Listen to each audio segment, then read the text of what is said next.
His bloody hand holding onto the stone with the last of his strength, he tried to lift his body. The divine demon stood in front, and he with many wounds tried to resist him. It is clear to everyone in this world that humanity worships gold and believes that gold is their success. And humanity also treated the mysterious research with blessing, until eventually she turned herself into slaves. It all looked like an apocalypse scenario. He stood holding a sword in his hands. He was ready to enter the battle because he thought it was completely unfair. The divine demon could not allow a lower one to dictate any conditions. That is why any resistance of his was meaningless. The divine demon was the winner in any case. And in this case too, despite everything, the young man could not win this battle. He lost. He couldn't change anything and he couldn't stop anyone, and it led to the explosion. It was the best modern apocalyptic fantasy game. When he played it, he felt completely immersed in the game, and when it ended he felt like he was still in the game. This game was called Mysterious Soul. This is the game the young man played. His name was Kim Jong-soo. He was 22 years old and a college student. He played this game on his phone non-stop. When Ubre played this time, he started to loudly swear that it was not fair at all, and that he was an ordinary F2P player who could never enjoy this game because he played it absolutely for free.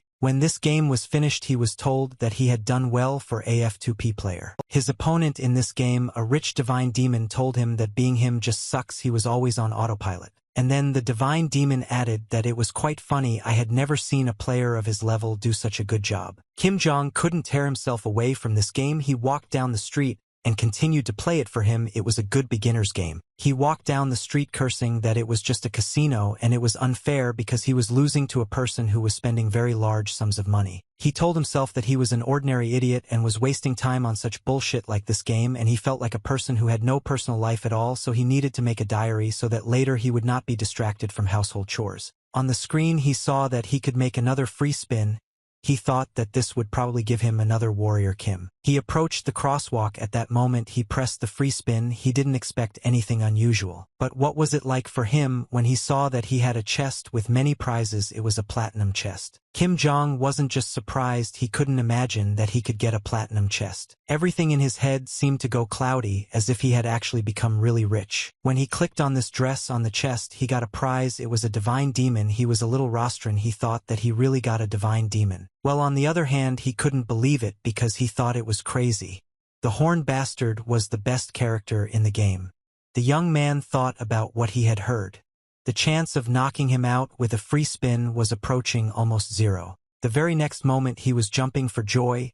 He couldn't believe it. He thought he was very lucky now he had a demon. Then the young man thought that now he should move on to leveling up this demon. He could level it up by farming resources, but the fastest way to level up a character in this game, it was to use the already pumped up earlier Persians. Young man thought that he no longer had any envy for these whales bastard. He thought he was using his warriors to level up the divine demon. He took a step forward and stepped onto the crosswalk. He was so happy that he didn't look around. He thought that now he had a divine demon. The young man heard the screeching of the brakes of a car that was very close. He turned his head and saw a huge truck that was almost next to him, but he could no longer leave that place. He didn't understand what kind of nonsense this was. It seemed to him that this was some kind of deprived situation. At that moment he dropped his phone. All the events that happened to him further seemed like it was only a moment. The young man opened his eyes. He was running on a bed in a hospital ward. He didn't understand how he ended up there and what happened to him. Raising his head and lying on the bed, he thought about what was happening to him and why he was in the hospital. The next thing he felt was a wild pain in his head, as if lightning had struck him straight in the head. At that moment he remembered how he was standing on a pedestrian crossing and a truck was driving towards him at high speed. At that moment he couldn't even move from that spot because the truck was so close. He only managed to raise his hand. The next thing he felt was a strong blow and heard the screeching of the brakes of this truck. Kim Jong at that moment realized that all this had definitely happened to him.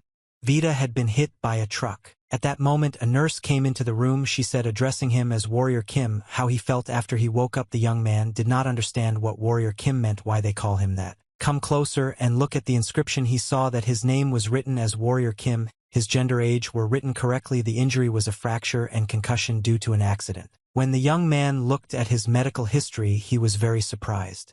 Were they seriously writing that his name was Warrior Kim? He thought it was a stupid mistake. Of course, it was not very pleasant for him to merge all his warriors into a demon.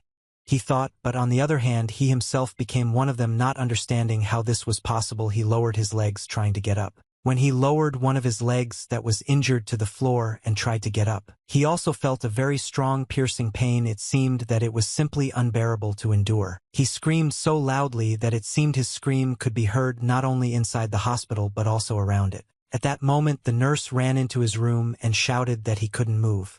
At that moment the young man was holding his injured leg, swearing very loudly and saying that he was going to die. The doctor who came into the room said that the young man had been hit by a truck, but he was lucky that he got off so easily. In fact, the guy didn't think that he got off easy.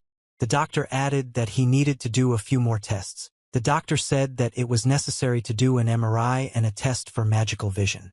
The young man did not understand what kind of test for magical vision it was or what he said there. At that moment the young man thought that something was wrong here. First his name is Warrior Kim, then they are talking about some kind of magic. It was unclear what they were talking about. After some time he decided to contact the support service to understand what happened. The girl at the counter told him that the fee for the emergency department and medical care, MRI, X-ray, and other expenses that were incurred when he was in this ward, she tried to calculate it all on a calculator. After she counted, she said that the payment was more than 22 millions. When Kim Jong heard about this, he was simply shocked.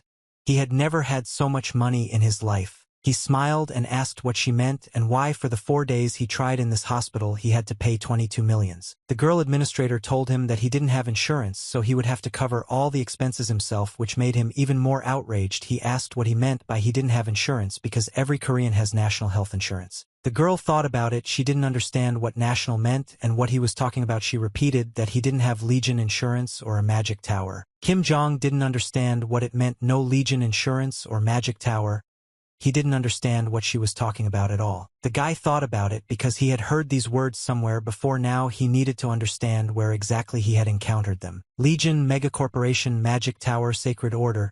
He's heard it all before. These were the 4 factions that ruled Seoul. This was the setting for the game he had been playing lately. In a world where God abandoned humanity, secret science developed rapidly. The polluted land was full of monsters and people modified their bodies to survive in these conditions. When the young man realized all this, he could not believe that he was directly in this game. It was just a shock for him. When he left this hospital, he realized that it was simply unbearably difficult to survive in the world he had entered. He grabbed his head and started screaming loudly because this was the world he found himself in. At some point he was already happy that he got the Divine Diamond in this game, but who would have thought that he would be thrown into this game himself?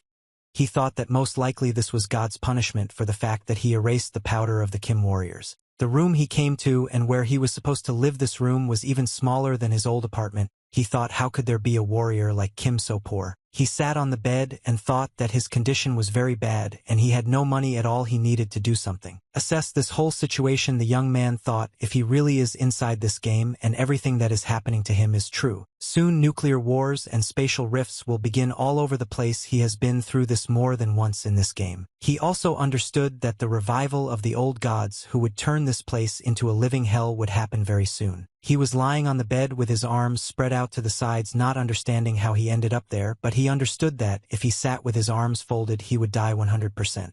Having thought about this, he decided that he really couldn't sit around doing nothing, so he needed to come up with something. Taking the pen that was lying on the table, he clicked it several times and wanted to check if his guesses were true. Putting his other hand on the table, he raised the hand that held the pen and swung it with all his might. At that moment he thought he needed to check something before it was too late. The very next moment he struck his hand with all his might with this pen, so that it pierced his hand right through. At that moment his pain was simply unbearable. It seemed to him that he would not be able to bear this pain. But after a few seconds the pain began to decrease.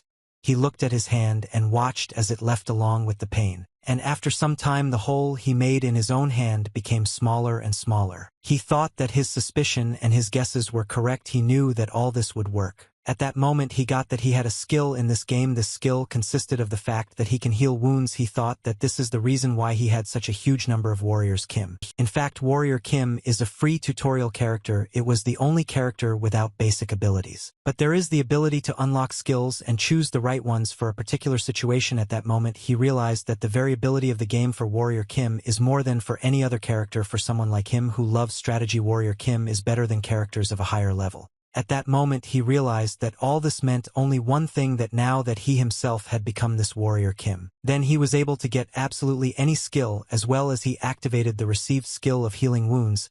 He was able to restore all the damage previously inflicted on him. The only thing he understood perfectly well was that he would not be able to survive for long in this world if he was without money and without strength. And he won't be able to survive for long if he's unlucky and falls to the level of the poorest. Therefore, having regained his strength, the young man decided that he could not allow himself to be killed. He decided that he should start fighting in this game.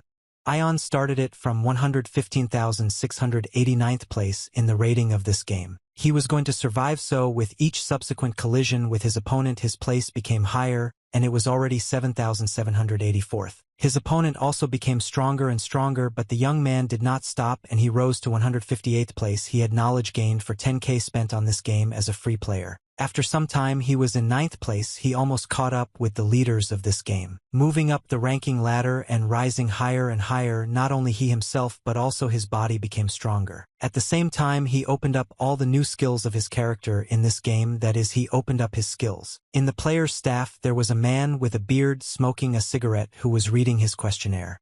He was surprised by what the warrior Kim had written. He asked the young man if he really wanted to say that this was the first time he had been in this department for working with players. The young man answered him that he was indeed in this department for the first time and he was planning to join the mana purification. He thought that he needed to earn money to somehow survive in this game that he got into, and this was his only way to quickly raise money, having only warrior Kim. The man in that department lifted his one leg and placed it on the table right in front of the young man. The man said, "Can this really be called mana purification?" This person spoke so that he would understand what clearing the dungeon actually entails. It was the director of personnel Choi Seon-soo. The young man lost his head and said that he was generally aware of what might follow. The HR director said, "Is this serious?" But there is nothing of this in his resume. In fact, the young man understood that he knew perfectly well how damn shitty the job was that he was trying to get. Infected mana was one of the dirtiest parts of this game, and that was one of the reasons why monsters could take over territory in this game. Clearing the dungeon was a waste removal operation that released a large amount of contaminated mana. If you stay in this area for a very long time, prolonged exposure to mana can lead to death. Many who had been at this job for a long time could not stand it and asked for help. They screamed for help. But there is something else that can happen to a person when he has been clearing for a long time. This could lead to mutation, which makes this work extremely dangerous. The young man understood all this perfectly well. The HR director said that it was good, and as soon as they had enough people he would assign him to the team. After which the director asked the young man again if he was really sure that he wanted this. After all, he had seen many young guys like this young man who came to his office for money and returned completely empty inside. The young man turned his head, looked at the director of the pop staff and told him not to worry. Then he added that he knew better what to do in this situation. The HR director was very surprised. The young man understood that he had to work hard as a player who had free access to this. He was just a specialist. His time spent in this game was 10k hours. After some time he met one of the guys in the team he would work for. It was the leader of the team. His name was Deer. This guy said that he was really that shitty newbie who joined their team. The young man looked at the team leader and said that he seemed to be the one. Then he added that he was simply assigned, which is why he came. The Deer grabbed the young man by his sweatshirt and tried to explain to him that they didn't come here to play games, and he asked where his determination was. Then the Deer told him not to even try to ask for help. When he starts to mutate, if he notices even the slightest change, he will kill him too. The young man answered him that he understood everything and would keep it in mind, but to himself he thought that this guy was trying to intimidate the newbie, thinking that in the game and in real life everything is the same. The only thing he didn't understand was that he had forgotten the R-rank character here. The Deer, he looked at this guy and thought, is this really how he looks? Before he woke up he had normal legs. Suddenly another guy ran up to them and asked Alina not to do that to the newbie. This guy said they needed any help. He asked for the Deer to cool down. They were short of manpower. This guy's name was Hedgehog, and he had 5 years of experience clearing out dungeons. The Deer was very surprised. He did not understand how the newcomer could help them, but he told the driver to look after him and make sure that the newcomer did not become a hindrance to them. The Deer raised his hand and started talking about the task, that they have exactly 4 days to clear 5 regions and they need to hurry. The young man was very angry with this Deer. He thought that in life he was much tougher than in the game. A hedgehog standing nearby put his hand on the young man's shoulder and told him not to pay attention to him.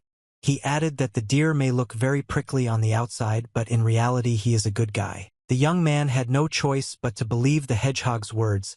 He decided that let it be as it will be. And after some time they did not go down into the dungeons, they stood near the huge gates they needed to get inside in order to clear the mana. When they got down and were there, everyone started talking about how badly they smelled, and one of the guys said he would never get used to it. The deer looked at his team and said that he was going to open the doors now and everyone would need to get ready. He then took out the card and held it up to the reader, at which point the door should have opened. The next moment the doors to this dungeon actually opened. They had to go inside. This was their first, where they had to clear the mana. The commander of this team, the deer, ordered everyone who was with him to take up a position. Since huge green creatures were approaching them, these were the first ones from whom they had to grow this dungeon. These creatures were on the ground, but when the team that came in was ready to attack her, these green monsters were low-rank monsters. They looked like dirty smileys. The young man understood perfectly well that in front of him were the basic bridge when clearing places from contaminated mana and the most ordinary contaminated smiles. And he also understood that although these monsters were very weak in battle, it was very difficult to deal with them, and they needed to be smashed with a shovel. What did the guys who came down start doing? They were ready to smash these monsters with a shovel several times, because these monsters don't die until they find a small mana core. So the main task of this whole team was to look for mana cores. Some of these guys didn't understand how to do it. They were shouting that they risked getting under you here infected mana if everything dragged on. The young man saw that the entire team he came with was almost captured by monsters. When he came closer to them, one of the guys shouted at him to leave. I don't understand what he's doing here. The young man jumped up without thinking, holding a sharpened shovel in front of him. He hit one of these monsters with all his might that was right between the legs of one of the members of this team. His blow was accurate enough. He hit and found the very core that they all needed to find. When the young man saw what he had done and what the result was, he understood that his experience in this game was not letting him down. He looked at the core and realized that he had done everything perfectly. There was a smile on his face. After which he took his shovel and went. He thought, why not warm up, because he had work to do. The rest of the team heard certain sounds coming from the place where the young man was located. He could destroy the monster that was near him with one blow. He did it with such ease that it seemed he was a professional. He didn't just destroy them but received the cores that needed to be collected. The young man gave a few more blows and almost destroyed all the green monsters. The rest of the team stopped, and their commander, the deer, asked everyone else what was going on, because this newbie guy had destroyed all the monsters with one blow. No one could even imagine that it was possible to do this, but the newbie was able to destroy all the green monsters with one blow. At that moment he thought that of course it was possible, but only in one case, when you had already done it many times. 2 days later he opened his eyes and saw that he was lying on the ground. The young man wanted to understand where he was at that moment and where the rest of the team was. Raising his head, he wanted to find. He thought that she was somewhere here.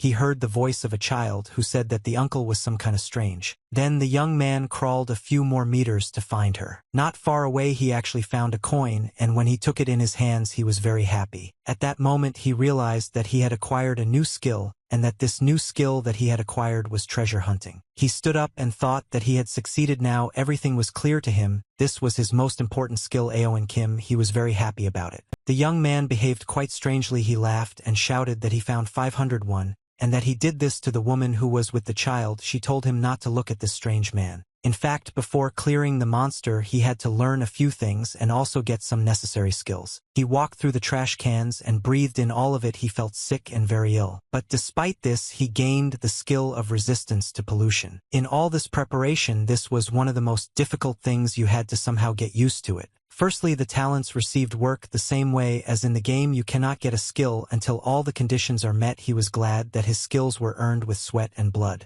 Secondly, you can use 6 skills at a time, and before each of his missions he chose these 6. The only condition is that you can switch between skills at any time, and he used the treasure poi skill. He could see the weakest point of his opponent. Thanks to this talent, he could see mana cores. It was thanks to the skills he acquired that he was able to go to the place where it was easiest for him to deliver the decisive blow. That's why he was able to destroy all those green monsters with one blow, doing the work of his entire team. The deer only had time to shout for them all to be careful so as not to get hurt. The blow was so strong that it seemed that any of those present could get hit. At that moment the young man was pleased. He thought that it seemed his work had borne fruit. At that moment he thought that perhaps the warriors of Kim were actually amazing, and he decided to activate another skill: pollution resistance. In fact, he gained resistance to contaminated mana. After completing the job, he decided to go home. He thought that even with the skills he had working all day was quite tiring. One of the team came up to him. It was a hedgehog. He told the young man that he was grateful to him because they were going home early today. The hedgehog told the young man that it was simply incredibly interesting to watch him.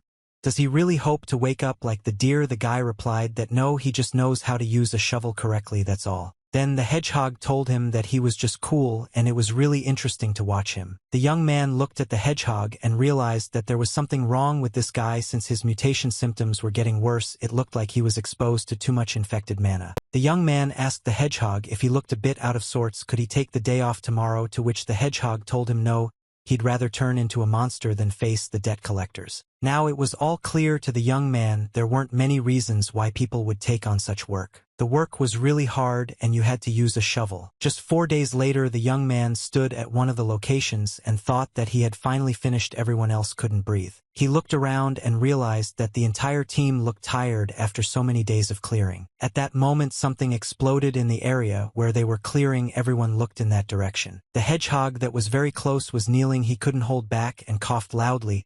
He looked like a monster already. The young man looked at him and thought that the guy was a guy because he had just talked to him and he had told him not to overwork himself. At that moment, a deer approached the young man and told the young man that he didn't look tired at all, most likely because he was a newbie. The deer added that he didn't think at all that the young man would cope with his part of the job.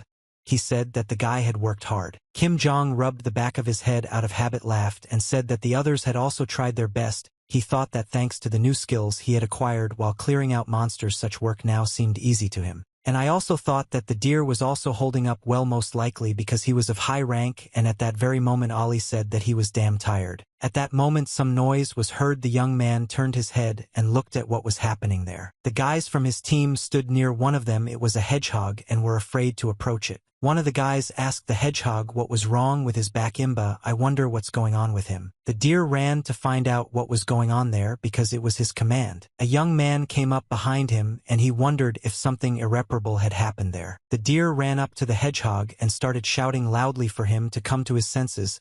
He told him that he needed to leave this place. But everything went completely wrong. The hedgehog, who was kneeling, began to rise, throwing everyone around him. None of the guys who were there could even imagine this. The young man covered his face with his hand and thought that this was definitely not what he wanted to see. He looked at the hedgehog's legs and saw how the spikes were coming out of his fingers and his feet. And also he becomes quite large in size. The hedgehog that just a few minutes ago was lying on the ground was already completely different. He turned into a mutant. His body was mounted. And he was no longer just a hedgehog, he was a mutant hedgehog who did not understand what was happening around him and who was ready to pounce on them. At that moment the young man thought that it seemed that his mind had finally changed and most likely he had lost it. It was clear that if they did not defeat him, they would not be able to get out of this place. At this moment the young man thought that he needed to choose 6 new skills, and they were deep breathing, mana absorption, pollution resistance, energy endurance, and wound healing. All the new skills that appeared to him are not intended to destroy monsters in battle. None of this will help. That is why he was in shock. What should he do? At some point when he was standing in front of this huge monster, he thought that he was doomed and he would never be able to get out of this. The young man stood holding a shovel in front of him.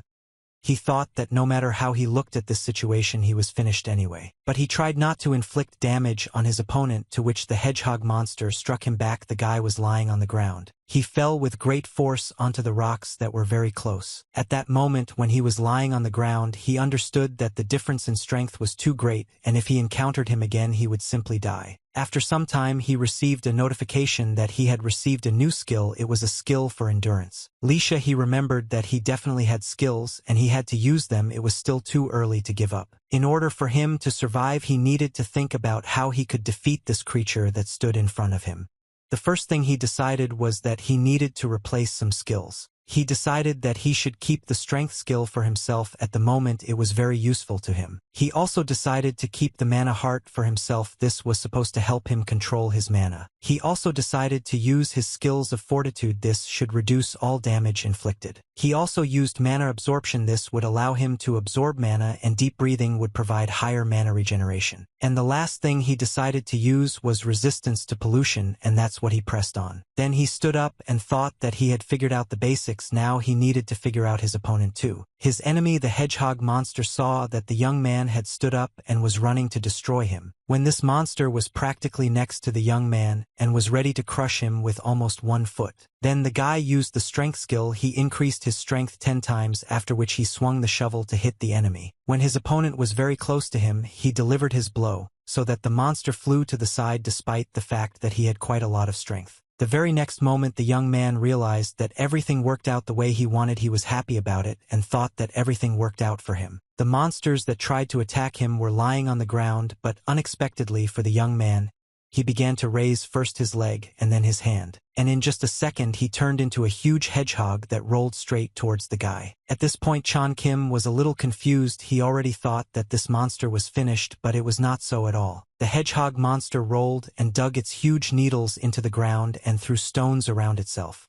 The guy didn't understand what was happening. Then this huge monster hedgehog Atab jumped up and jumped right above the young man's head. As he flew over it, the guy stood and held a shovel in front of him with his head raised up. He screamed for the love of God that this monster wouldn't fall right on him. That was what he was most afraid of. The monster fell nearby, breaking the stones that were gathered in one pile. After which the hedgehog monster turned around and headed towards the guy. He just wanted to destroy him. The huge fangs that were in the paste of this hedgehog monster were so huge that it was clear that he would leave nothing behind. When the young man saw this aggressive monster approaching him, he started to run away with all his might. At that moment he activated his other skill. This is endurance. It was increased 10 times. The guy thought that even with this skill, well, it was still very painful for him. But on the other hand, he understood that if he stopped, he would have no chance. He would die immediately. So he decided not to stop and deal blow after blow to this huge monster. He had no choice but to attack further. But his opponent also started to attack. The next moment, he released additional needles that he could control. At first, the monster released 1 needle which almost touched the young man. After which the monster did not stand on ceremony and released a dozen of such needles from all sides at the young man. Kim Jong was lying on the ground. There were many needles in his body that got into him. It was very painful for him. He raised his head and looked at his opponent and thought that he had very little time left. Then, without giving up, he rushed towards his enemy, the monster. He believed that he still had a little bit left. As the young man ran up to his opponent, he swung his fist to strike. At that moment he screamed loudly. But everything didn't go according to his plan. His opponent was much stronger than he was. After he tried to strike, he looked at his hand. It was completely destroyed. It was simply impossible to strike his opponent because he was covered in needles and it was impossible to reach his body. After which his opponent struck the young man and he fell. After 1 blow, the monster swung its 2 arms and delivered another blow to the lying guy. At that moment the young man thought that everything happened as he expected. There was nothing unusual in all this. Tears began to flow from his eyes. He clearly understood that he could not win with the warrior Kim, so he had no choice but to die. The hedgehog monster struck, after which it seemed that everything was over and the monster had won. He held the phone in his hands and continued to play the game. As always, it was his favorite game. Kim Jong, when he played, started talking about them attacking because he destroyed them all with only 1 warrior Kim. Before, when he played this game, everything was simple.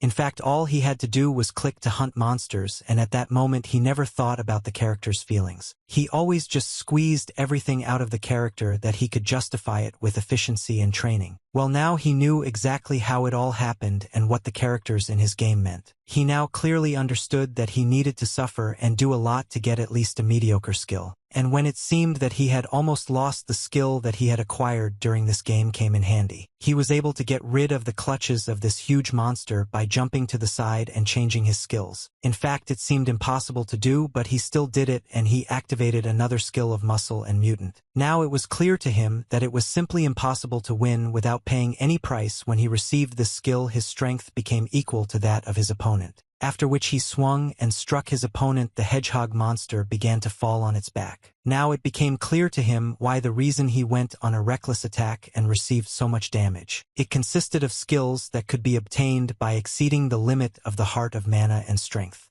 He did all this only in order to get another skill of muscle and mutant. Everything that happened to him had to happen for this mutant. When he got up, tried to attack the young man. When the mutant approached, swung and tried to cause damage, the guy put out his huge hand and blocked his blow. Everything that happened a few minutes ago no longer worked. The mutant couldn't hit him, so the young man went on the attack. The mutant concentrated his powers. His needles turned into huge metal spikes with which he was going to strike. After which he approached the young man and hit him with all his might. The guy fell to the ground. As he fell, he thought of only one thing, that this monster had just hit him with all his might. It seemed that the young man had no chance and had to give up. But everything went according to the rules of this game. The monsters were ready to continue to fight with their opponent. That is why the young man adopted a new skill. He now had a mutant body. He was the same size as his opponent. The young man thought that he had become even bigger now. He was grateful for it. Now he would be able to fight the enemy on equal terms. Pushing off with one foot, he attacked his opponent. When the guy approached the monster, he grabbed him by the paws and held them. Now they were equal. Now they were the same size. At that moment, the commander of their team opened his eyes. He was lying on the ground. He wanted to know what the noise was. When the deer came closer, he saw the fight between the monster and the guy. Neither of them was inferior to the other. The deer was in shock. He couldn't even imagine that this could happen, because in front of him was an ordinary warrior, Kim. When he saw that this warrior was fighting back against monsters, he wanted to know if this was a superhuman or something like that. He wanted to understand how he could fight on par with a mutant like that.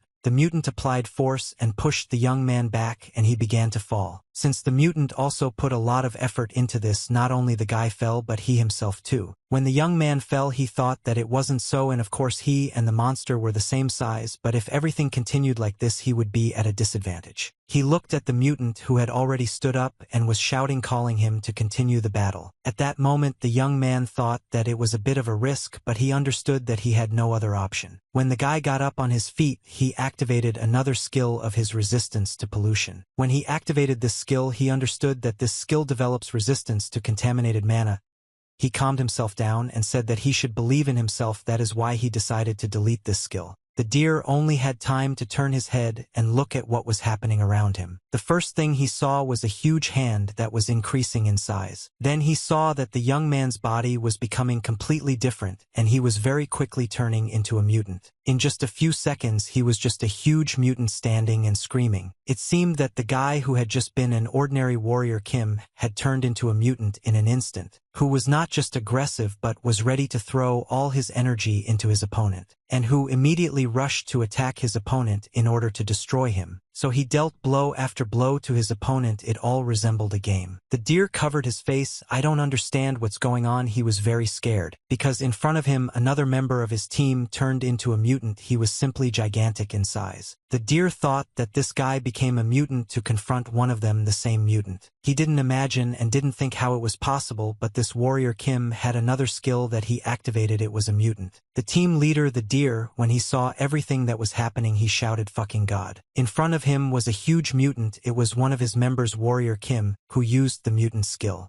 So the commander of this team thought that he needed to get out of this place as quickly as possible. Raising his head and looking at these two mutants, he understood that his affairs were bad. The hand of one of the mutants was very close, and the deer did not have time to run away to hide from them. At some point, the deer closed his eyes and realized that his death was about to come. This mutant would simply crush him. He sat like that with his eyes closed for some time and then decided to open one of his eyes. And I saw a young man in front of me who was the same as before. He turned back into a man. Well, despite this, the deer still kept his distance from him because he was simply afraid of him. At that moment, the young man said only one thing, that he did it, and he succeeded. When he used the pollution resistance last line of defense skill, he knew perfectly well that if he got the body of a mutant and the muscles and the mutant, then he should succeed. And the most important thing at that moment was to turn off the resistance to pollution in time. Then he could turn into the same mutant as his opponent was. There is an opinion that once a mutant becomes a human, it is impossible to return to human form, but he had a completely different opinion. At that moment, he was thinking only about one thing,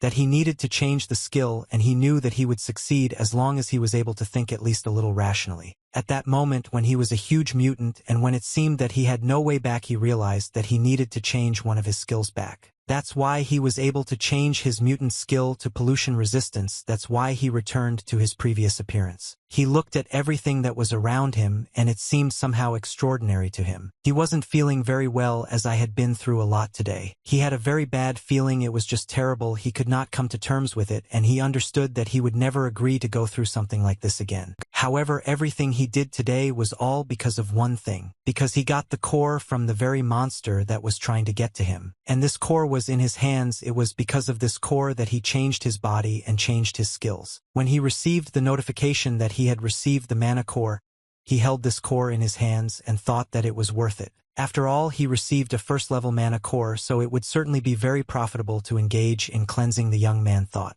At this point, the rest of the team asked him how he was feeling and if he was okay. Deer asked him because he turned into a mutant. He wanted to know what happened. The young man thought about it and decided that if rumors were spreading, it wouldn't be very cool. So he started to make things up and says that he just hoped that everything would work out for him and that he would be able to return. He was just lucky. The deer didn't believe a single word he said. He didn't understand what it meant to just get lucky because it was too much. After which the young man extended and gave the captain his commands of the mana core that he had collected. And then turning, he said that they needed to go back because he really wanted to get some fresh air. The captain was holding a 0-level Yarrowman in his hand. He didn't understand how many of them were there. The young man thought that if he saved their skins and also gave them mana cores, they should keep his secret. The captain of their team, holding the mana cores in his hand, did not understand what was happening at all. After they returned, and the young man decided to go to the office where he got his job. The boss who gave him the job said he heard the guy had some difficulties and he asked if it was really that bad. The young man chuckled and said that it was indeed a bit hard towards the end of the job.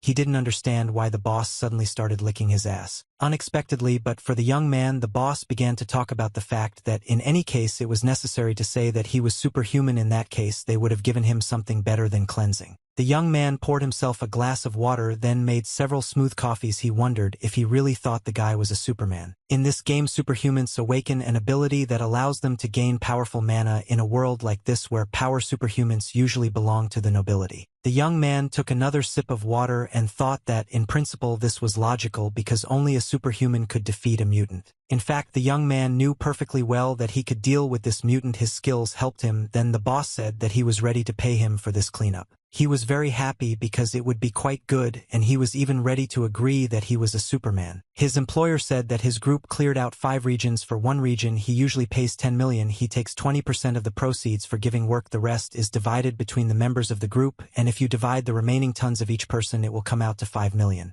His employer said that this time they would do it a little differently and put several wads of money in front of the young man. The employer said that he would take only 5% commission and would also give him a bonus of 12 million. After which the employer said that he was interested in further cooperation with the young man. At that moment he thought that most likely being a superhuman is very cool. The young man came out with so much money and thought that he needed to spend it somehow, but he didn't yet understand how to do it. At that moment someone stopped him and asked if he was in a good mood today. This guy looked at the young man and asked if he had received enough for his work. The young man smiled and replied that Down had received the money because they had already finished the job.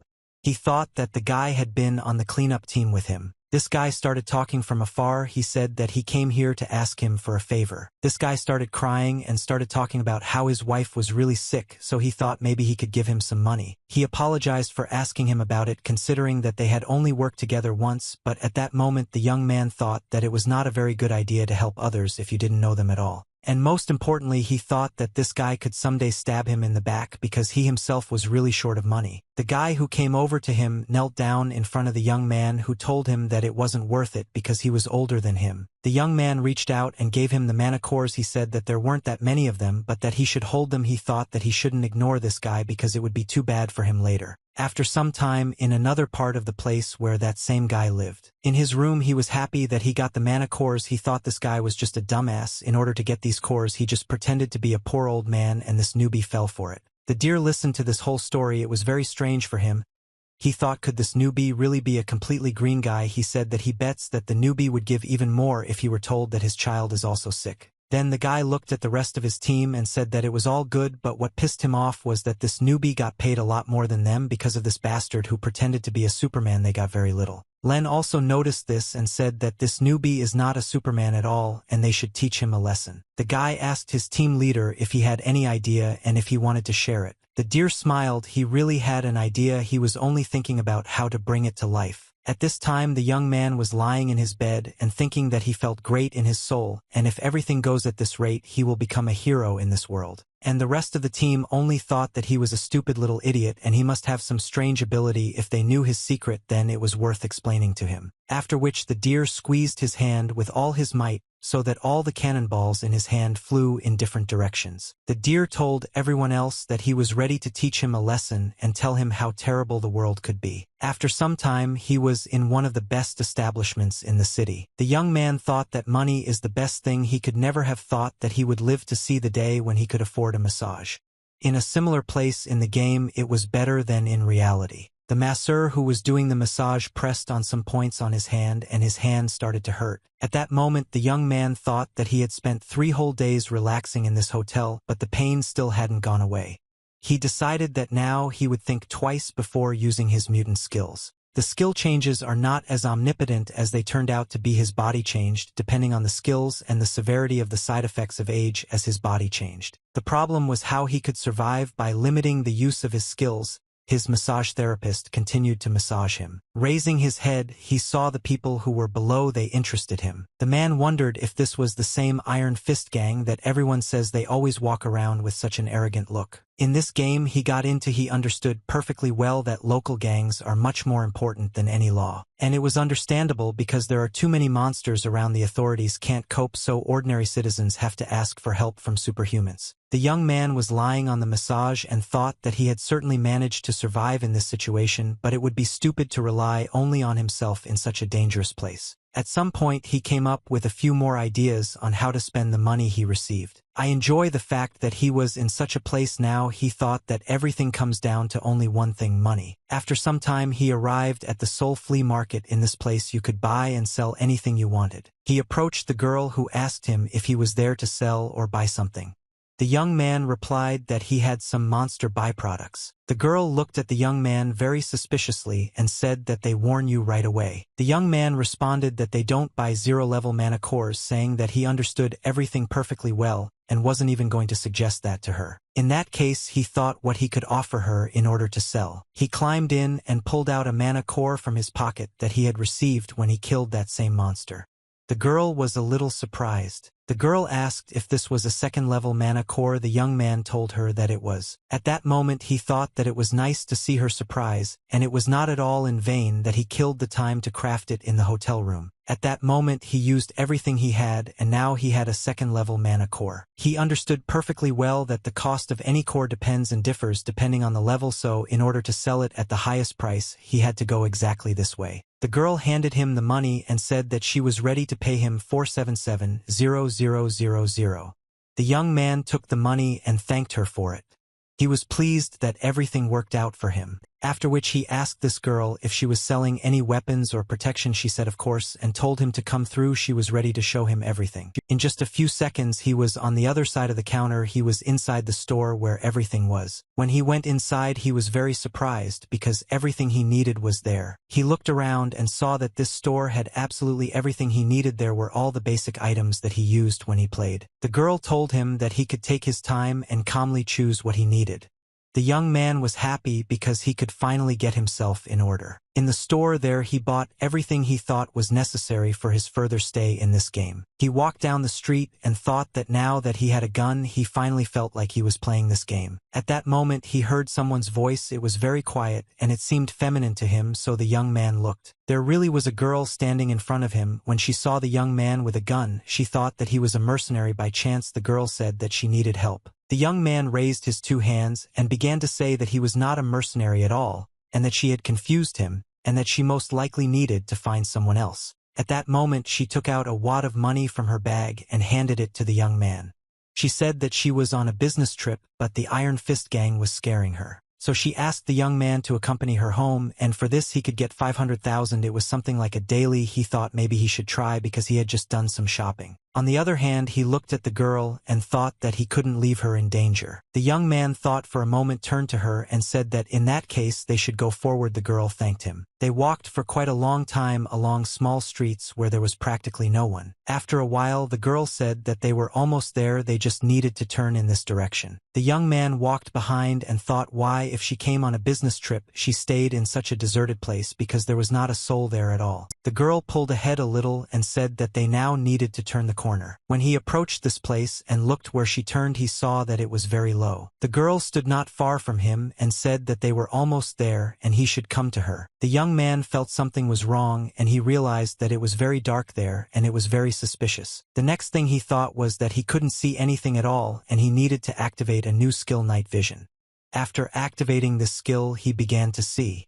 Of course, this wasn't part of his plans, but he got this new skill. When he began to see, he saw that right in front of him was the barrel of a gun. This gun was in the hands of the most defenseless girl. She extended her hand and was ready to pull the trigger at any moment to shoot. At that moment, the girl said that he was much more careful than she expected. The young man tried to put together everything that was happening to him, the gun, the girl, and everything else. He realized that it was a trap. From behind, he heard the voice of the Deer team commander who asked him where he was going. All the other members of this team also came out from different corners. The young man was a little surprised by such a meeting. The Deer said, after all, it's cool that they met again. The guy didn't understand what he had done to deserve such treatment. Then the Deer answered him that he had done absolutely nothing, he had simply been too stupid. The Deer continued to talk about how he was just a frivolous bastard, that's all.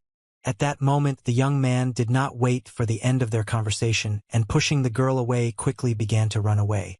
The Deer got angry because he himself started the conversation and now he was running away. The Deer ordered the girl to shoot. The girl fired several shots at the young man. One of these shots hit him right in the back. Blood sprayed everywhere. The young man couldn't stay on his feet and began to fall right onto the steps he was running down. The Deer got very scared and started yelling at the girl why she was shooting at him, because she should have shot at his legs and not at his body. The girl said that it was better than him leaving them. The Deer thought that he most likely died. The young man was lying on the ground, and the guys who were standing nearby were thinking only about the fact that he had returned to human form after becoming a mutant.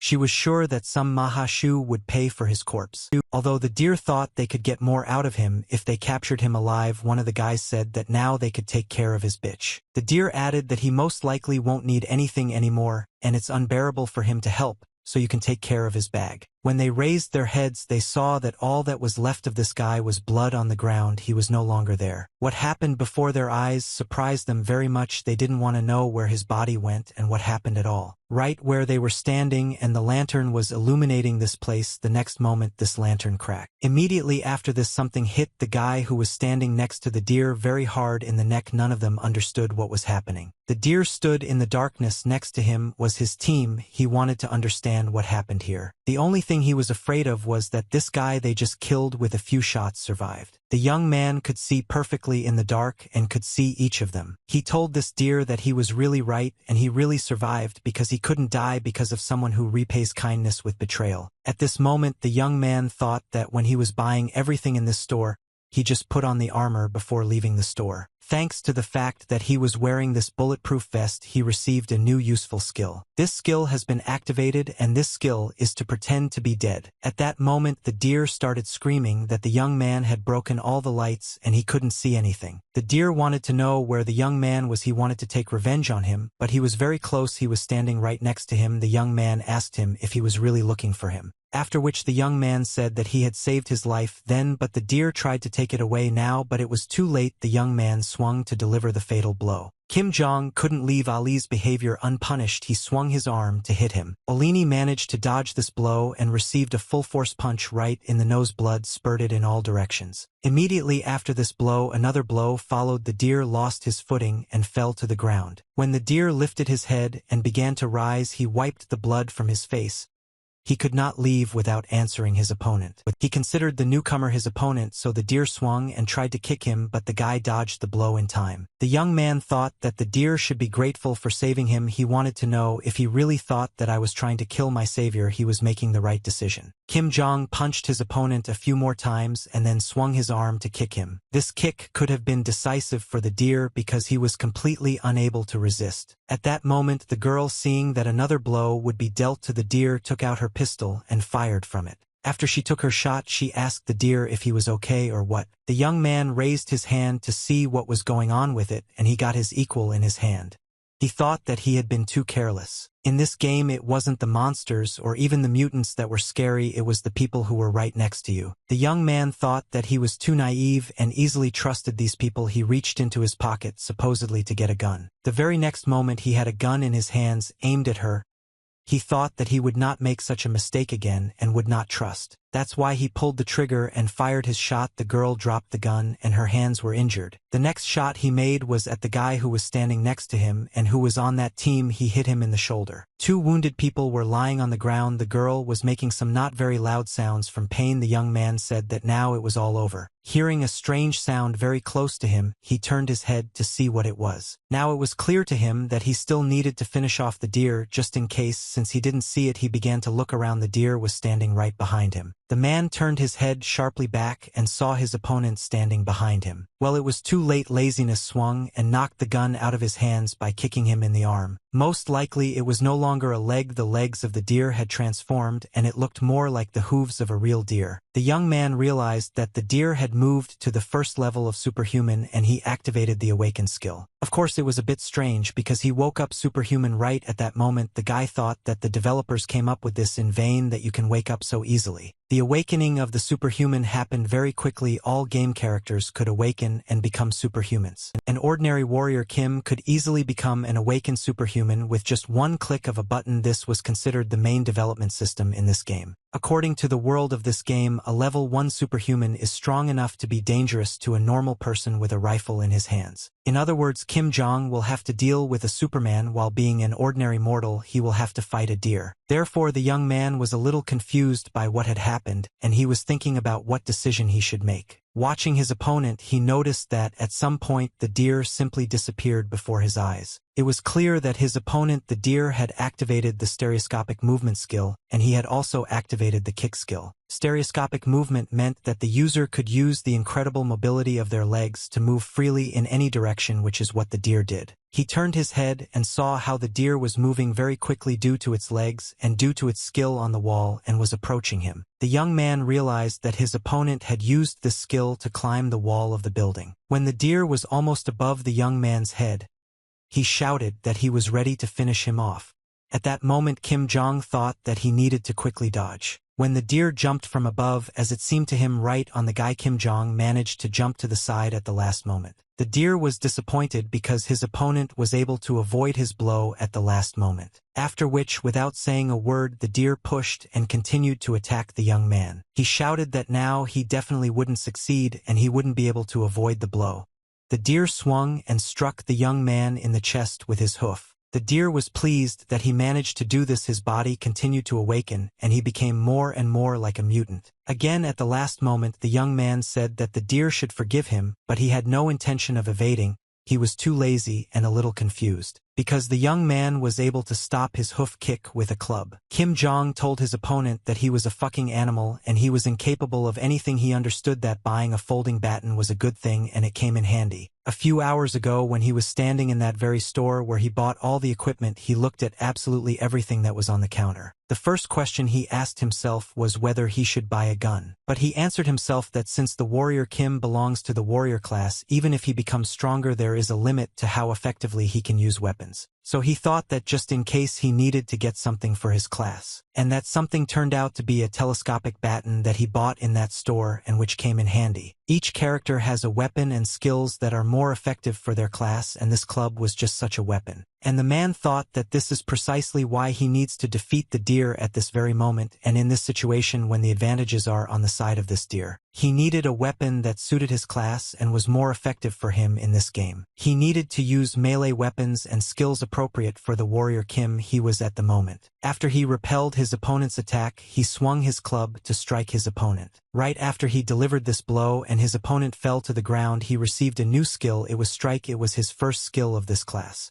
and it was a specialized skill of the warrior strike class. He was pleased that he moved to the next level. Right after he got his skill, he decided that he should move as fast as possible and strike. He made the first blow down, then made an uppercut, after which he lunged. His opponent did not have time to parry his blows. Immediately after this combination, the young man swung and struck from the side. The deer was perplexed because he was of a higher rank and class, but he could not destroy the young man. After Kim Jong's attack, his opponent also decided that he had to attack, so he swung his leg and tried to strike. At that moment, the young man thought that he had opened up in vain. He needed to understand whether he should dodge this blow. But he also understood that he couldn't stop when he had already come so far. He was ready to go to the very end. He understood that even if he broke something, in any case he couldn't stop. He had to continue attacking. That's how he would be able to defeat his opponent, so he dealt several blows right during the opponent's attack. When his opponent, a deer, tried to hit him, he blocked to avoid the blow. And at the same time he struck his opponent with a club on his body, and he only managed to make sounds. The blow from his club was much stronger than the blow from his opponent. At that moment he received a new skill. When the young man realized that he had received a new skill combo, he thought that everything had worked out for him. He really had the best warrior skill set for the early game. He had strike and he had combo, so he was able to deal with his opponent without taking many hits. At one point his opponent very pitifully asked the young man to stop. But the guy didn't stop. He continued to attack with his club weapon and with his two skills. After delivering several blows, the deer was unable to escape these blows, so he began to fall backwards. At that moment the young man realized that he had defeated the awakened deer. His opponent lay breathless on the ground. Immediately after he realized that he had defeated the awakened deer, he felt his hands burning. The young man looked at his hands. He didn't understand what kind of feeling it was. He had never had anything like it before. At that moment his whole body seemed to be torn apart by pain. He had a feeling as if something was filling him from the inside and wanted to break out. His body was in so much pain that he thought he was going to die. He didn't understand what was happening to him. After some time he felt a sharp pain as if something had burst inside him and it came out. The taboo that was in his whole body became less acute and began to recede. He began to come to his senses. He looked at his body, which I did not understand what was happening at that moment.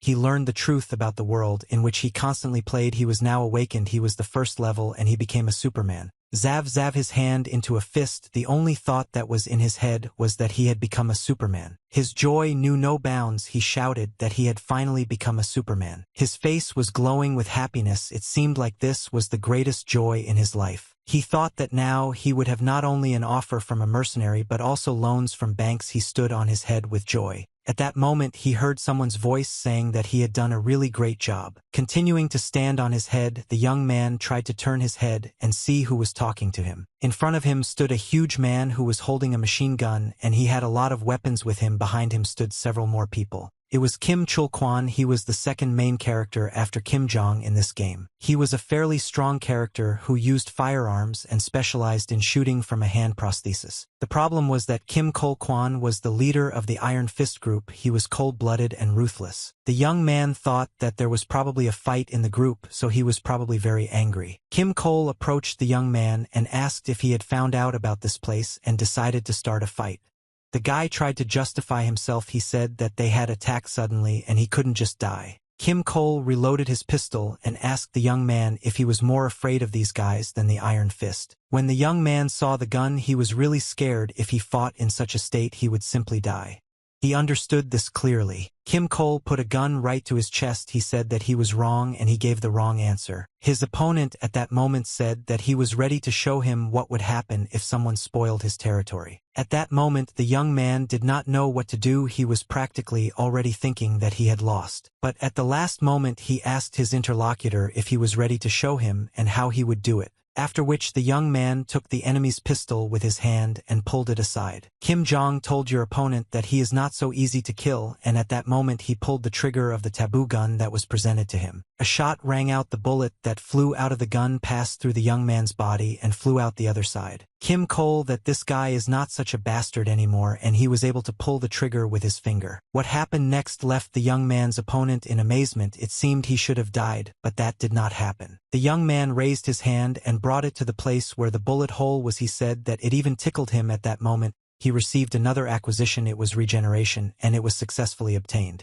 Kim Cole smiled at that moment. He asked his people if they had seen it and then added that this guy had interesting abilities. Regeneration was an improved version of the wound healing special trait that could be acquired at level 1 by a superhuman. The young man thought that these idiots who stood in front of him were afraid to overestimate him, so he decided to bluff. He pointed his finger at the guys lying behind him and said that as they could already see he hadn't won because he was lucky, and if they were going to fight him they'd better try really hard. Kim Cole continued to hold the cigar in his hand. He asked the young man's name again and added that he liked his persistence, after which he said that he would remember his name and this time they would let him go but he would still owe them, after which Kim Cole put his hand on his shoulder, which meant that there would be no fight between them. Well, just in case, Kim Cole asked the young man if he knows what this could mean. The guy replied that he agreed and he remembered everything, and then he thought that most likely this meant that he was recognized. After these words, Kim Cole extended his hand and said that they had not agreed next time he would be with him. The young man understood that Kim Chul Kwan was not the type to betray, and there was nothing wrong with establishing contact with him. So the guy extended his hand and said that they had indeed agreed and contact was restored, after which they shook hands and said that they would be glad to see each other again. A little later, in another part of this game, namely in the Magic Tower where he went. When he played before, he didn't understand why this part of the game was needed at all, but now it all looked really cool. When he got to this part, he looked around and he liked it all very much. Everything here was different from his area. The polite girls thanked him for visiting the Magic Tower. There was a beautiful woman standing in front of him, and she was asking the guy how she could help him. He looked at her and did not understand where he could see her. She seemed very familiar to him. The girl asked the guy if he came to get a superhuman certificate, and she showed him with her hand and then said that first he needs to go there and measure his magical potential. The guy thanked her, after which he did what she told him. He went in that direction. He walked and thought that the girl had told him everything. He didn't even have time to answer. Apparently she often did this. He thought no matter what, get the certificate and he will be able to start a serious life in this game. Come closer. He was very surprised. Someone said that you need to look at the ceiling and shouted that Taya had come.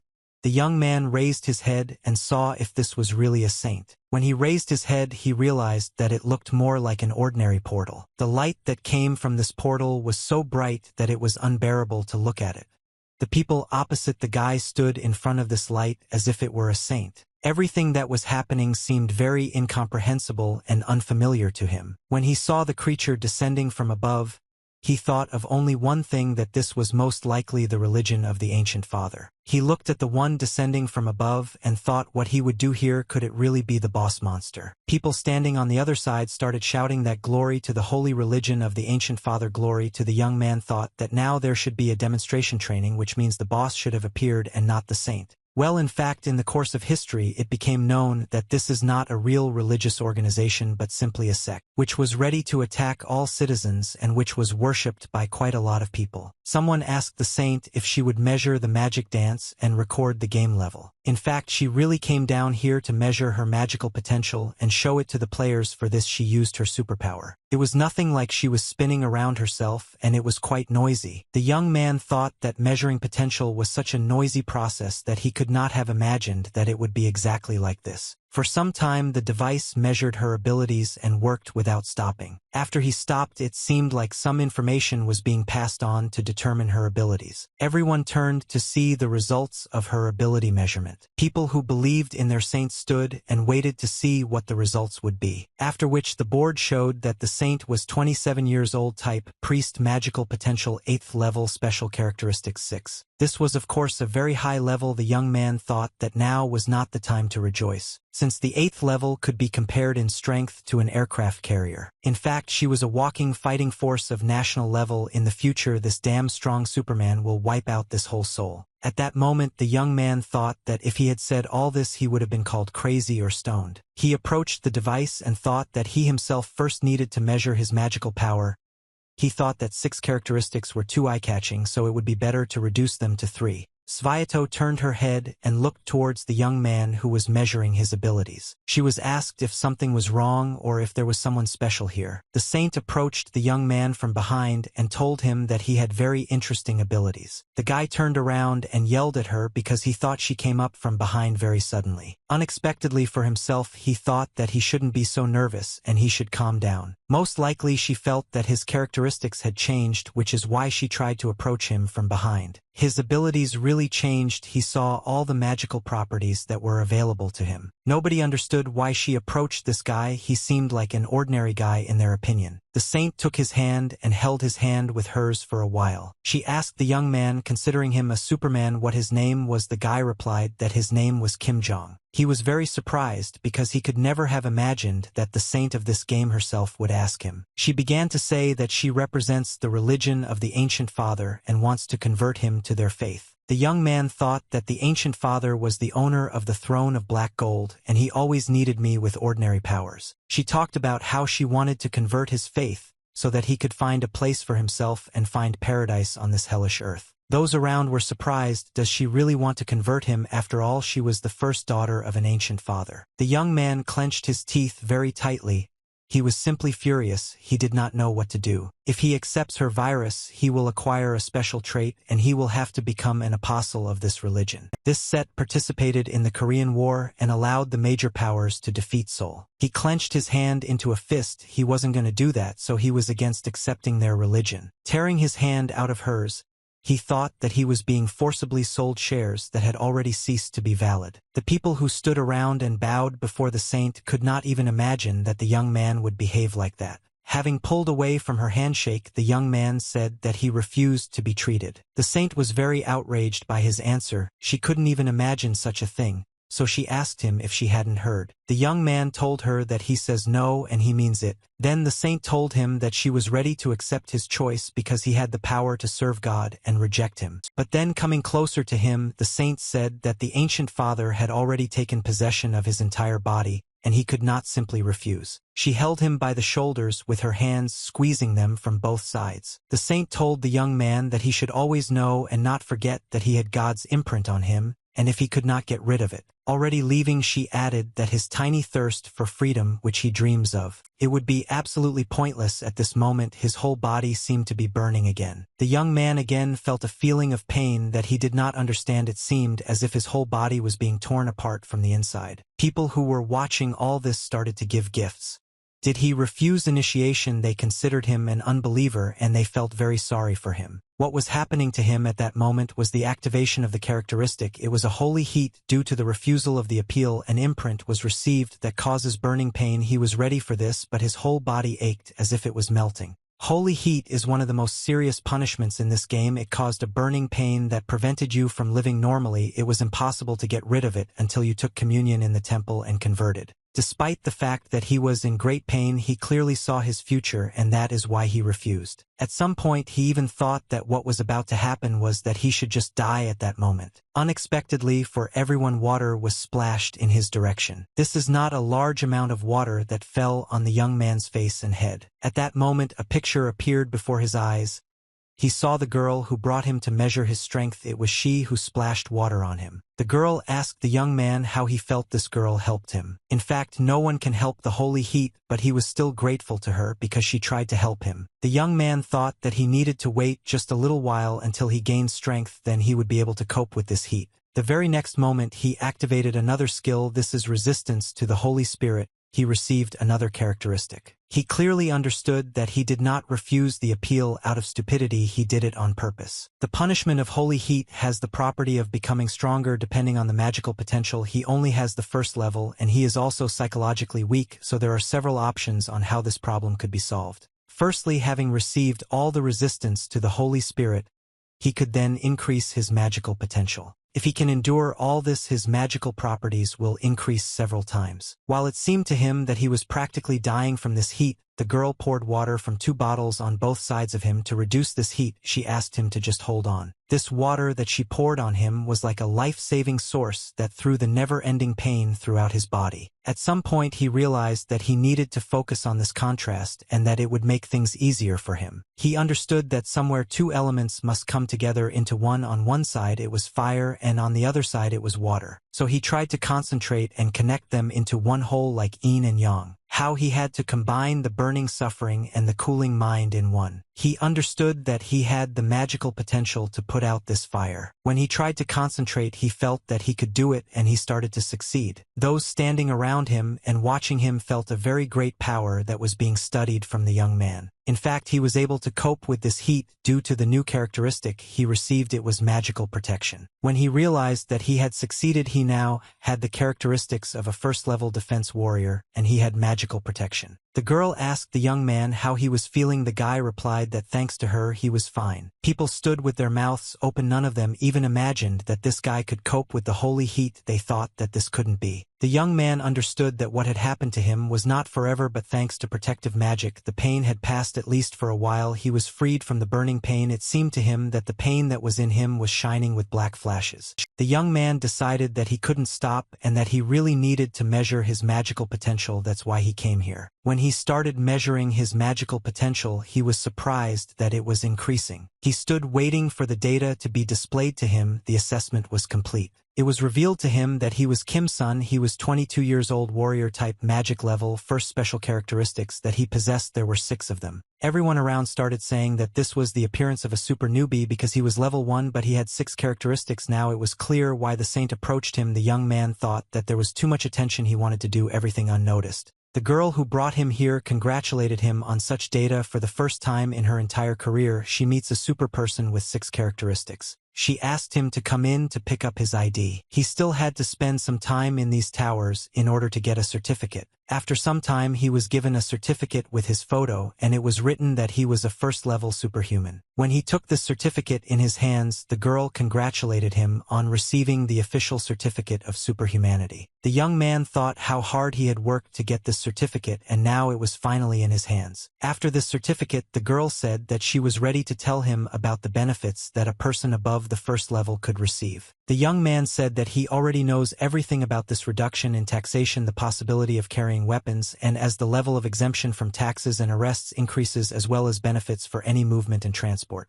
The girl was very surprised, but she said that it was great that he knew all this. The guy answered her that he is a gamer and he just has a degree in superhuman sciences. However, he said the only thing he doesn't like to do is waste time. He saw a crowd standing and waiting for him. Some wanted to get his autograph, others wanted to invite him to join the guild, the third wanted to write an article about the super newbie. The young man asked if he could leave quietly. The girl laughed and said that of course she had already prepared everything. The young man did not understand that she could have prepared. He looked at the girl with confusion. He wondered if she really faced such tasks every day. In fact, when she got up, she said that he shouldn't worry. She was ready to see him off. As they very quietly left that place, the young man thanked her for taking care of him, namely because she was able to secretly lead him through this secret corridor. The girl said that they help each other and life becomes much easier. At that moment, he received another characteristic, and it was stealth, which he received as a result of how he escaped from there. He also got a strange characteristic. The girl pointed her finger and said that he should go there. According to the rules of this game, she can only give him instructions. The young man answered her that this would be enough and thanked her again. The girl wished him good luck. The guy thought that in this game there is such a kind person as this girl. He was very pleased about it. As he was leaving, he thought that when he became stronger, he would definitely repay this pretty girl who helped him. He wanted to see what her name was. He took the business card she gave him and started reading it. Well, when he read her name, he was very surprised because he couldn't even imagine who he had just talked to. On this business card, it was written that she was responsible for registration, and her name was Baek So-rin. He thought that Baek So-rin was a SSR-level warrior, one of the 3 main characters. She had a berserker class, so she always looked scary. At that moment, he realized why her face seemed familiar to him. In all the games, she was so scary that he couldn't even imagine that Baek So-rin could be so kind and say such words to him and help him. He didn't understand what happened to her. Immediately after he received the certificate, he returned to his work.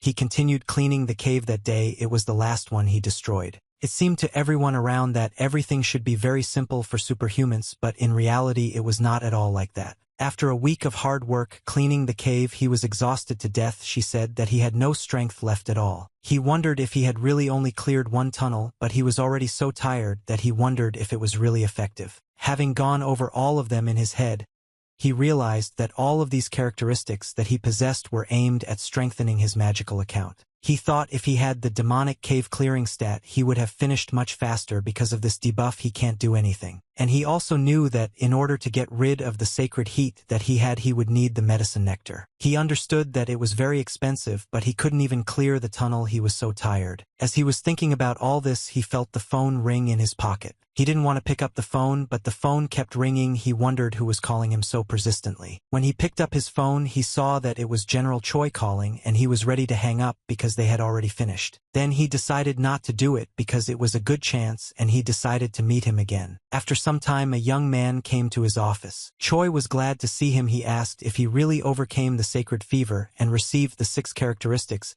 He said that it was a great honor to meet the one about whom so much is said. The young man said that he didn't do it on purpose, it just happened. Then the guy asked Choi if he found the one he asked him about, to which he received an ambiguous answer. Choi started talking about how it was very hard to make the nectar that he asked for could only be found during the 5th level superhuman missions. Then the young man, hearing such an answer, said that means he can't do anything. Choi objected to him. He began to say that it was a question of an exclusive contract with him, so he had to find a way, and he still found it. The guy thought that he knew that Choi would do anything just to keep the agreement with him. After which the young man asked what request he was talking about and what he needed from him. Choi showed the photo and said he probably should know about primary public safety. The guy looked. He really didn't know anything about public safety. He heard for the first time that such a type of security company existed. It was a private military enterprise, a huge company that was among the top 10 largest. The CEO and vice president were a married couple. They came from families that studied martial arts, so they had a solid foundation. The young man did not understand what people who were born with a golden spoon in their mouth could ask for. Choi said that they are not asking for themselves, they have a son, whom he showed him. He showed it one more time. Their son was already 20 years old, and he still had not become a Superman. The guy was very surprised. This couldn't be despite the fact that both parents were from military families. It was surprising. Choi said that you are there, and the riddle, they say he accumulated strength for the 8th level, but he still did not become a superhuman. Then he continued to talk about how they want a superhuman above the 1st level to join them, and for him this is a wonderful opportunity. Kim Jong thought that this was a really good offer and he really needed to meet these people. So he answered Shva that first they needed to meet and then he would be able to give a definite answer. After some time they agreed on this meeting and arrived at the house where this family lived. Go inside, and they offered to sit on the sofa and wait until they came out to them. Choi told the guy that it seemed like the CEO and his wife were very busy and that they were usually never late. The young man looked around and caught himself thinking that this house even smelled of money. They didn't have to wait long. After a while the couple came out to them and asked for forgiveness for making them wait. The woman said that they were the ones who filed the petition and introduced herself and her husband as Seo Young-ju and Lee Mi-ri. Choi got up from the couch, bowed, and said that there was nothing to worry about. He thanked them for taking the time to do so. When the young man lowered his head to greet the hosts, he thought that they were superhumans of at least the 6th level. He looked at them, and it seemed that they were simply unattainable. In his opinion, they didn't even have magical powers. The owner of this house looked at the young man and said that he was an ordinary youth. His wife tried to stop him. She said that he was talking and sent him to the office if he did not calm down. The owner continued to be indignant. He said that this was completely out of bounds. His wife invited the guests to sit down. She said if they have already come here, it means they agree with their proposal. The young man answered them that first he would like to check the condition of their son. If there is a special reason why he cannot awaken the superhuman in himself, he wanted to know. At that moment the owner, with all his anger, hit the table in front of him with his fist. He started shouting how a newbie who came from nowhere knew all these details. His wife tried to calm him down. She said that he should sit down and understand that this guy is very worried about their son. Then she added that they don't tell strangers about things like theirs, and if they are ready to take on the job, she will call her son and explain everything. The decisive thing for you all there were her last words. When she said, doesn't he need nectar, the young man was ready to agree to everything. Kim Jong clearly understood that there was a problem that he couldn't tell his son about, and they knew exactly what he needed. They were completely confident in themselves, so the young man decided to say that he accepted their request and they should call their son. After a while the door to this room opened very quietly. It seemed as if someone was not entering but sneaking in. A guy came into the room and said that his name was So Jin, and he looked at the young man with great apprehension. Kim Jong immediately stood up from his seat, greeted the guy, and said that he was very pleased. Then he extended his hand and shook his hand. At that moment he did not feel anything suspicious. He lowered his eyes down and noticed that Seo Jin was wearing gloves on her hands. Seeing a pentagram drawn on this glove, he said that these are excellent gloves. Seo Jin confirmed that these are really good gloves and added that they are too much for him, but he still uses them. Kim Jong was a little surprised. He thought that maybe this guy needed a powerful romantic drink seal if he was wearing these gloves. The entire family present in the room did not understand why Kim Jong noticed the gloves their son was wearing. But the young man already understood almost exactly what the problem was and why this guy couldn't become a human being. Kim Jong asked permission to let him look at these gloves. Then he added that for children of high-ranking parents, especially for warriors, it is very important to request the overthrow of a first-level person. The blackmail he just received over the nectar was a call to him. At that moment Kim Jong realized something. He asked Mr. Jin if the parishioners of the Church of the Ancient Father really wanted to make him one of them. That is why he believed that their son's power was not awakening. He refused to turn, and the magical seal helps to fight the sacred heat. In fact, the young man understood that he had not announced this publicly. But when they heard about a first-level superhuman who had dealt with the sacred heat, they immediately went to him. At that moment Jin listened to every word he said. He understood that this guy was saying everything accurately. After which he said that it was incredible and he understood everything perfectly now. He wouldn't have to explain everything from the beginning. He was just a detective. Kim Jong answered him that he simply understood what was happening. In fact, Kim Jong thought that if he knew the future, it would not be difficult to predict. As soon as he saw the photograph that was shown to him, an idea came to his mind. He decided that he needed to introduce Seo Jin to the future, and he saw that this guy would become a paladin of the Ancient Father's church. His parents refused to convert him, which is why he lost his powers, but then he accepted the church and changed. At that moment he saw the boots from the father of this family, who came closer to them. The father asked if their son could avoid conversion, and if there was a way out of this whole situation. Kim Jong thought that before these people treated him with such contempt and would have passed him by without even blinking an eye, he answered them that it was possible. After which Kim Jong put his hand on his shoulder and said that he perfectly understood the pain he had gone through. Then he told him to believe him, and only then he could help him. Jin was touched by these words and tears began to flow from his eyes.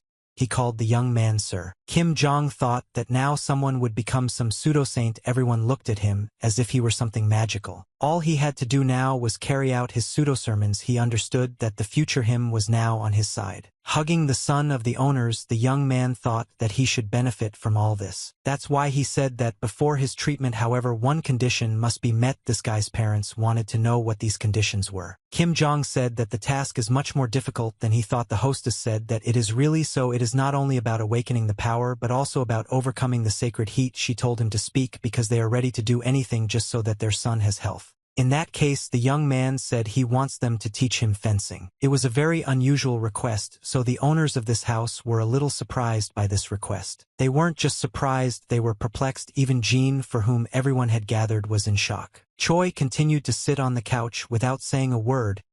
He smiled, not understanding what was happening. At that moment, the mistress of the house asked the young man if he was sure of what he had just said. It seemed at that moment that she became much taller than him and was much stronger than him. She was ready to crush the young man with just one look after such a request that he made. He stood there so small and looked up at her. He was just hot and small. It was then that the young man thought about the situation and that the vice president was much scarier than the president himself. The president asked his wife for calm. Her anger was entirely justified. In fact, fencing in the 21st century no longer had any power, but in the game everything is different. Power is power. And any power in the game was perceived completely differently than in ordinary life. A superhuman effector could easily cope with and destroy an entire tank. It was precisely these high-quality martial arts techniques that were exchanged for fighter squadrons worth trillions of dollars. 10 overthrown person of the first level will train every day. Tofik Tamani can easily bring him to the 4th level. Knowledge of fencing was elite. It turns out that having asked from such, he nevertheless went too far, so the young man said that this would be a reward in case of success with their son. At that moment their son turned to his mother. He wanted to tell her something. When she heard her son's voice, she was no longer as furious as she had been a few seconds ago. She stopped calmer and calmer. The anger was leaving her. She said without turning her head that she agreed. Vitya, the president, said if everything works out they are ready to give him nectar and chi memory in which the knowledge of fencing is stored. When the young man heard that they agreed he was very surprised, but at the same time he was happy. He realized that he had succeeded. He bowed to the president and his vice president's wife and thanked them. At one point he even thought he was about to die, but they succeeded. The vice president, after a pause, said that if he fails, however, she and her husband will be very angry. The young man believed them that this would not happen. He turned to Jean so that he would finally take off these gloves because they needed to get down to business. They entered the next room. It was a training room where all the magical energies were concentrated. Also in this hall there were about 200 medium-level tinctures that could be useful at any moment. The vice president said that they had prepared everything according to their instructions.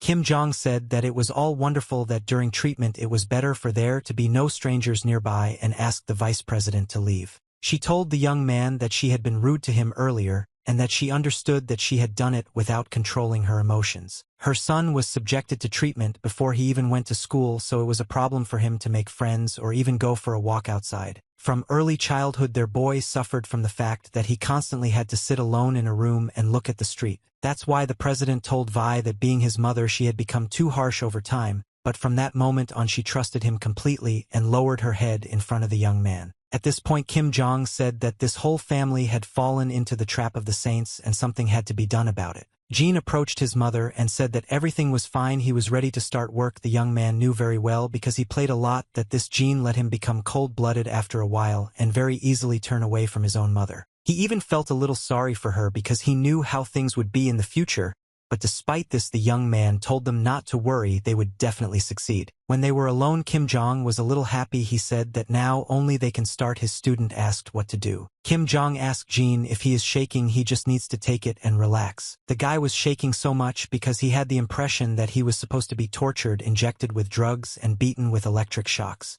This was all part and parcel of his awakening. Look at your ward, the young man asked him where he was treated like that. He didn't understand because usually the treatment of illuminated heat takes place after awakening. The use of nectar helps with this. But Seo Jin did not awaken, and there was a lot of magical energy in him, which is why even nectar was useless against the heat of such power. Kim Jong told his protege not to worry, and to remember only one thing: everything he sees today will have to be kept a top secret.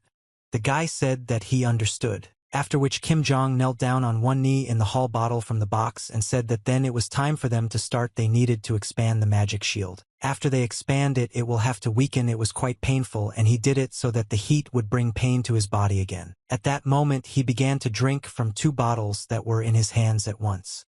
Jean was very afraid for the young man whom he considered his teacher. After drinking 2 bottles he threw them away and took 2 more of the same bottles from the box. After 2 more bottles followed, which he also drank. I drank every one of these bottles. He thought it was incredibly nasty and he was simply disgusted to drink it. There were a lot of these bottles lying behind him, but he didn't stop drinking them. At some point he received another characteristic, and it was an addiction. It meant that the damage received and the amount of magic consumed increased, but the effect of the drug did not work properly. The young man understood that now he had a drug addiction and he only needed to focus on the account now.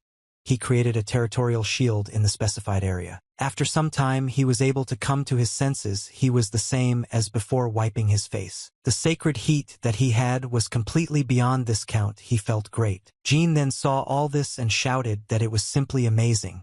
The young man said that he was rejoicing too early because now it was his turn. He told the guy to take off his glove, to which he didn't know how to react. He was afraid to go inside. Kim Jong told his student to immediately take off his glove, go inside, and take his hand. Then his student said that the 2 sacred heats would start to conflict, and all this would lead to terrible consequences. He was afraid to do this. Unexpectedly for his student Kim Chan to leave the circle, he wanted his student, if he is afraid then he himself will go inside. Kim Jong told Jean to come in and stay inside for now and not be afraid of what would happen next. Kim Jong, being on different sides with his student, told him not to ask about the reasons, just do it without asking unnecessary questions. At that moment Jean decided that he really needed to do what the teachers demanded of him for the first time since his appeal. He decided to take the glove off his hand, although it was not at all easy for him. Immediately after he removed this glove from his hand, a sacred heat engulfed first his hand and then his entire body. At that moment, the young man thought that his student had a lot of energy. Although he himself was very scared, he decided to reach out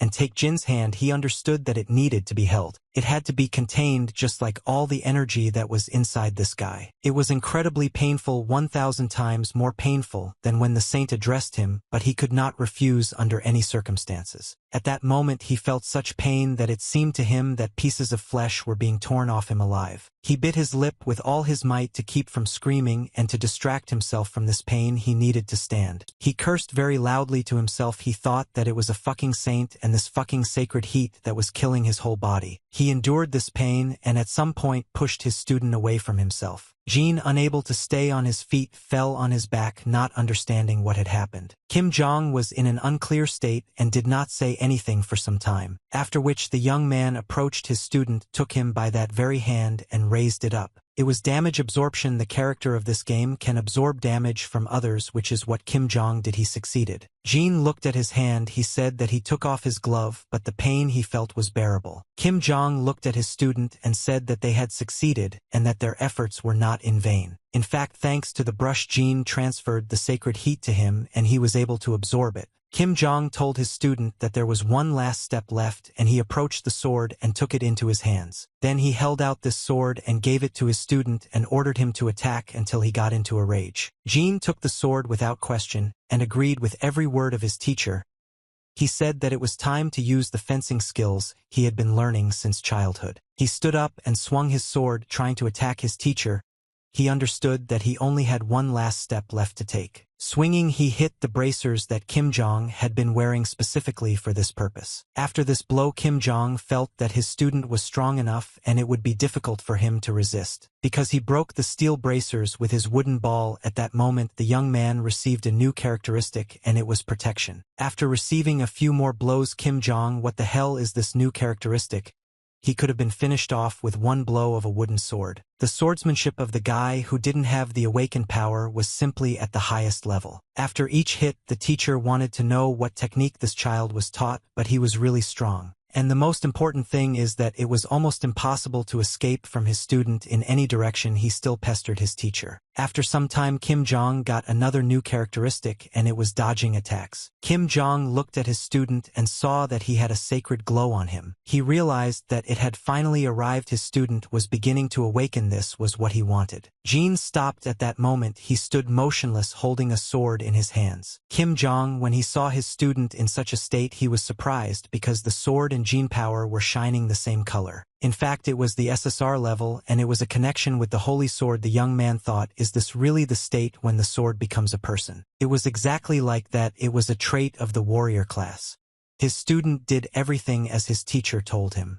He attacked him until the enemy fell. Kim Jong realized that this guy who was standing in front of him, who was his student, had crossed all boundaries. Most likely he fell into a trance, so he began to swing his sword from side to side, not seeing any obstacles in front of him. Kim Jong thought, if he continues like this and comes closer to him, he will most likely end up in such a situation that he is just a corpse. That's why he decided to review all the skills he had. He needed to mobilize all his defensive skills. He concentrated magical defense in both his hands so that his student could not harm him. He thought if he does this, then he should succeed. He should take the magic concentrated in this training hall. And most importantly, he had to combine the magic shield and protection into one so that he could get this energy. He didn't have to wait long because the blow came very soon with great force. It seemed that after such a blow, he really would not be able to survive and would not be able to resist. But after this blow, when it started to flutter, it was clear that the defense worked. His magic shield acquired a new skill. He succeeded. He understood that by combining magical defense and counting, he would get a new skill that he was going to acquire. The only thing he understood was what it meant when a sword becomes a person, and he almost killed him. When it was all over, the young man raised his head and looked at his student. Jin sat opposite him. His head was down. It seemed like he had no strength at all. The next moment he staggered and began to slowly fall to one side. Kim Jong didn't understand what happened. He ran up to his student.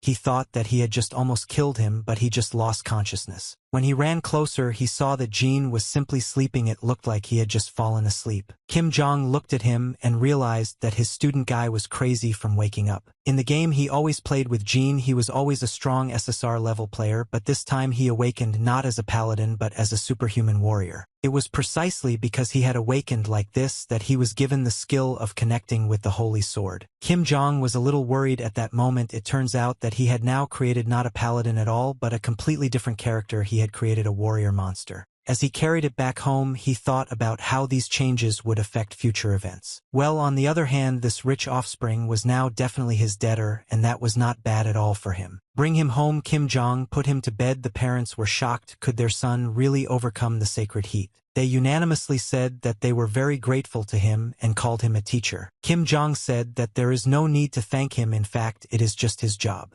Choi told the young man that he knew that he could handle it. Vice President and Mother Jean stood next to her son, placing her hand on his head. She said that she had not seen her son sleeping so peacefully for a long time. A real miracle happened in her eyes. After which she looked at her husband and nodded his head, and he nodded his head too. The Vice President said that the young man would receive nectar and knowledge about the effects as promised to him, but they still think that this is not enough. The guy said that this would be enough. After which the President asked the young man to accept from them at least a small monetary reward of 1 billion won. The young man thought that it was very impolite to refuse twice what was offered to him, so he decided that he would take the money and thank the President. When they were driving back in the car, Choi told the man that she thought he was just on top. He looked at him as if he were holding nectar in one hand and a flash drive with fencing lessons recorded in the other. It seemed to him that it was simply brilliant. Choi asked the young man if he was really going to take this nectar right now. Kim Jong answered him why not, besides he was planning on going to the bottom for a while. Choi warned the young man if anyone from the Ancient Fathers sect knew that he had nectar. And if this rumor spreads among this entire sect, then they definitely won't leave him alone. And then he added that he was a little sorry because if he took the nectar in its pure form it would be able to increase his magical powers. Kim Jong didn't know this. He looked at this nectar and said what would happen if he drank it just like that. Then he will not only be able to defeat the Sacred One, but also strengthen his own skills. At that moment, they drove up to the very hotel where Kim Jong was staying, and they had to part ways. Choi told the young master at parting that he would try to look for tools to purify this nectar, and he had to decide when he would use it. The young man came out with his car, thanked him, and said that he would think about his words. Having gone up to his room, he definitely opened the bottle where the nectar was that he was supposed to drink. He thought he should drink it right away, and now he wasn't going to waste time. Even when he got into a dark alley and Alia's team tried to destroy him, he perfectly realized all the cruelty of Secret Soul. It was possible that Director Choi, who gave him work, would also betray him. Having opened this bottle, he began to take it. He immediately developed a potion addiction to the absorption of magical energy and intoxication. He thought that he had skills that should increase the effects of nectar. When he drank all this nectar to the very end, he could not even hold this bottle. He dropped it. The pain in his whole body became impossible again. He felt as if every muscle was being separated and woven together again. He felt how a huge amount of magical power began to accumulate in him, which brought him such pain. It seemed to him that he would not be able to bear all this and would not be able to endure such severe pain again. The magical energy that had accumulated inside him burst out, and it seemed like it was about to tear his entire body apart. But immediately after that he felt other powers in himself. He was the first to be born and received a level above human too. His level at that moment increased. The first thing he wanted to do was to restore his body after the sacred heat. He was glad that he received a first-level skill. It was a strengthening skill. He thought what he should do next. This fencing from black flame to knowledge fencing, it was quite encouraging. He took a deep breath and thought if he practiced these two skills together, there shouldn't be any serious problems. He could get more skills. At that moment, he received an SMS. It was a message from Jean. He thought why this guy suddenly wrote to him, "You there?" The message said that he needed to talk. He didn't want to talk to him, so he decided he'd better go and practice. But the phone didn't stop ringing all the time, and this call irritated the young man a little. So he went to the phone in the hall and looked at the message a little irritatedly. He wanted to know what was going on. His student wrote him several messages and wanted to help him with his fencing lessons. He found it very suspicious because this guy was not the type to write messages. It was some kind of nonsense. At some point it dawned on him, he realized what was happening. He thought, is this really what he thought? There was something wrong with these words. He decided to read diagonally, and there was something written about daggers. The young man looked at the message again and realized that it looked like a secret message. He remembered the dagger group that was present in this game. They were one of those who see almost everyone as their enemy. He thought that if he wanted to set him up, he would have simply called and asked him to come to his place, and given such a coded message, this meant only one thing: that he had been caught. He thought about the director and that apparently they found out about his training for filtering nectar. He remembered his words when he said that he would try to look for tools to clean the nectar, and he had to make a decision when he would use it. The young man didn't like this whole situation very much. He understood that he wouldn't have to lie low as he wanted. On the other hand, he thought that he had already found the nectar, so he could just ignore all these messages. This game he was in, it was every man for himself. These were the rules of this game. In another part of the city where there was a lot of scum and where they spoke completely differently, the guys from one group actually took Director Choi hostage. They wanted to know if that kid really couldn't use his superpower all night long. Was it like that or something else? The director said that the young man believed him and signed a contract with him, which is why he can't tell them anything. One of the thugs who captured him told the director that he should know before that. He thought about leaving his limbs with him, but apparently he will have to act differently. After which he grabbed a huge axe and began to approach the chair where the director sat tied to this chair. Come closer. This big guy asked the director which hand he chooses, right or left, or let him say which hand he eats with. This thug said if he didn't answer, they would start with his right hand, after which he locked the door to cut it off. When he had almost done his job, he heard an explosion behind him, and he put his axe aside. The thug turned his head. He wanted to know what was going on and what that explosion was behind him. One of his guys who could still speak addressed him as a gentleman. He was ready to tell him everything. This guy said that there was some crazy guy who was not far from this place. He will bomb them and see the entire room completely so they are in the palm of his hand. This crazy guy threw grenades into their building from a rocket launcher, and he's ready to destroy them all. The young man, when he fired several grenades, he said, hey, this group of daggers, that they screwed up really badly. Because even in this damned world in which they were and in which everyone was for himself, he would never abandon a person loyal to him. So these daggers didn't have a single chance. Immediately after that, he pulled the trigger again and fired another grenade in their direction. He walked straight towards them, saying that a war was starting with them if they didn't stop now. Kim Jong, after these words, released a grenade from his weapon, and it achieved its goal, destroying everything around. The people from the Dagger organization were scared and started to run away. They didn't understand what was happening. They were running and shouting where the shooting was coming from. Their commander gave the order to immediately find the one who dared to shoot at them. Kim Jong, watching everything that was happening, thought that it was very expected. They started running out like cockroaches.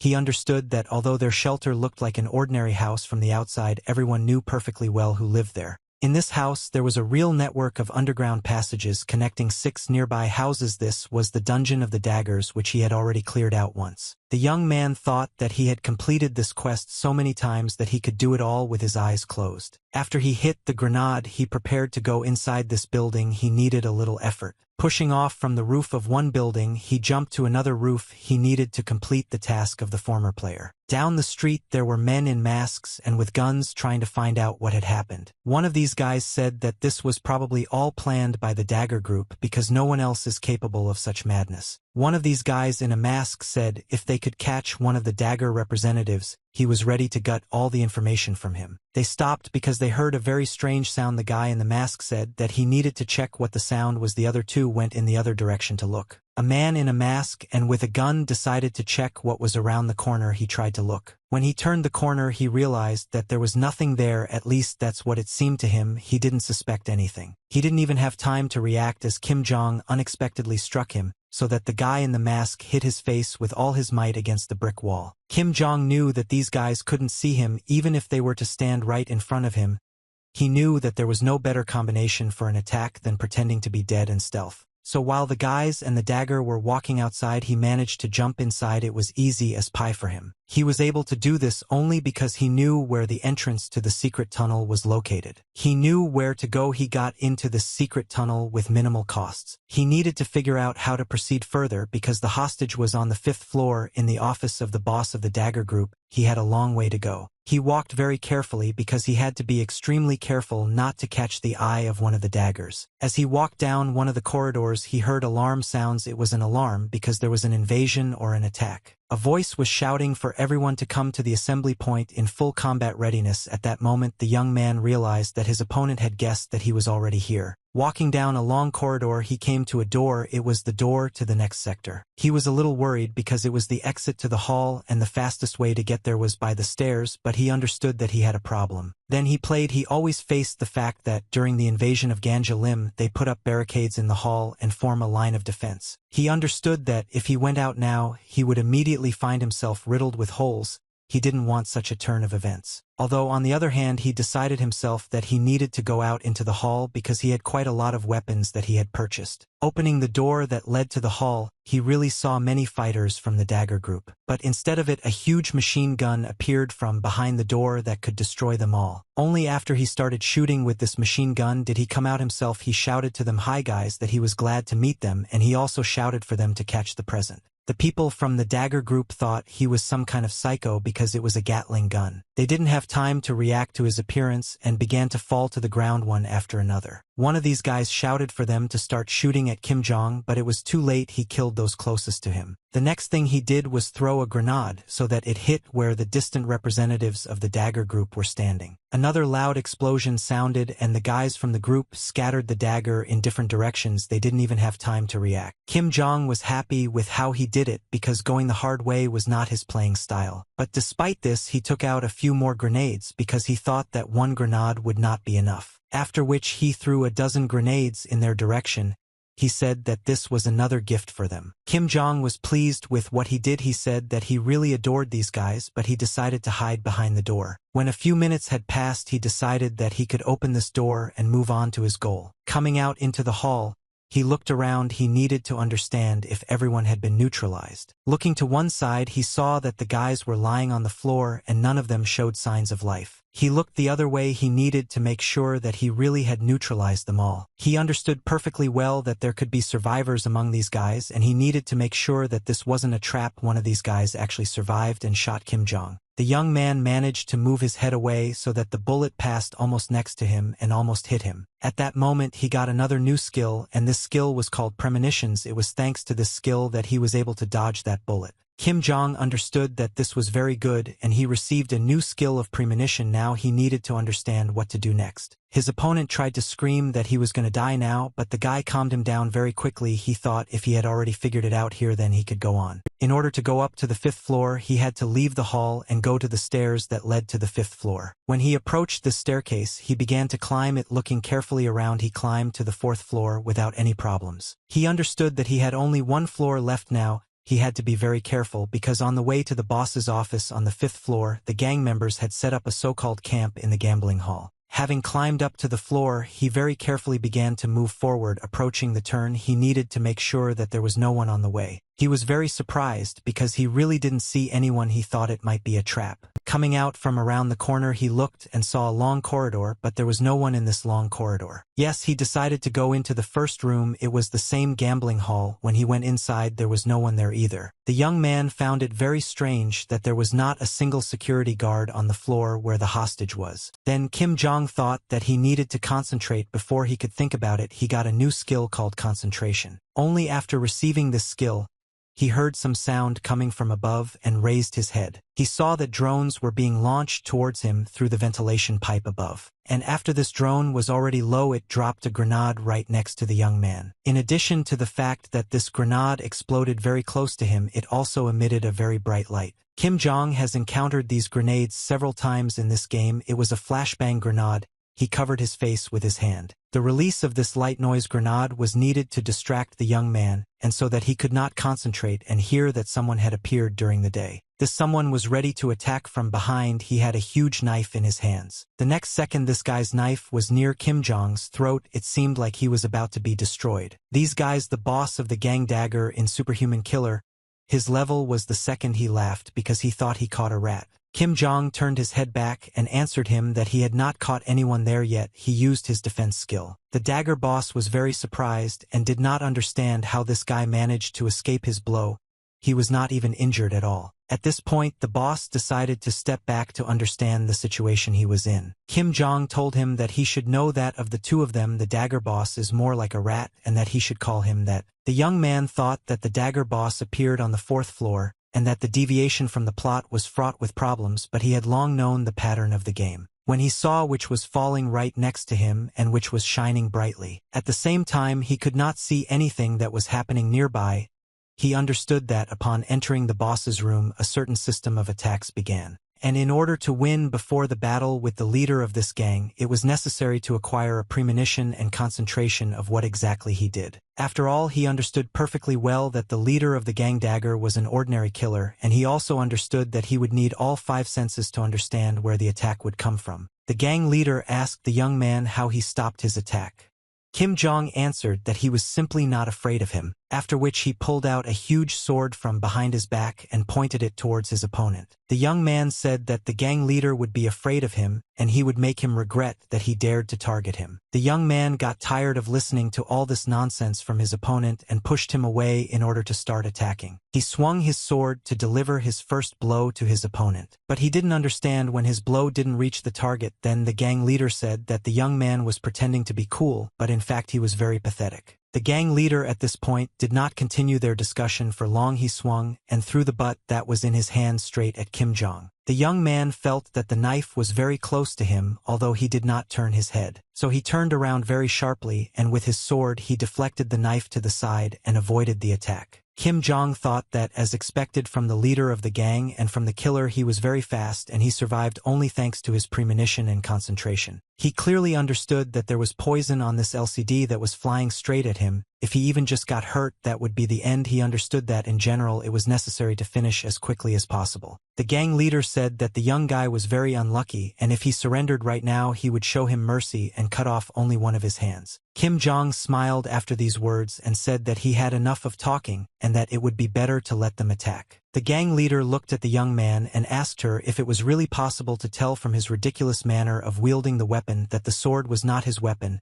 and that he was most likely a shooter, and now he was simply ready to talk his teeth. The young man thought about his words and about the fact that he said that he was a shooter. Of course, he used mainly firearms, so it is not surprising that he took him for a shooter. The gang leader went on the attack and shouted for the guy to prepare for a long and painful death. Kim Jong, repelling his opponent's attack, understood that he had only one chance and he had to take advantage of it. When he realized that the leader of the dagger gang had let his guard down and was sure that he had already won, the gang leader laughed at his opponent. He considered him very slow and thought that he could easily deal with him. At that moment, the young man realized that the time had come for him to start acting, and he had to act not with a weapon but with the sword that was in his hands and which he could wield. So the first thing he did was he swung and tried to hit his opponent. The blow he dealt caught his opponent by surprise. He thought that they were calling him a psycho, but a psycho can also be a killer. After the first blow, he delivered another blow. His opponent fell to the ground, fending off this attack. The gang leader began to crawl back. He was unable to fend off the young man's blows. All this happened only because Kim Jong changed his characteristics. He could now wield a sword. There was a strong blow, and also he used the combo characteristic. When he changed all these characteristics, he now became a warrior who was armed with a sword and not a weapon. After he swung, he decided that he needed to use his knowledge of fencing, and he needed to show the first move. He hit his opponent with all his might. Blood sprayed in all directions. This first move was called Mountain Destruction, and it was the move that destroyed his opponent. The gang leader wasn't so confident. He could barely sit. His knife was lying somewhere nearby. The young man told his opponent that he usually loses when he lets his guard down. The gang leader, when he heard these words, pulled himself together, grabbed his knife with all his might, and was ready to attack. He shouted that the guy was just a monster. The gang leader shouted, does he really think that this is it and he can let him win so easily? He threw his poison knife at the young man. Kim Jong deflected the knife again and asked his opponent if he had really gotten a second wind, after which he performed another technique from his fencing knowledge. This time, the blood splashed all over the walls and windows that were nearby. The gang leader lay face down on the floor in a pool of his own blood. Kim Jong felt some pain in his side and he looked down. He realized that he couldn't block the knife that his opponent threw in his direction.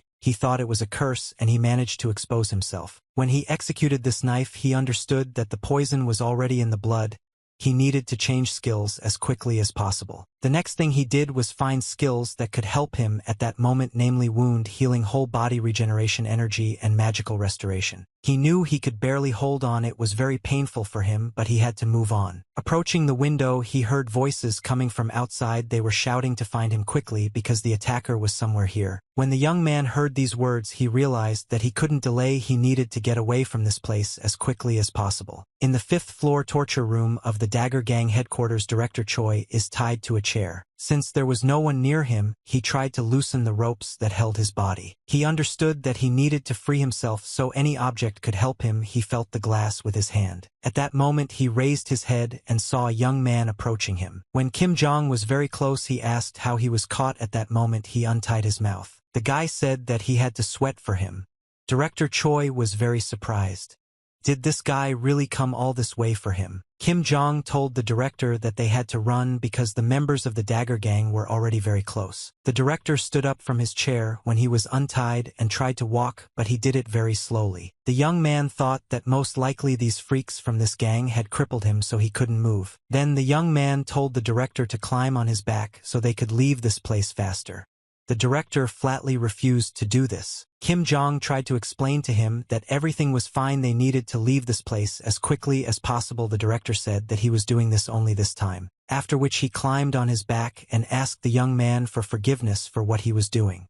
The guy thought that it was amazing that he was still faithful to him after such abuse. Kim Jong thought that this game he had been playing for so long was a terrible world, but at times it was very cute. After some time they were already there. They were sitting in the office where the director was used to working. In front of the young man there were many jars standing on the table with a green cross. At that moment he acquired a new skill, resistance food.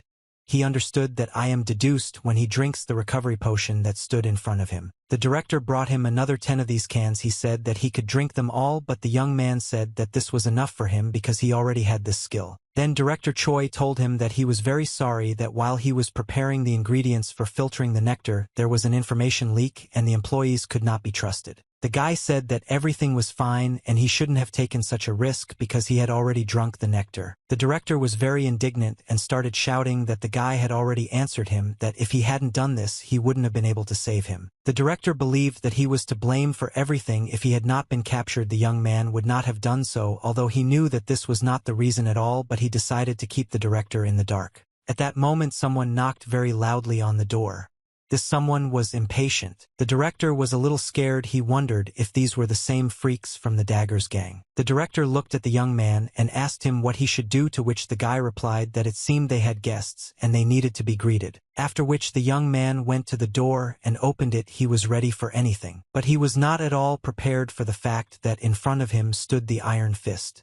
In front of him stood the leader of the Iron Fist group, Kim Chulkwo, and his 2 assistants. The young man was very happy and asked the leader if he had really come so quickly. The leader of the Iron Fist looked at the young man and said that he was really an unusual guy because he was able to destroy the leader of the Daggers, and then asked why he called him. The young man thought that if he had worked so hard to complete the task, he could now receive a reward. According to the rules of the game, there were 2 competing factions, the Iron Fist and the Daggers, which controlled the areas of Sula. In the game, the task was to help defeat the Daggers with an Iron Fist, and that's when the mission was considered completed. Because of trouble Matkin with stings, the Iron Fist gave out awards. These are the awards he wanted to receive. The leader of the Iron Fist asked the young man if he really wanted to create his own gang, to which Kim Jong replied that no, it was definitely not for him. The reason he called him was completely different. He said that he was offering them to take control of the territory that belonged to the Dagger. The leader of the group was a little surprised. Then he added that he was used to working alone, so he was not planning to join anywhere.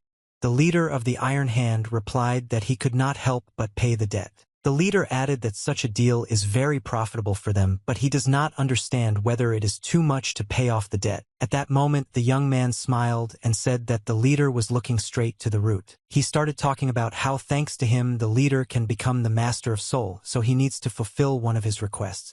The leader wanted to know what this request was. The guy started from afar. He started talking about how as a person who lives in Seoul, he only wants one thing. He wants his own house. He thought it was time to get a place to live. The leader of the Iron Hand was very surprised by his request.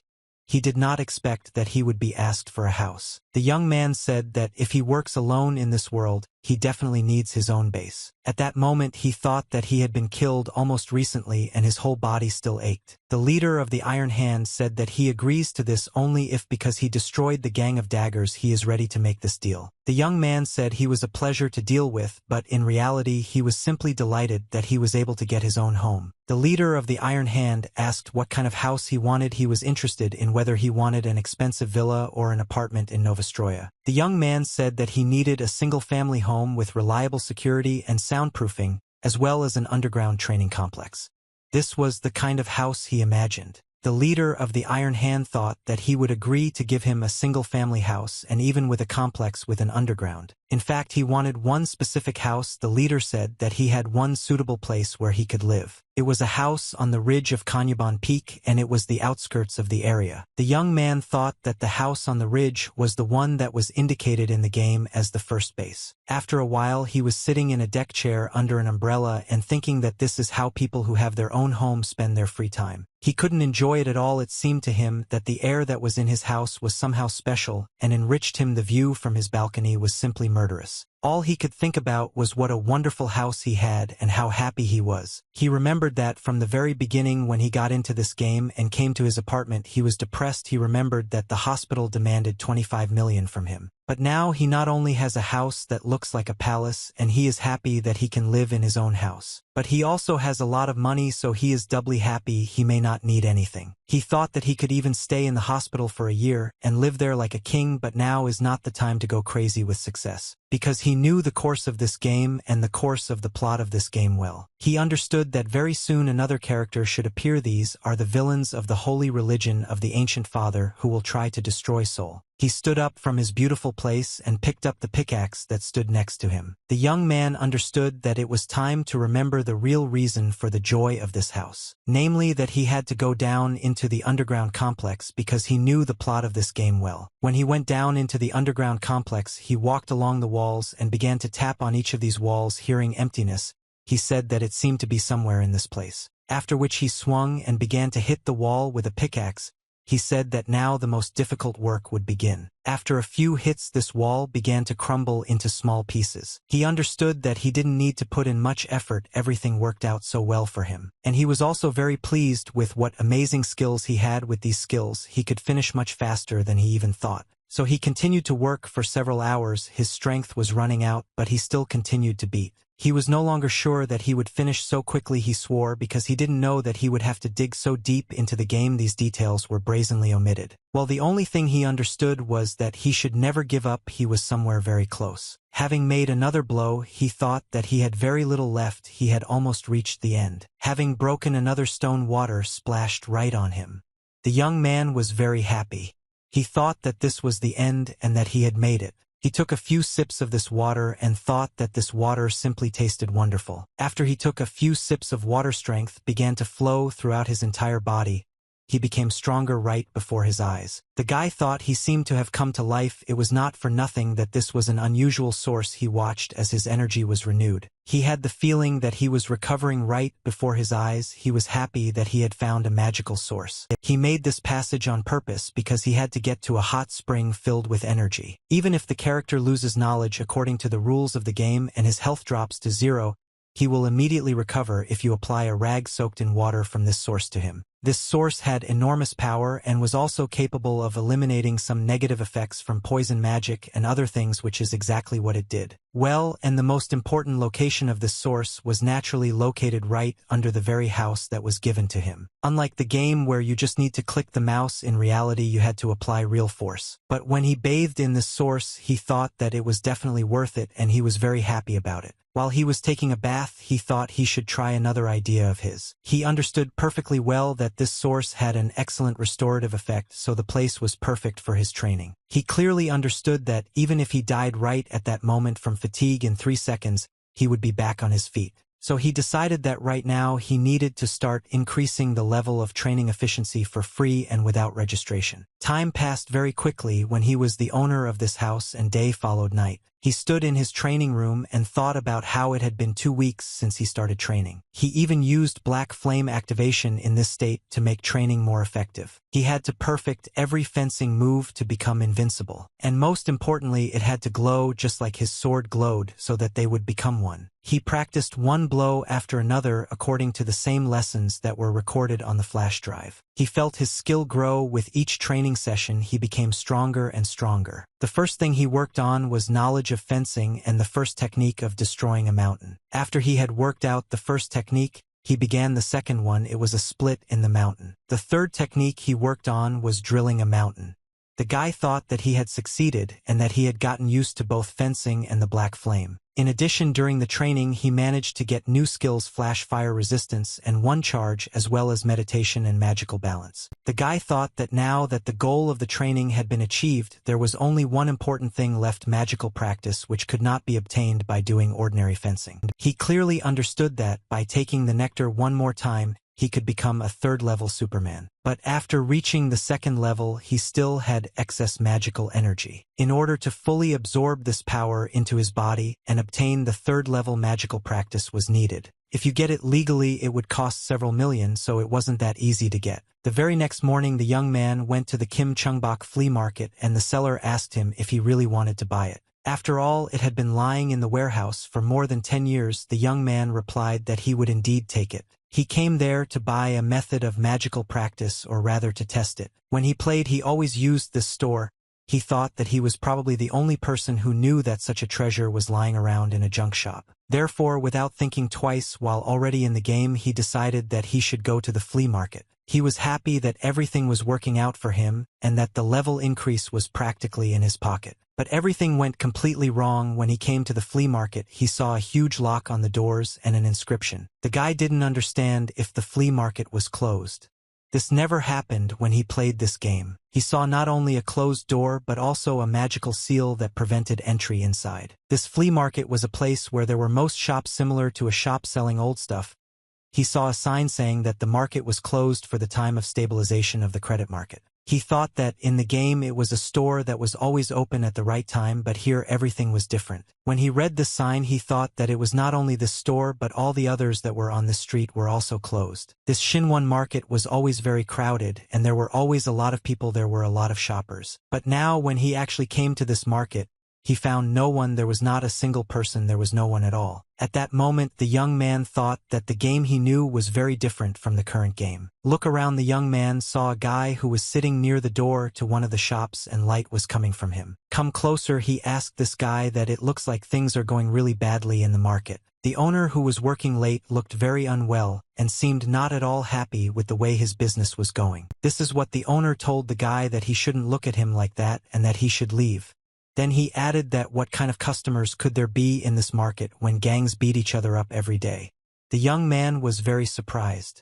Wasn't this the territory of the Iron Fist? The shop owner said that this is not true at all. After they dealt with the daggers, there were constant showdowns between the Iron Fist of Poison and the Naked. The guy didn't understand how this was possible and where these groups came from, but now something began to clear up in his head. He understood that the original storyline ended with the Iron Fist defeating the Dagger and occupying a new territory along with Shinwon Market, which were controlled up to this point by a group of bandits daggers, so everything in the game went according to plan. But this time he dealt with this gangster group, so other groups also joined the fight for control of the market. The guy understood that the responsibility was also on him, so he had to figure out what to do. The silence was broken by the sounds of someone swearing very loudly. Then other voices were heard. The owner of the shop said that it was starting again. The guy looked in the direction where the voices were coming from and thought it would be good to first look at the new characters. He decided that he needed to go and see what was going on there. He saw two groups standing opposite each other. The leader of one group said that others knew perfectly well that this intersection was the territory of the Poison group. The leader of this group is a girl. She said that the Dagger Rats should get out of her territory. She was called the Iron Scorpion. This was the deputy of the Poison group, a high-level character, a superhuman of the second level. The guy who was lying on the ground and had been beaten was shouting at her that she was just an ordinary creature. A third person got involved in the fight between these two and approaching this intersection asked what was going on here. When they turned around they saw several practically naked men approaching this intersection. Iron Scorpion looked at these perverts and shouted at them, did they really crawl here to show off their ugly body? The fattest one who was in front of everyone said that this crossroad was the territory of the naked group.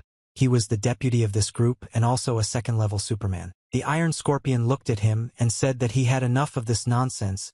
He had to leave here immediately. This naked man said that she was blaspheming here. When the young man came closer and looked at the whole situation, he thought that they were all crazy and they needed to get out of this place as quickly as possible. He understood that there was chaos in this market, and the fat guy who was beaten raised his head and looked at Kim Jong and said that he recognized him and it was he who smashed the daggers. Kim Jong told this guy to get up, already something needs to be done. The guy didn't understand what they wanted from him. The young man raised his one hand and shouted at the two groups standing at the crossroads that they were idiots and that it was enough to fight and that they should come to him. Kim Jong told the guy to keep quiet because he is helping him in this situation. In order to stabilize the market, it is necessary to build a hierarchy, and the best thing he came up with was to help the guys from the daggers. The Iron Scorpion turned her head and asked who was there to sign. The guy thought that all these super people who were here were all second level. The leader of the naked gang asked the young man if he wanted to make a donation. The only thing Kim Jong understood was that if he fought at full strength, he would easily defeat them, but then innocent people could suffer, which meant he had to make some other decision. He decided to review all his skills again, took out his ball because he had not trained in vain, and decided to show himself in the whole game. When the leaders of these two groups saw Kim Jong, they were very surprised.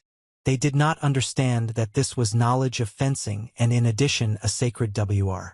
And the most surprising thing they were surprised at was that most likely it was the same guy who single-handedly finished off the dagger. The young man turned to them and said that he was generous enough to make them an offer. He suggested that they fight one-on-one without unnecessary noise, and whoever wins will take this place. He asked how they felt about such an offer. Iron Scorpion immediately told him that he was crazy. She had no intention of fighting one-on-one with someone from the warrior class. He told her not to worry because he would give her the opportunity to choose any weapon that was beneficial to her. None of the leaders of these groups could agree with his proposal. They stood silently and thought about what would happen next. Then the young man approached the fat man from the group of naked men and asked him about his ability to control the mind. If he could withstand his onslaught, he would be able to win. The leader replied that he was handsome and well-informed. The fat guy from the naked group said that he doesn't want to fight. The young man can just join their goddess. The guy replied that it sounded disgusting and didn't understand why he needed it. Then he added that their cult is so weak that there are not even 7 branches and the second level of influence was just a nightmare. The guy said he doesn't understand why he would join a sect that isn't even in the Treaty of Westphalia. This ugly naked fat man told the young man that he was most likely not a believer and his goddess would help him to reason with him. After which he extended his hand forward and ordered one person to kneel down and accept the mercy of the goddess. The young man realized what his strength was and what his mind control skill was, and he was strong enough. At some point he even wanted to bow down, but he was able to resist this force. His knees began to drop and it seemed that his whole body would fall to the ground and he would bow down. But everything went completely wrong. The young man swung and hit the naked fat man with all his might on the jaw from below so that he fell on his back. After which this naked young man lying in a thong spread out on the asphalt asked him for forgiveness for the fact that he was not lying quite beautifully. Kim Jong was delighted with his strength and his skill of resisting the Holy Spirit.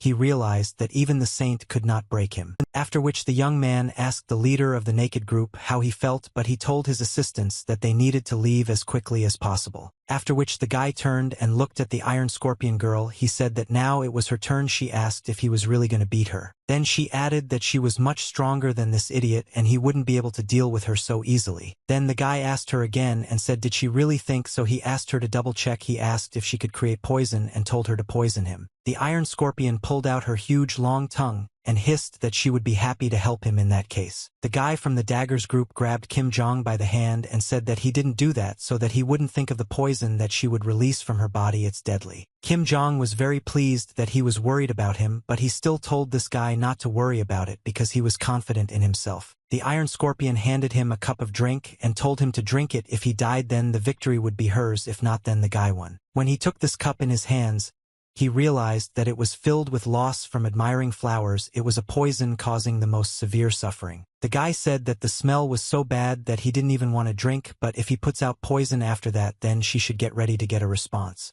The Iron Dragon told him to drink and not ask for an antidote. The young man replied, taking the first sip, that she shouldn't worry, that it wouldn't happen. After he drank the poison to the end, he felt terrible pain throughout his entire body. He couldn't stay on his feet and started to fall, and the same mug of poison fell out of his hands. Then he fought this poison. He understood that he could simply go crazy. It seemed to him that the blood in his whole body was boiling. The Iron Scorpion stretched out one leg and said if he kissed her boot and begged her, then she would give him the antidote. He thought that he needed to concentrate, and this poison that he drank was created by mixing different poisons. However, the resistance is not enough. He needs to somehow hold out using recovery. He didn't understand how to achieve this, but he knew that the solution would be very close and he would be able to cope with it. The Iron Scorpion was very surprised because she looked at the young man and did not understand how this could be, because the poison was concentrated in only one place in his hand. At that moment he got another new skill. It was resistance to medicine. At that moment his hand went away and became the same. He succeeded. He sat on his knees, looked at his hands, and realized that now he could control the poison with magic. Now he only had the last one left. He needed to get all this poison off his body and off his hand. He turned his hand and threw all the poison that was in his blood from it onto the ground. Those standing nearby and watching did not understand how this happened, how he was able to remove the poison. It was simply impossible. The Iron Scorpion was furious. She couldn't even imagine that he could do such a thing. But the young man stood up and approached her. He said that she had given him just an abomination, but now it was his turn. He grabbed her hand. He held her so that one of her fingers was separated from the rest of her hand, and he began to squeeze her fist, and with all his might she began to scream very loudly.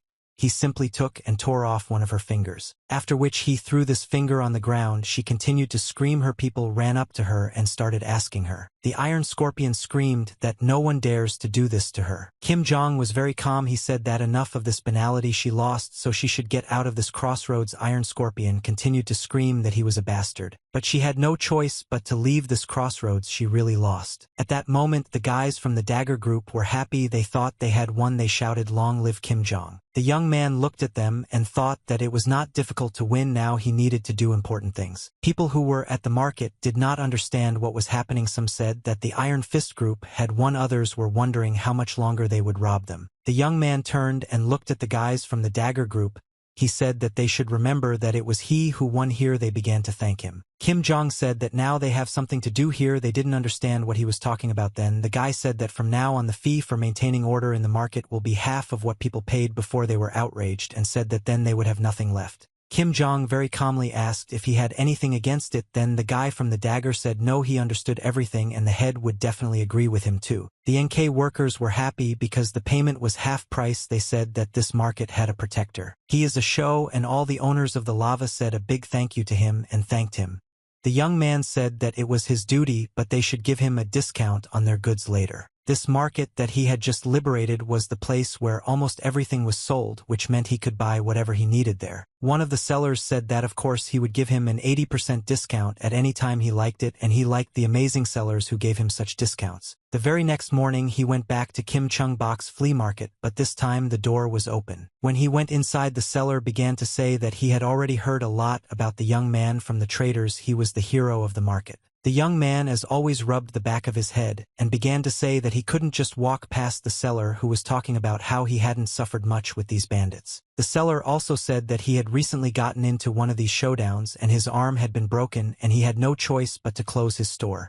The guy asked him if he was taking medication. The seller told him that he had undergone treatment and he was already feeling much better. If it weren't for this, he wouldn't have been cured in a month. The young man was very surprised. Is there really a doctor in this area who treats ordinary traders? The seller replied that there really is such a doctor and he can introduce him to him. Kim Jong said that it was great, but he would like to buy something from the auction first. The merchant said that he could buy whatever he wanted and he could be at home. There was everything he wanted. The young man said that of course there are a lot of good things here, but he came here for something completely different. He asked the merchant to show him what was inside the store and not outside. The seller was a little surprised and asked the guy again how he knew that there was something inside. Then the young man answered him that he knew absolutely everything because he had spent 10,000 hours on this game and he knew absolutely everything about it. Then the seller said that they needed to go through the employee-only entrance. The seller and the buyer started to go down. The seller said that he had never shown the basement to new buyers, but the guy was a Superman, so he was ready to show him something special. When they went inside, the seller said that there were a lot of magical items collected here and he could look around. Kim Jong thought that when he played and when he got into the game in this basement, there was always a big pile of unique things in it. And most importantly, he knew that in this basement there was something very important for him. It was the rock of an ancient god whose magical power was sealed with a magic seal. It was a truly excellent item. He thought if he had already taken it, then why did he come then? Maybe he should look at something useful. When the seller saw his choice, he thought that this guy, like a Superman, had excellent insight. He chose Pizza Diamond's magic glasses, steel armor, and even the rock of an ancient god. All these items were very rare. And the most important thing is that altogether they cost only 2 billion won.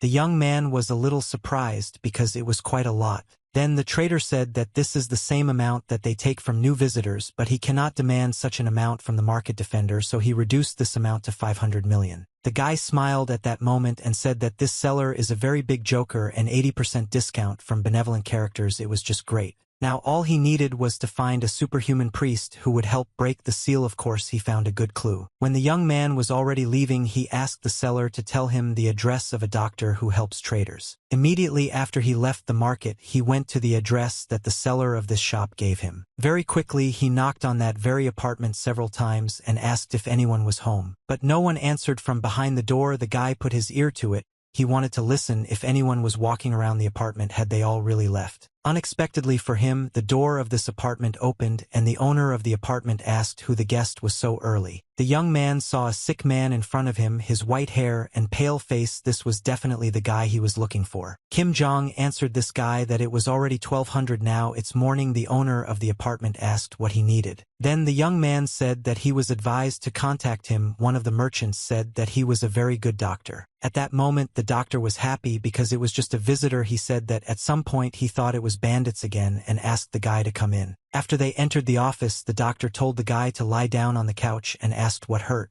As he passed by, he saw a statue, and it seemed to him that this statue was very new and did not fit into the interior. The doctor once again told the visitor to lie down.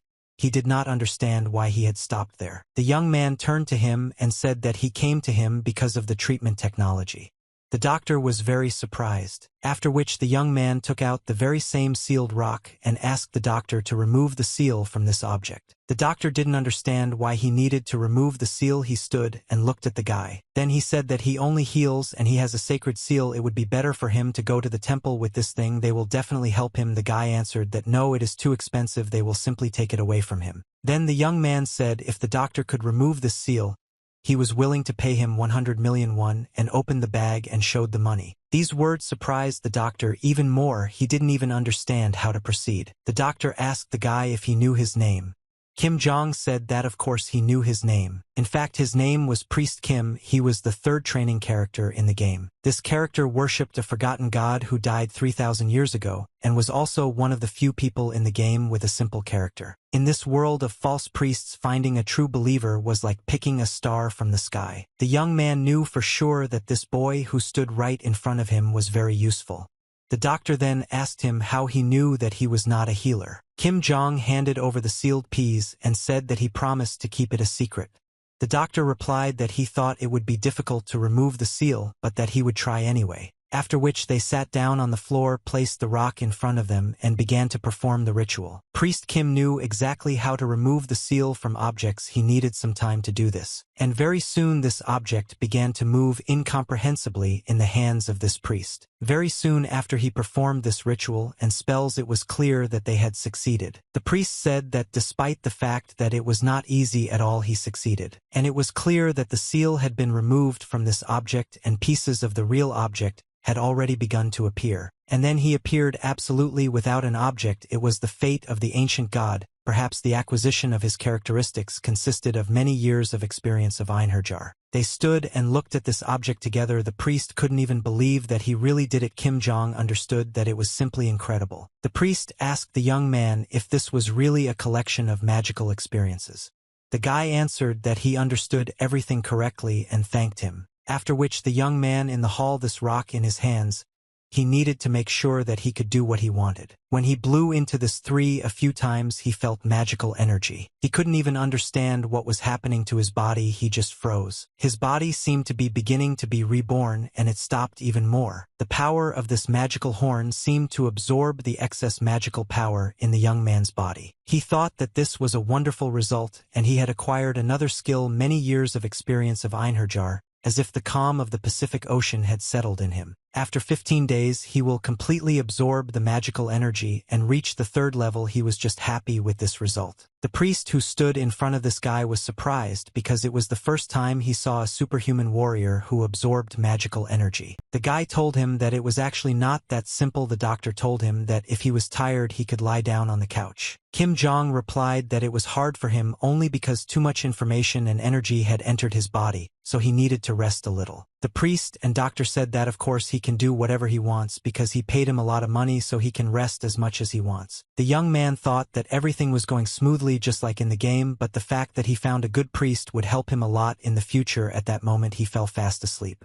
Maybe he would have slept for a long time, but the noise woke him up and he opened one eye. Getting up from the couch, he sat down on it. He did not understand what the noise was in this room.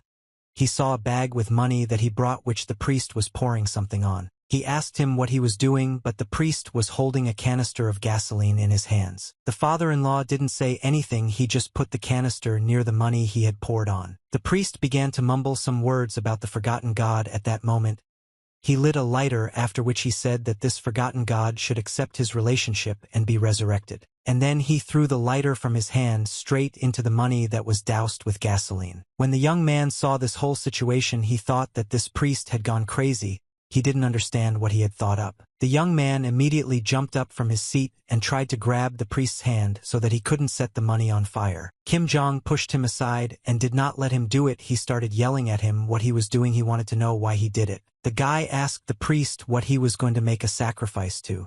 The priest answered that usually people make sacrifices to God by burning money.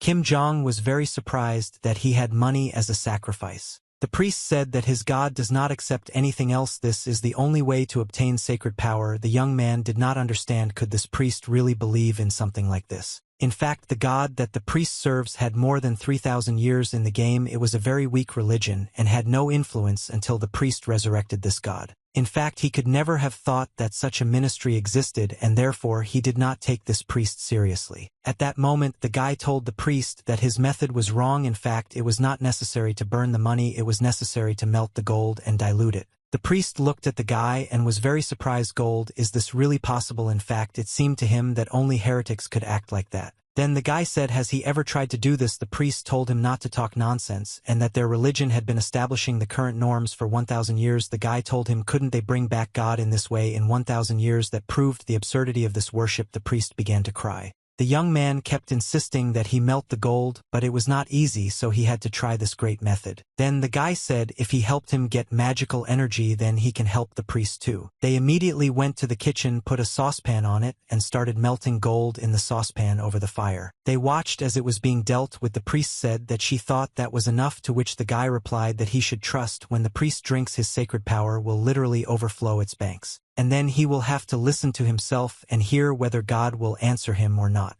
The priest said, if I advise him to do so, then he is ready to try. He took a cup in which molten gold was poured and drank it to the bottom. Instantly his body began to transform. His look was completely different. It seemed that even his hair was no longer white but golden, and he was not as pale as he had been before. Having received a large amount of power, the priest could barely hold his body. He had to hold all this energy that was inside him. The young man asked how he was feeling. Then the priest replied that it was some kind of madness. He had never been in such a state. Then the priest raised his head and told the young man that he was absolutely right in everything. Instead of burning several dozen 1,000 bills, he just needed to use gold. Then the young man said that in the future the priest should definitely do so, and then he will quickly achieve his success. The priest replied that he did not even know how to thank him. The next moment it seemed as if a complete enlightenment had appeared in the priest's head. He said that he knew exactly what would suit the young man and told him to accept it from him. The guy looked and did not understand what kind of necklace it was. In fact, this thing was known for its healing properties. The priest said that if he had this thing, it would definitely bring him luck. Kim Chan thought that it was impolite to refuse gifts, so he decided to take this thing. He understood that it was just cool. And he also thought that in the game that he had been playing for so long and that priest boy had a lot of good quests. After which the young man turned to the priest and asked if this was fate, then should he help him with prayer. He took him by the hands. At that moment the young man realized that he really wanted to get this priest and he wanted him to become his debtor. The communication between the young man and the priest did not end there. They continued their communication at the guy's house. The priest begged the young man that he could no longer drink this molten gold. It simply did not suit him. The priest said that his entire body was already made of gold. He wanted to vomit, but the guy said that he needed it. The priest told the guy that if he gets such a big power in such a short period of time, he will become dependent on it.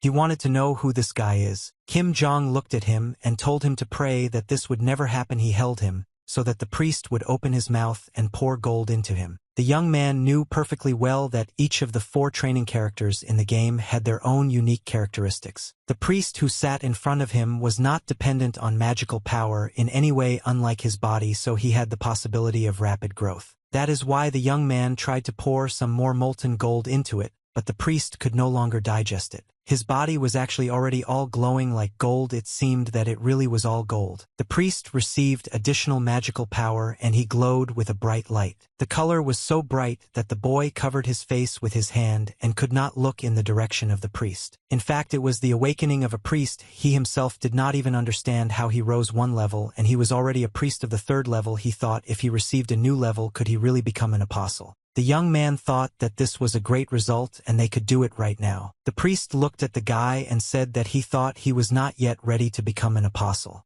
The guy answered that he felt God so well and that he was already quite ready. And if he now has the 3rd level, then it was necessary to create a meeting and receive recognition as an apostle. The priest thought that he was able to rise so quickly only thanks to him, and he will never forget it. The guy told him to his face that it was just ordinary help, but in reality he thought that he should never dare to forget it. He wanted him to quickly become an archbishop and bring him the church religion from the warehouse. The priest looked at the young man and said that it was probably shameless, but he wanted to ask him for a favor. The guy was talking about calling a meeting, but he didn't want to go there alone. He asked if maybe he would go with him because the bishop would be there. Kim Jong said that the priest should worry about her. He will take him. Everything went according to his plan. He thought it was just great, and now he will start a new quest called Priest Kim. The next morning the priest and the young man went to church for a meeting. When the others saw the priest, they were simply delighted. They did not understand how he could reach the 3rd level, and no one expected this from him. The priest thanked all the parishioners who came to this meeting. At that moment the young man thought, what a miserable meeting.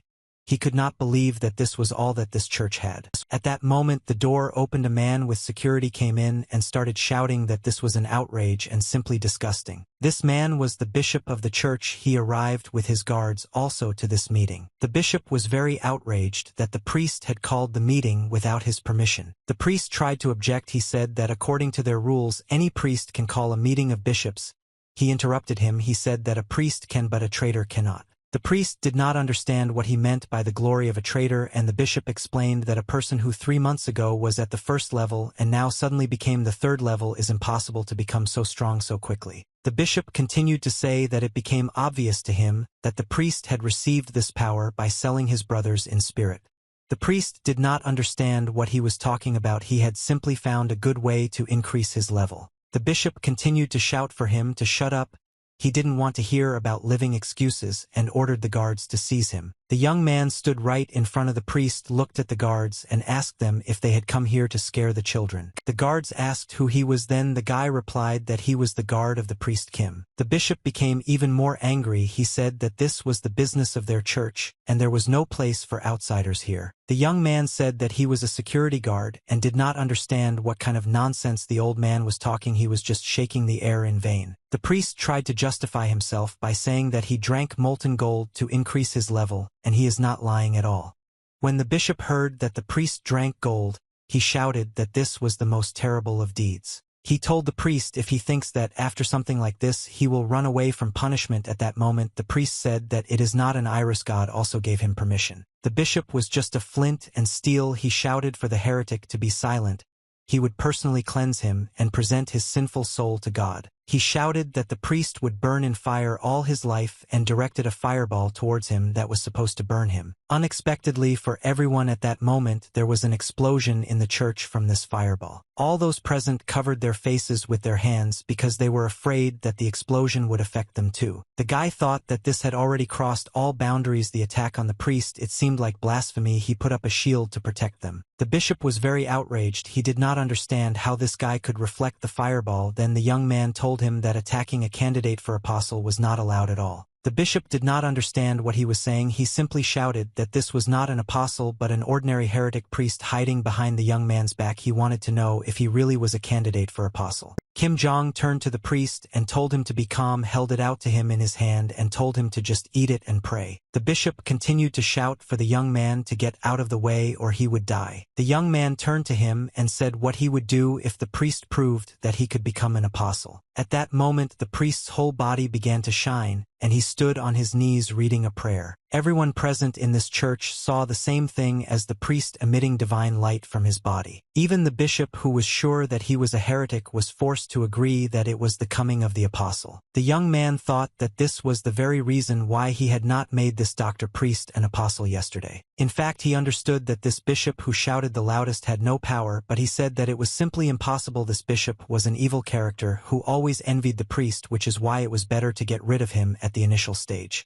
At this point, the young man fulfilled the conditions under which a priest could become an apostle. He had to eat the golden religion of another religion. Well, while others will be sorting out with the bishop who is right and who is wrong, he will quickly make this priest an apostle. That was his plan. The priest raised his eyes, looked at everyone with a fiery gaze, and it was clear that he had truly become an apostle. At that moment the young man lowered his sword and said that the coming of the apostle had come. Then he took a few steps forward holding his sword and saying that it was time to get rid of the blasphemers. The young man said that the coming of the apostle had happened. The time had come to get rid of the blasphemers, and he looked at the bishop and his retinue. He said, turning to the gentleman priest, to allow him to ask their god a couple of questions. The priest did not understand what he was saying. The young man continued about how because of addiction one bishop almost killed another priest and accused him of heresy. He wanted to know what to do with this bishop.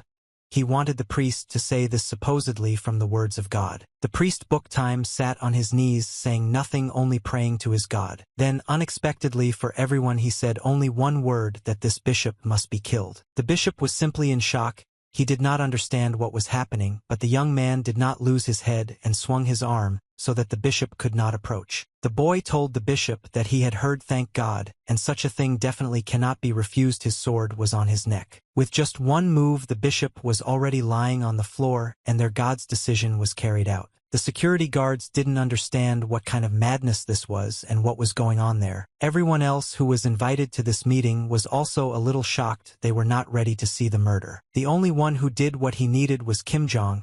He understood that he had to deal with the main villain. When the priest rose from his knees, he said that it was not worth doing because he was a bishop, but it was too late. The young man said that there was no need to feel sorry for him. He deserved to die. That is what their God said. The priest immediately after this said that their God ordered them to go to the Levant where their cult was based and bring gold there. Then the young man realized that he was saying everything correctly. Faith was justified and was gold, so he told the priest to go and increase his strength. The young man thought that this was the way he would be able to repay him faster if he became even stronger. The priest bowed and said that he still didn't know how to thank him. Well, the priest said that before they go there he could take something from the church warehouse. Kim Chong tried to be very polite. He said that it was not necessary, but he thought that he would do it. Time passed very quickly and night fell on the street. The young man went home. He sat in front of the statue and watched it glow. He thought about whether this priest really wanted to thank him and let him continue to give him various trinkets. He was very happy when he got the sword. Finally, he got the first weapon rated R. It was a holy sword. This weapon is worth billions of other weapons. He couldn't even imagine that he could receive a gift of a statue of a god capable of creating a sanctuary. Shrines are a ski that helps turn any area into a safe zone. When an enemy invades the shrine, they are banished and have a deterrent effect. When he received all this, he thought that now he could be absolutely calm. Now he could train for his own pleasure without worrying about attacks from outside that could attack him. He went went down to his training basement and thought that now was the time for him to train. After a very long and tiring workout, he decided that he should take a bath in the healer NOM spring. Put your body in the water, he thought that he would be able to recover very quickly. But despite the fact that he was in this water, he was not able to recover as quickly as he wanted. He thought that it was a bit too much in his training. He was recovering poorly even with the help of magic. And yet he was determined to find a way out of this situation. He was not going to stop at what he had achieved. He thought about how he practiced the Einherjar technique and fencing without even taking a nap and felt that his magical power and skill had increased significantly. He decided that he needed to check the results of his hard work, so he picked up his phone to call Director Choi. The director was very happy because he hadn't called him for a long time. The young man said that he just wanted to take care of urgent matters. He asked the director if he had in mind the most reckless bandit who was bothering them. The director said that it wasn't even a question. He asked if the young man remembered the first training ground. Kim Jong replied that of course he remembers, that he couldn't forget that was the first time he encountered danger. The director said that several cleaners went to this landfill to check and reported that a new creature had appeared there, a new mutant. The young man said that in such a situation there was no need to contact the Cleaners Association. The director replied that the officials asked him not to talk about what was happening. They didn't want to make a mountain out of a molehill. The young man did not understand that if a couple of officials quit, wouldn't they start chatting left and right and everything would disappear anyway? He didn't understand what kind of mission this was. The director said that the prices here are not very good, 100,000,000 for a first level mutant and 300 for the second level, but they give an artifact, a magic pistol with a curse cancellation function. The young man became interested in the gun. He wanted to know what exactly this gun could do. The director explained to him that it was partly connected with him. They say that this is the name of the weapon that was used in the Church of the Ancient Father. Kim Jong thought that this was a mission that could not be abandoned. The church loved to impose black flames, which he had already dealt with. So the young man told the director that he agreed and he was already in business. After some time, he was near the very tunnel in which he was invited to complete the mission. He remembered this tunnel from the first time he went down into it to earn money. Walking through this tunnel, he thought that it hadn't been cleaned for only a few days and everything around was already so dirty it was too strange. He thought that he couldn't see anything. He needed to prepare for an attack, so he used his sensitivity and concentration skills. The very next moment, his sensitivity increased tenfold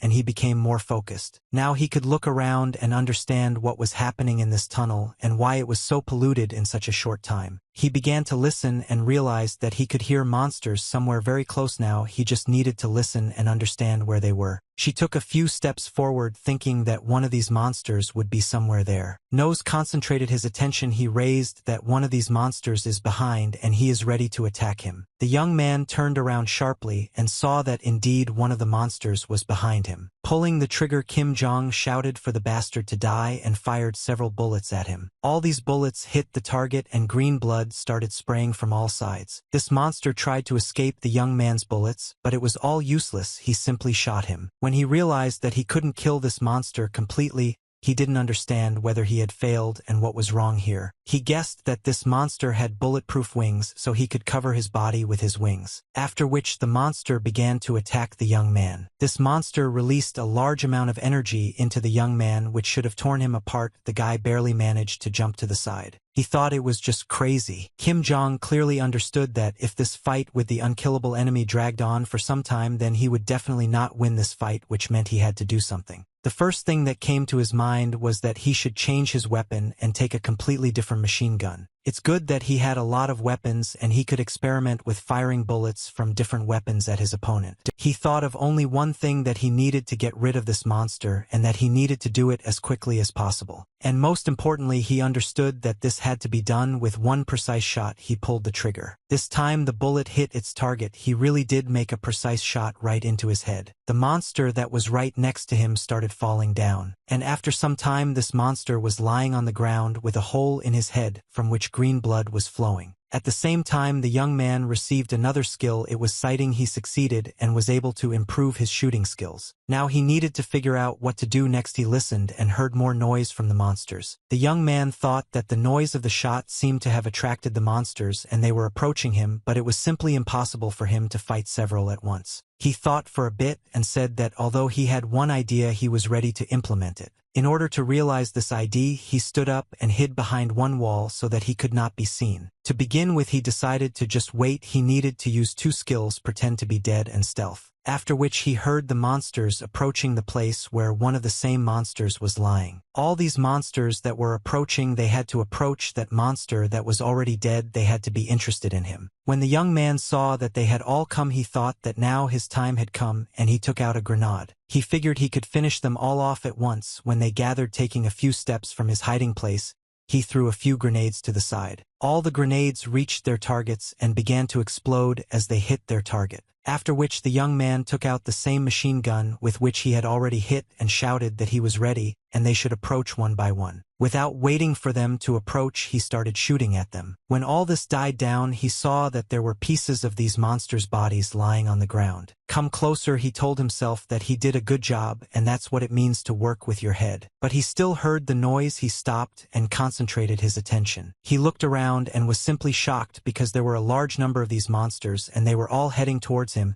He did not notice the new monsters. They were moving too quietly. He didn't understand if they weren't mutants but simply vengeful ghosts created by a necromancer. He was even a little scared because there were so many of them that he didn't understand what to do with them. One of these mutant ghosts addressed him as a superhuman. He called him sir and asked the young man to talk to him. Kim Jong didn't understand what was happening at all. He didn't know how a ghost could talk to him. They were getting closer and closer to the young man, and one of them said that he wanted to talk to him. Then these monsters came closer to the guy, noticed some devices that were located on their bodies. Now he saw that the monster had speakers attached to it from which sound was coming. He realized that it wasn't this monster talking to him, which meant that it was the necromancer talking to him.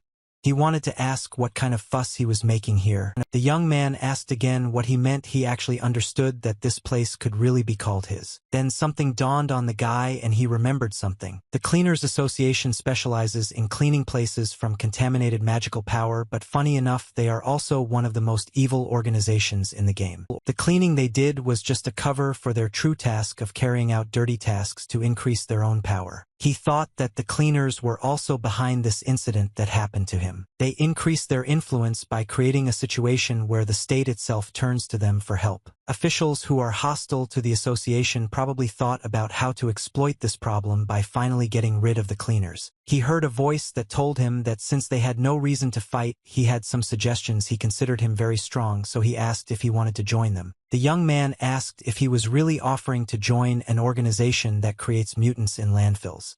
The voice answered that he was speaking quite seriously. With his incredible skills, they could achieve success. Then the young man showed him one finger and sent him very far away. He said that their name, that this place he does not like at all. Then this voice said that the guy was not at all compliant, and if he really didn't want to join them, then he is ready to offer him to become one of these mutants. And all the mutants, as if on command, rushed to attack the young man. And he in turn opened fire on them, not towards him, throwing grenades at them so that their bodies are torn into small pieces. When the attack was over, the young man thought that this was completely unexpected for him. He lowered his eyes and saw that some of these were still alive and could restore their affairs. It seemed that they were mutating right before our eyes, becoming even more terrible but ready for the next attack. Then the guy thought that the weapon he used against them was useless. He decided that if he couldn't defeat them with weapons, he took out his sacred sword, which he had received as a gift, for the dark force will always find light, he thought. The voice was very surprised. Did he really have a holy sword in his hands? The young man did not wait long. He swung and struck the first blow at his opponent. The voice was even more surprised because he considered him an ordinary shooter. Kim Jong, when he struck again, he thought that this guy was really talking and he was ready to just kill him. Fighting off the attacks of these monsters,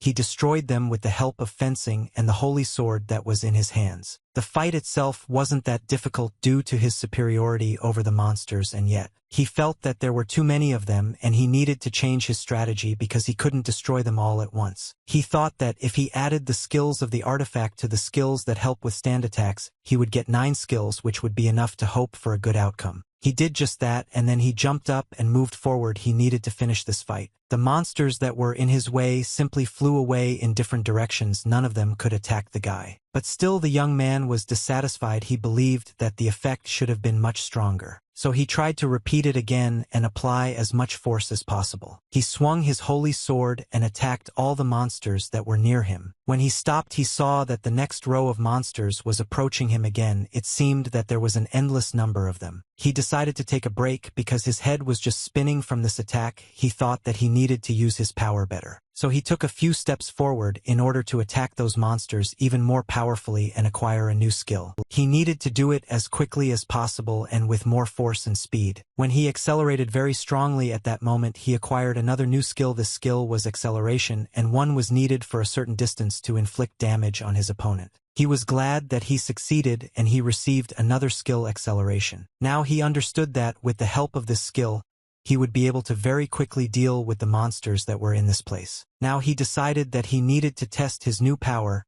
He felt that there was indeed acceleration in his legs. And by making just one move, he acquired another skill that he needed for this battle. It was the skill of being able to jump. The young man was very happy because he had two new skills, acceleration and jump. He thought that there was no better combination of skills to avoid being surrounded. Now with these two skills, he decided that he could bypass all the monsters that were trying to surround him from all sides. He jumped, dealt them damage, and with the help of acceleration he was already in a completely different part and was already dealing damage to another monster. There were only minor obstacles. After a while, he realized that all the monsters that tried to attack him were dead. He could rest a little. The young man thought that it seemed like there were no more monsters, but he was very tired. The voice that came from the speaker of one of these monsters' heads kept saying that it was very interesting and that he was a real Paladin. This voice said that he wanted him even more than he wanted before he met him. Then the young man told him if he was so confident in himself, then he could go out and fight him. He heard the answer that no Mac would fight a warrior one-on-one. And then he added that it would be better if he sent him a present. At that moment, a dead soldier with a shield appeared in front of the young man. It was a second-level undead. At that moment, the young man thought that this was not suitable for him at all because he had not yet fully recovered from the previous attack. This huge soldier didn't think long. He swung and struck the young man, who managed to dodge the blow at the last moment, after which he fired a fiery arrow towards the young man. Kim Jong managed to set up a shield at the last moment so that the fire arrow did not hit him, but he hurried to run away. When he stopped, he looked at his opponent and thought it was a double attack. The voice from the speaker said that the guy moves well and he will become a beautiful dead soldier. The young man thought that there is one ironclad rule in this game. It's good that he remembered it at that moment. When you're dealing with a necromancer, you don't need to waste time on his subordinates. So he decided to immediately strike the huge soldier with his sacred sword, breaking his shield. He also used acceleration and jumped over this dead soldier. He shouted for the necromancer to come out. Kim Jong did not want to fight with any of his subordinates, so he demanded that he come out himself. He looked around and did not see anyone come out. He turned his head and noticed some light. Looking closely, he saw a man standing on top. It was the same necromancer, who was very surprised that he was found. The dead soldier approached the young man. He shouted that he would get him now. At that moment, he used his jumping skill. With the help of the jump acceleration, he was already high up, almost where his opponent was. The young man was now taller than his opponent. He considered him a vile bastard, and now he can send him to hell himself, just like he wanted to do just recently. The necromancer answered him that he was still a snot-nosed brat and that he didn't think at all when he spoke. The guy knew his face very well. He was a high-level necromancer. His name was Sharon. He was one of the representatives of the Cleaner Association and the current head of the landfill necromancer superhuman of the 3rd level. Sharon asked the man Modu, raising his upper hands, lived. He thinks that everything will be as he wants. At that moment, the paws began to approach the young man's body, and it seemed that they were about to tear him to pieces. At that moment, he was a little confused and didn't understand what to do.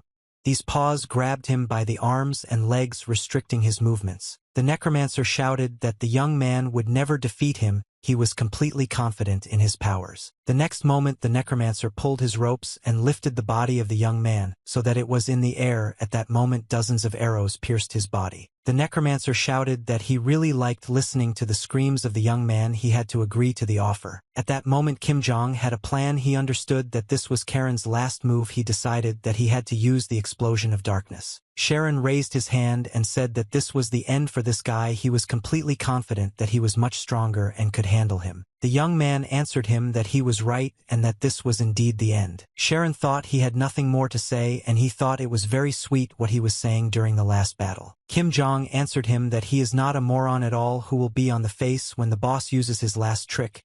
He selects the necessary skills. Now the most interesting thing will begin, the guy thought. Now he really needed to pick up the skills he needed to deal with his opponent. Sharon said to the man that he had enough of talking because his end had come, and directed his power towards him that was supposed to destroy him. It seemed that for the young man everything was already over. His arms and legs could not move, and a little more and he would die. Kim Jong thought completely differently. He was waiting for the right time, and when his opponent started to attack he thought that now was the time. He chose 3 of his skills to form a trinity, the ball of the heart of mana, and the power of this technique that only appears in the face of death. It allows you to destroy any material or immaterial object. She had a ball skill. Kim Jong freed himself from the force that held him and did not allow another force to destroy him. When Sharon saw this, he shouted that it was simply impossible. The next thing the young man used was a flash that exploded right in front of his opponent. Flash was the highest art of fencing that could only be mastered by someone who had reached the peak of his abilities, and it was with the help of Flash that he cut his opponent's body into 2 parts. When he used this flash, and the body was destroyed before the explosion occurred. Kim Jong managed to jump away from that place at the last moment using his abilities and acceleration skills. When he fell, he thought that he could have died at that moment if he hadn't had time. The only thing that calmed him down was that he had grabbed a 3rd-level superhuman and was able to destroy him. Even in the game, to catch someone of the 2nd level you had to join a community, and even at the 3rd level it is impossible to cope alone with full equipment and good characteristics. This victory was only possible thanks to the 10,000 hours of play he spent. Now he wanted to see what he got. He was in anticipation of victory. After some time, when he returned, he went to Director Choi's office. The director said that he really cleared this place of monsters, and he really is a very big Superman. The guy was proud that they say that about him. After which the director accidentally touched him on the shoulder. The young man jumped up and said that he had it too early. The director asked him for forgiveness because his body was priceless and it could not be injured. The officials who ordered the cleanup of the monsters said that they had done a great job and thanked them for catching so many mutants. The director responded that they themselves had asked for this. The young man interrupted them and started talking about how when he came to the dump something different from what they were talking about happened. He placed in front of them a lot of speakers that were on the heads of these monsters and other video cameras. One of the officials shouted that this was a magic chip that creates ghosts, and Sharon was the head of the landfill and used such a device. The young man said that he was absolutely right in what he was saying, so what happened was not a natural disaster but a man-made one. The official was very angry at this association. The young man asked if they really had a bad relationship. The official started saying that every time something happened they offered an inflated price for their services and put them in a terrible position. There really was a conflict between them, but he didn't even have the slightest idea about turning innocent people into mutants. And the man wondered if it was really the official sitting in front of him who didn't know anything, although in the game the details about the Cleaners Association are revealed when the tasks at the dump are over. The official said that they were ready to apologize because of them the task he could have been exposed to danger, to which he said that he was just getting rid of the bad people. After which the official put the briefcase in front of him and said that this was the promised reward. The guy asked again why there were 2 suitcases. The official said that in one suitcase there was a magical weapon and a gift from the heart, so he did more than they agreed on. The young man thanked the official. In one of the suitcases there was holy water. He was already planning to buy it in the temple, but he got it for free. He thought it was just great. The official once again asked him for forgiveness. He said that he was going to report what the Cleaners Association had done, which used the evidence he had provided. At that moment the young man asked the official if he really thought they would take revenge on him.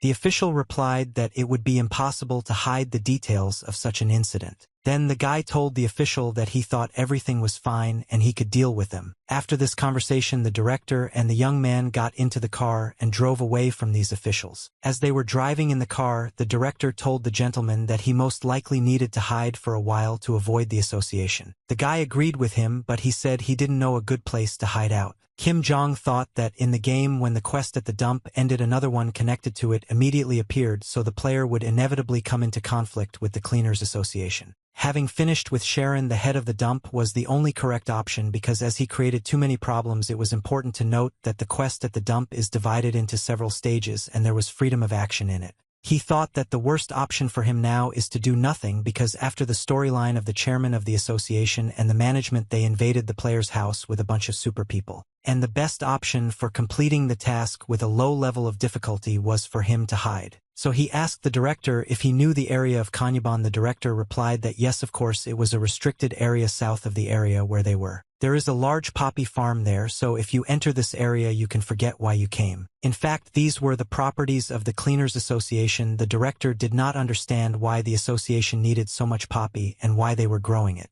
It wasn't just about the poppy they grow, they experiment on people there, and even trade them. It was a real criminal organization. The director couldn't even imagine this. He didn't understand what kind of idiots these guys were. The guy said that they first needed to go to Kanyaban. Therefore, the director very abruptly turned his car around and drove in a completely different direction, exactly in the direction the young man had told him to go. After which the guy told the director that he would need a lot of things and he had to prepare them. One of those things was an electromagnetic bomb in a claymore. The director wanted to clarify with the guy whether he was really going to start a war. The director turned his head and said that he would have to spend at least 100 to buy everything he wanted. At that moment, the young man interrupted him and told him to forget about the money, it was his problem. After which he gave him the weapon that he had left after the fight with the monsters at the dump.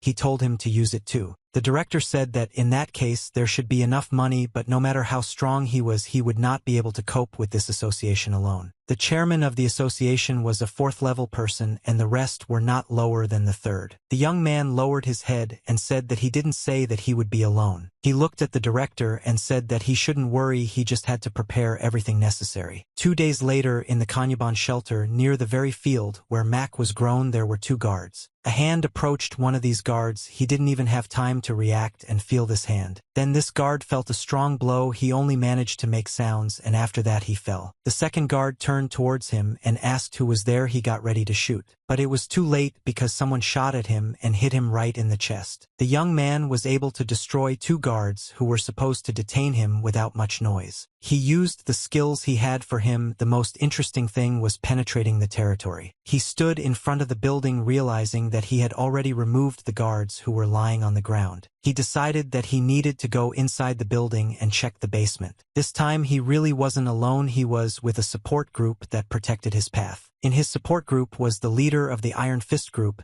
He agreed to help him by clearing the way. He said that the young man could easily get into the basement. In addition, the leader said that these guys really were ordinary pieces of shit. They became like this when they decided to kidnap people, change their bodies, and then sell them. When they went down to the basement, they saw mutating bodies of people. The young man asked his partners if they had really checked. He heard the answer that this was indeed a real factory for carrying out modifications on human bodies. When all this ends, their power will increase. This is what was offered to them. The leader who helped him said, "Is he really sure that he can cope with the association?" He was worried that his iron fist would not be damaged. The young man replied that no one had ever seen him act thoughtlessly. This place was a refuge feeding this association and it had such weak security. That's why he made this decision and didn't doubt it for a second. This place was just perfect for declaring war on this association. Already on the morning of the next day, the news that was about the attack of a young man on this territory reached the headquarters of the association. The assistant ran and tried his best to report on the progress of events. From behind the office, he loudly shouted to the chairman that they had an emergency. This guy told the chairman that Kanyaban was attacked. The chairman stood with his back to him and looked out the window. After a moment of silence, he asked Asuka, his assistant, what he meant. The guy who escaped began to explain that the young man who killed Mr. Sharon had also captured Kanyaban. The chairman turned sharply and hit the train with his fist with all his might. He was so angry that it seemed like sparks were flying from his eyes. He did not understand who could dare to attack his territory. It was the chairman of the Cleaners Association, a 4th-level Superman. The guy who ran into his office said that the one who attacked gave the chairman this and gave him a photo. When the chairman took this photo and looked at it, he became even more angry. He did not understand how this Demir could be in the poppy field. The representative of the Department of External Cooperation stood in the middle of a field which until that moment had been planted with poppies. Their commander was loudly indignant. Did he really burn the entire poppy field? He shouted that this Kim Jong was a complete idiot. He said that they had to catch this abnormal person. For this, they had to quickly penetrate inside and destroy him, after which they would celebrate the victory. They needed to show the chairman of the association the full power of the External Cooperation Department. Immediately after these words they went. The commander ordered his guys to be careful because he could shoot from the building. One of his subordinates answered him that they understood everything. Taking a few more steps forward, one of them noticed that a rifle was visible in one of the windows. The attacking guys thought that this was great, and he was caught so quickly they could destroy him. Therefore, those standing below opened fire at the window where the rifle was visible, but there were no return shots. The captain, watching everything, said that he thought so, and his assistant laughed with him. At this moment, the attacking team was all concentrated in one place, and they heard an incomprehensible sound. But before the VNA could react, a very strong blow occurred, and then the explosion threw all these guys aside. The captain and his assistant started swearing loudly. They didn't understand what to do and what this was all about. Raising his head up, one of the guys shouted to the captain that it was most likely a rocket bomb and it was approaching. The captain only managed to raise his head up to see that it really was a missile bomb. This was his last moment. Chan, watching the monitors, only saw how a strong explosion occurred. He was convinced that he was able to destroy them all. He was happy because he thought that it was not in vain that he had worked his ass off all night for this moment. And also, with the help of the trap, none of the attackers could find out where everything was. It was an amazing skill. The voices of the survivors were coming from the monitor, and they were shouting that they had to leave and that there were mines there too. Chan thought it was stupid to fight everyone at once. He decided to just kill them from the control room in the basement. Although many of the attackers were destroyed by the missile bombs and mines launched, some hid behind the protective field. Only the voice of the association chairman could be heard saying that this guy was better prepared than they thought. He also believed that something similar should have been expected for an open provocation. One of those present at the place with the chairman of the association said that this guy should be left to him. It was a cyborg superhuman third-level class vice chairman of the Cleaners Association. He thought he had already studied the guy's strategy. The chairman of the association looked at the cyborg and said that he should bring this abnormal person alive before he dies. He should do a good job. After which he threw one grenade into the hall and threw it right in front of them. The grenade fell to the ground and exploded. Then he said that this place was safe and they could move forward. He also ordered his men to continue throwing grenades, checking for mines and making sure the route was safe. But after taking a few steps forward, they saw a bomb approaching them from the air. The fighters from the Cleaners Association escaped from this attack at the last moment, and the bomb exploded very close to them. The cyborg asked his assistant if he saw where the bomb came from. He replied that yes, from the right side of the roof. After which they tried to strike precisely at this part of the roof in order to destroy the launch device. An explosion was heard. Once they had destroyed all the shells that were being launched at them from the right side of the roof, they were able to move on. Cyborg ordered his men to follow him. They are going down now to the shelter where this guy was. They wanted to show him what hell is. Cyborg was pleased that he would now go down to the shelter and be able to meet this guy. After some time, the cyborg and his team went down to the shelter where, in their opinion, this guy should be. Chan sat in front of the monitor, looked at everything that was happening and thought, is it possible to act so inhumanely even if he is a cyborg? At that moment, the red alarm light went off and Chong jumped up from his seat. He thought that they came faster than he thought. The guys from the Cleaning Association are also new to the quest. Then several shots were fired at the door. All this was necessary in order to go inside. After which the door began to open very slowly, and it was still unclear who was standing behind this door. Two girls came into the room and started shouting that he was hiding in the basement like a rat, and they were ready to have fun with him.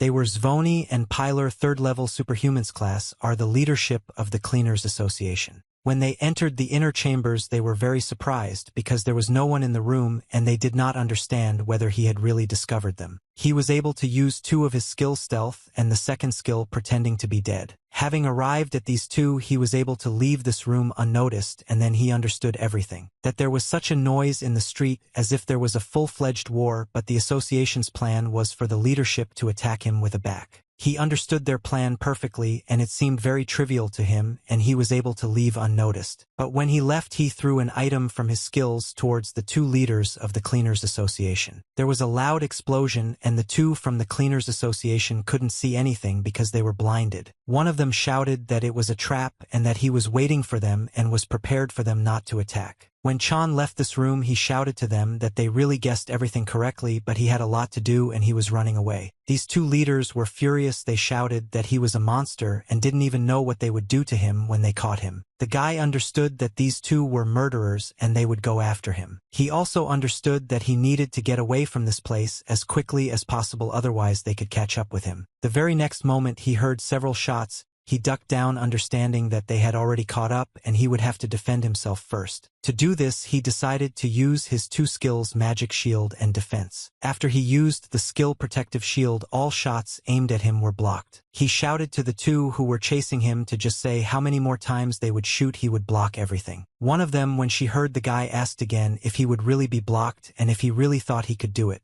After which she took out another gun and fired from it. His protective field was broken. He understood that he would not be able to hold out any longer and he needed to get out of this place as quickly as possible. His protective shield was destroyed into small pieces and the guy started running away with all his might. One of his attackers fired a shot directly at the guy and he couldn't stay on his feet and fell. After which she asked the guy if he liked it because it was a logical bullet with an explosion. Chan was a little upset that he couldn't fully calculate everything that would happen, but he had to do something. The second of the attackers shot an arrow and shouted at him to catch the dessert. It seemed that the arrow was just a little bit away from reaching its target and hitting the guy. He only felt a strong pain in one side but decided that this could not be the end. Then one of the attackers said that she did not advise him to switch off now. Their plans were to torment him for as long as possible. Chan told them not to worry and called them little brats in latex, after which the two became very angry. One of them was furious and shouted that now they needed to get rid of him so that he would finally shut up, and kicked him. Chan was not able to escape this blow and was thrown back. When he fell, he caught the clock standing behind him. Chan was lying on the ground and these two were asking if he was already dying from pain because this drug acts on the arteries and it is difficult to resist it. One of the attackers approached him, grabbed him by the jacket and tried to lift him up. Holding it, she told the guy that it was time to see their chairman. When the young man heard about this, he smiled. It turned out that this was exactly what he needed. After which he stood up on his own and said that they were already there, and then added that it was very difficult to be an actor. Then the young man added, "Don't they think the ticking of the clock is too suspicious?" The two of them didn't understand what he was saying. Then the young man said maybe it wasn't a clock ticking at all but a giant bomb. Using another skill, he tried to escape from this place as quickly as possible, leaving them there. As he ran away, he shouted to them to stay safe, and with the help of acceleration he disappeared. These two, Zvoni and Piper, settled were comparable to Sharon. He understood that he had no chance to defeat them one-on-one, and after removing all the skills, he just had to force them to come to this clock. Since he installed more than 1 billion magic projectiles in the watch, this was his plan. He ran to a safe distance, pressed the start button, and wished the girls good dreams. The two who fell did not understand what was happening. They began to scream, was this really a trap? And could this creature defeat them? But it was too late. A loud explosion sounded and the two were destroyed in an instant. Chan was able to leave this place and watched everything that was happening from another part. He was able to rest. He thought that he had managed to deal with part of the management without consequences. There were still several leaders of the association left, so it would be good to quickly restore his physical strength, especially considering that he never knew when these opponents of his would strike him next. He looked ahead and saw a cyber with his people approaching him. The guy thought about that. Remember the shit here, it was he meant the cyborg and his people. Chan was in the corner and it seemed like he had nowhere to go. His opponents were standing right in front of him. Cyborg was furious because he thought he had to destroy this guy as quickly as possible. He wanted to check with the guy if he was the one who destroyed Call and Piper. If that's the case, then he'll tear him to pieces. Chan smiled and said that it was he who did it and was ready to give him the same honor. The cyborg replied that even if he didn't think he would die quickly and painlessly, he would torture him until he begged for death. Then the young man told him that everyone has their own preferences. The cyborg stopped him and said that he would finish him off. At that moment, his boyfriend pointed his gun towards the young man and was ready to strike him. Chan looked at the cyborg and said that he was really glad that he had changed his body so much. The cyborg did not understand what he meant. Then the young man said thank you very much and pressed the red button and said goodbye to them. The next moment they were all at the epicenter of the explosion and each of them did not understand how he managed to do it. After all, the explosion was so powerful that they could not resist. They had only one question: how did it happen? To which the young man told them that this bomb costs a whole 100,000,000,000, and for such machines the combination of a shotgun and electromagnetic projectiles is a real pleasure. after which he fired the entire clip that was in this weapon at his opponents. But what was the surprise of the young man when he saw that the cyborg remained undamaged unlike his guys. The only one who survived this blow and after he fired the clip was the cyborg. Chan asked him how much money he has for his body that it remains undamaged even after so many blows. And the most interesting thing is that even the bombs could not affect him in any way. Chan is surprised. The cyborg told the young man not to count on anything, nothing would work out for him, he should prepare for death. As soon as the cyborg got closer to the guy, he tried to hit him, but he defended himself. Cyborg asked him again if he was only going to defend himself and not attack him. At that moment Chan thought that this guy who was attacking him had very great strength and most likely he would have to compete with him in speed. Taking out his sword he tried to strike his opponent, but this blow passed through the scythe and did not cause any damage to the opponent. Chan then told his opponent that everything except his eyes was fake and that he was just an ordinary swindler.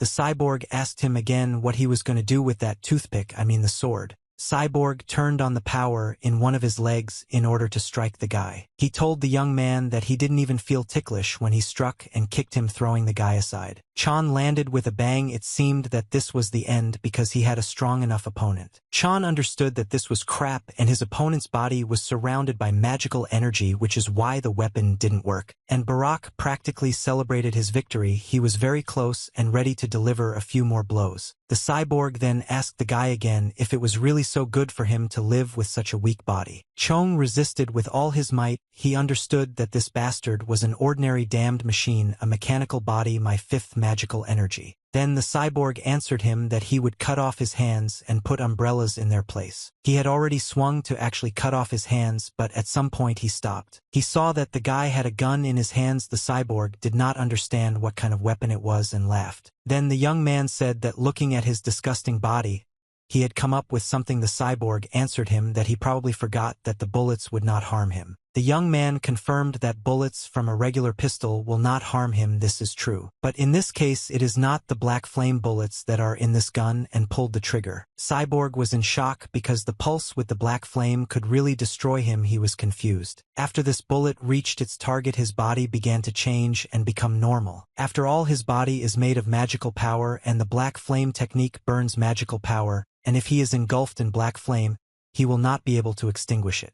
After which the young man said that this guy's skin would soon be thoroughly damaged, and he would not be so invulnerable. His opponent writhed in pain, realizing that he was becoming weaker and weaker with each passing minute. His magical power was fading. Chan came closer to him, pulled out his sword to strike, and wished him a safe journey. After which he dealt him the final blow, destroying his opponent, who only managed to make his last sounds. The young man turned around and saw that the guy's blood was green. He decided to leave this place as quickly as possible. He understood that now he only had one last task left that he had not finished. He climbed onto the roof of one of the buildings and began to destroy everyone who was below. He moved forward to destroy the Cleaners Association, and this was his last job. By destroying the Cleaners Association, he realized that he had already dealt with the management and all that was left was a rabble. Some people below were shouting that he needed to run away as quickly as possible, that it was all hopeless, but they were definitely falling from his bullets. Chan caught himself thinking how much he loved the screams of people running below from his shells. The next moment there was a very loud explosion. The young man covered his bruises, realizing that it was too loud for him. The young man understood that this was most likely a battle cry, and had he really come to? Looking closely, he saw red eyes like a tiger. It was definitely Pact-Sep, the chairman of the Cleaners Association, a 4th level Superman. The chairman of the association shouted at the guy to stay put, after which he pushed off and tried to jump. This jump was made with such great force that the chairman of the association was able to jump onto the roof of the house. And the next moment he stood in front of the young man ready to attack him. Chan was very surprised because it was possible to go crazy how he jumped onto the roof of a 5-story building. The chairman of the association clenched one of his fists and said that he had never been so humiliated and that he should pay for the attacks on the Cleaners Association. He is personally ready to punish him. The next moment the chairman of the association began to attack the young man. Trying to punch him, the guy quickly turned around and tried to get his sword. But he didn't have time to do this because the chairman of the association delivered his blow and threw the guy to the end of the roof with all his strength. The young man thought that if he didn't increase his defense, it would only last one more time, in which case he could only defend himself. Chan draw that he needs to land at least one hit on his opponent to stop him. After he hit the chairman of the association, he said that this guy has very interesting things. Chan took out his black flame pistol and shot him, asking him how, then let him try this too. His opponent put up a protective field and all the bullets were repelled, but the association chairman said that his abilities were quite good. Chan then thought that the flash of light and the black flame did not affect him. He was able to neutralize them so easily. While he was thinking, his opponent decided to attack the guy again. He was very close and ready to strike him. His opponent acted with such speed and dealt him one blow after another that the young man was unable to defend himself. Chong, when he was thrown back, he thought that his enemy was incredibly populated. The chairman of the association, clenching his huge fist, said that for the young man this is everything. Zhang thought it couldn't be that Park Taeyong has SR status. He is a stormtrooper, a 4th level superhuman. This character originally has the body of a warrior,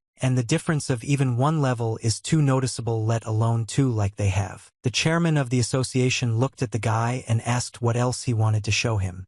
Chong answered him, does he know how he defeated the other leaders of this association? The chairman asked again what he meant. Then the guy said, Call and Piper, with the help of white phosphorus and the cyborg, he prepared an electromagnetic bomb. The guy smiled and said that his opponent was sure that it was impossible to defeat him, but the young man asked again if he was really sure. The chairman of the association looked at the guy, not really understanding how he could defeat him, but he didn't even imagine what would happen next. The young man's body began to change before his eyes. Indeed, how can the 2nd level defeat the 4th level? It is simply unrealistic. So he activated the mutant body skills and mutant muscles. His body was transforming before our eyes, and he was increasing in size several times. His muscles were becoming like those of a mutant. He didn't look like the guy who stood in front of the chairman of this association. He became like a mutant, many times more capable than his opponent. The chairman of the association froze because in front stood a mutant several times larger than him and much stronger. This was the skill of mutant Kim Jong, and this was the only way to win. The chairman of the association, when he saw him in the mutant's wig,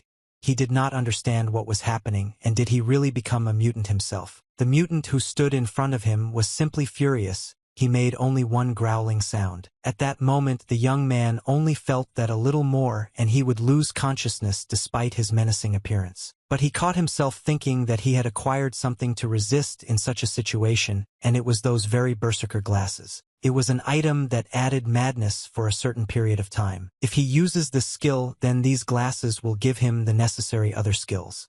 Using these glasses, he acquired another skill. This is madness.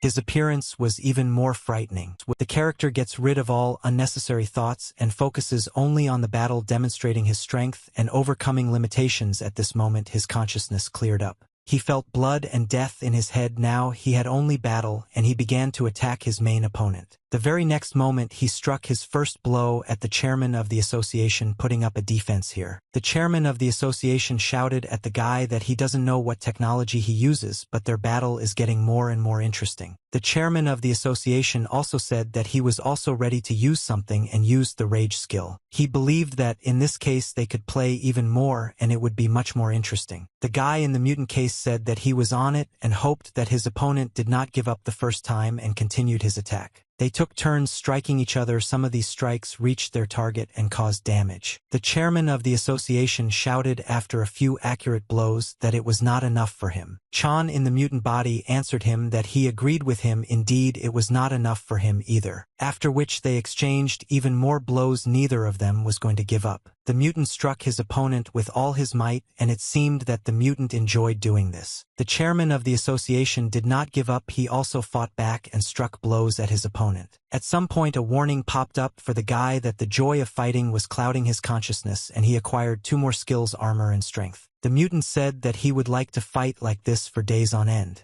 The chairman of the association admitted that he had not had such a glorious fight for a long time. And then he added that however everything should end with his victory, he does not intend to lose this fight. Chan in the mutant's body responded to him by striking that he was just bluffing since he had no trump cards in his hands. The mutant at that moment was happy only because he was able to deliver a few more strong blows. His opponent said that he would win because the mutant just hits like crazy, after which he dealt the mutant one of his strong blows and added that he had no basis for a fight. These words made the mutant even more angry. He said that his opponent was a creature and struck the enemy with all his might. The chairman of the association held his fist naked and tried to explain to the guy that he didn't know martial arts, after which he struck another blow from below. They say that here he clumsily swings his fists, relying so much on his strength. The mutant really couldn't withstand this blow and was thrown back, after which he lost his footing and fell to the ground. The young man thought about what a curse it was. Would he really lose in close combat to a martial arts master? He also noticed that the effect of madness was gradually decreasing, and he again had the same feeling as before. But despite all this, he still stood up, realizing that he was nevertheless obliged to bet on victory. He decided first of all that he needed to give up close combat and also use iron armor resistance and the Einherjar technical school and magical power. The chairman of the association looked at the guy and said that no matter what trick he would pull now, after which he began to attack him. He thought that he was ready to finish him off at one moment. But when the chairman of the association approached the guy, his huge hand grabbed the chairman's hand. Chung held his hand and said that he admits that when it comes to fighting, the chairman is definitely better than him. After which the young man said so that his opponent would understand that he really is not a fighter, he is a warrior, an idiot. The next moment his body began to change again and take on completely different forms. When the chairman of the association saw this, he didn't know how to react to it, because this Tada no longer had a hand but a weapon. After which there followed a very bright flash that transformed the mutant, and once again, it seemed that it was unbearable to endure and that the end had come for him, but this was far from true. The chairman of the association did not understand that his opponent in this situation was with one hand and how he withstood this outburst. The mutant answered him that it was a good battle and he was ready to continue it. The chairman of the association wanted to stop him, but it was already too late. The chairman of the association only managed to say that in front of him was a vile monster, and the next moment he just collapsed. After the injuries he received, he couldn't withstand them. At that moment Chan wondered if he had overdone it. He received a signal that he had noticed changes in his body. He felt a lot of tension but didn't understand what changes were happening in his body. Then he felt unbearable pain. It seemed that a little more and he too would not be able to withstand this pain. These changes seemed to be sleeping from the inside. He even fell to his knees in pain. But after a few minutes he felt relief throughout his body. It seemed as if he was simply weightless. And the most important thing is that he felt great and understood that these were just ordinary changes. And he also understood that he, Kim Jong, had moved to the next level, the level of a third-level superhuman. He thought that it was just great that he had raised his level in time. He even caught himself wondering if luck was on his side, after which he closed his eyes from fatigue. So he lay on the ground with his eyes closed, move to the next level and destroy the enemy. From the outside it seemed as if he was just sleeping because he was very tired from the last battle. He opened his eyes and saw the ceiling of his apartment. It seemed to him as if he was in a dream. Then he felt that he was lying in water and he really saw the ceiling, the one he had at home. He didn't understand how this could be. He was in his bathroom, in his bathtub. How did he get there? The only thought that was in his head was whether he really had a man approach him at his home. It was the director who pounced on him and said that he finally woke up. The guy didn't understand and asked Mr. Choi what happened. Mr. Choi replied that he already thought that the guy was dead because he destroyed the entire Cleaners Association and disappeared with them. Chan thanked them for bringing him home. Choi replied that the guy was barely breathing and he wrapped him in magic cloth and he still tried to be unconscious for a whole week. Was glad that he woke up. Choi was talking about how he really is incredible. He wiped out an entire association of cleaners and the phone was ringing off the hook all week. Choi thought it was just great and the guy thanked him again. Then the director said that he had organized a trophy collection instead of a battle and if he needed anything just let him know. The young man said that first he needs to restore his body and then with his third level there are many places he can go for a walk. A week later, when he was really in good shape and could move on, he decided that he should take advantage of the fact that he had reached level 3. He understood that now he would be able to pass certification and receive various perks to become stronger. He saw a girl who told him that he was a good man and that he was the master who had overthrown man. The girl said that he was raising his level very quickly and that he was not accidentally going to establish a new state. At that moment Chan was only interested in one question: could he get a certificate of his level? The girl answered that of course and told him to follow her. After which she handed him the certificate and congratulated him again. The guy thanked her for the certificate. The girl said that she envied him. The young man did not understand why she envied him and why she told him this. Then the girl said that she just really wanted to be as strong as him. The guy thought that she looked like an ordinary player, but in the game she was completely different. If you look at her in the game Baek Soren, the character in the game looks completely different. At that moment the young man caught himself thinking that at that moment he had nothing to do. So he asked the girl if it really means that she wants to become a superhuman. The girl replied that there is no one who would not want this. Then the guy asked her again if she wanted to learn such skills from him. And then without looking at her, he said that if she wishes he will make her a superhuman.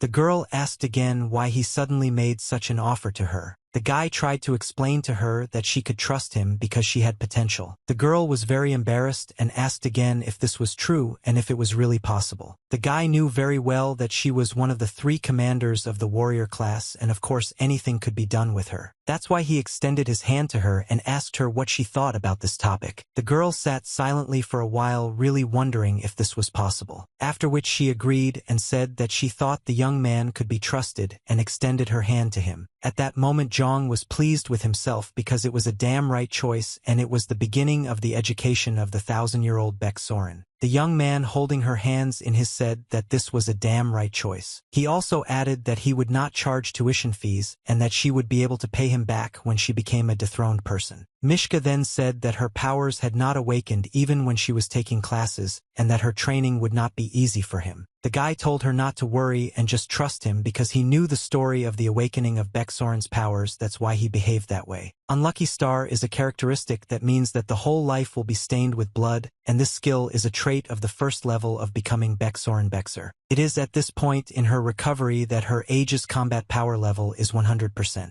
Although her combat experience increased significantly, there were also downsides such as receiving psychological side effects, such as becoming a war-obsessed psychopath, but acquiring this skill was the beginning of Baek Soren's development. The young man looked at the girl and said that she needed to make a decision. She doubted and said that a lot of money would be needed. Then the guy tried to explain to her again that she didn't need money, she needed spiritual strength. Their conversation was interrupted by another girl. She said that someone was calling the gentleman, and he needed to go with her to the reception area on the 5th floor. The young man was very surprised why he needed to go to the 5th floor, but he didn't resist, so he followed the lady who called him. When he was riding in the elevator, he thought that the center of superhumans is divided into levels, and if he was invited to the 5th floor, it means that this invitation is from the overthrown person of the 5th level. When the elevator stopped on the 5th floor, he caught himself thinking that absolutely no one came to mind. When he got out of the elevator, the only thing he thought about was the teacher. He took a step forward and turned his head. In front of him stood So Yoojin, the chairman of the security center, a 5th-level superhuman. He couldn't believe it.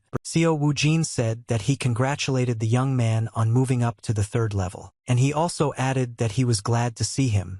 Chan thought that he was born into a rich family. Of course this gives an advantage, but to overtake even him so quickly. So Yoojin handed him a gift on the occasion of moving to a new level. The guy did not understand what kind of gift it was and for what. He opened the box and saw a belt in it. It was a new skill of the object of concentration of magical energy. He thought how cool it is to have a rich friend. Chan said that if he was given such a gift, he couldn't refuse it and thanked him. Seo Woojin told the guy that to be honest, he didn't just call him for no reason, he wanted to ask him for a favor. After which he began to say whether Kim Jong could help his friends who like him were suffering from the sacred heat. Chan asked him again if they had already become victims of religion.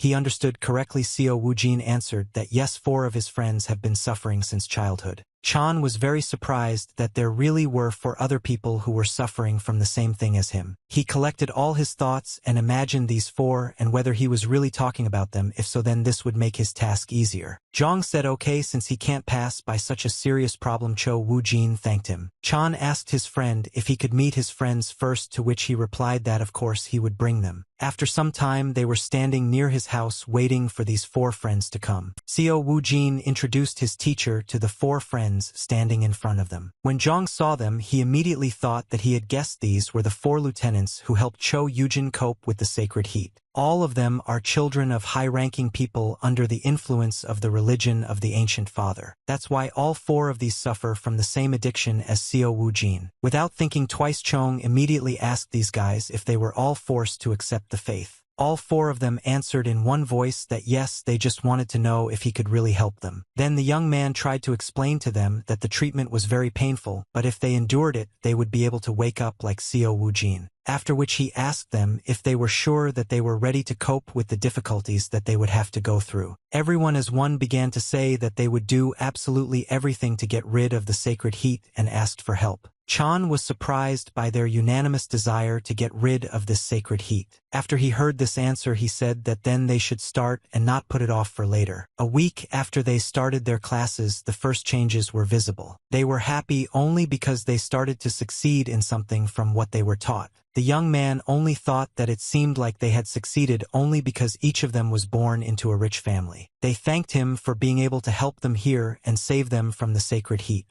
Chan answered them that they themselves had worked hard, after which as a team they turned to the young man as their teacher. They thanked him again for being able to help them in such a difficult matter. They said that although it was little, they prepared gifts for him from the bottom of their hearts and placed these gifts right in front of him. The guy was a little embarrassed and started saying that he shouldn't have done this.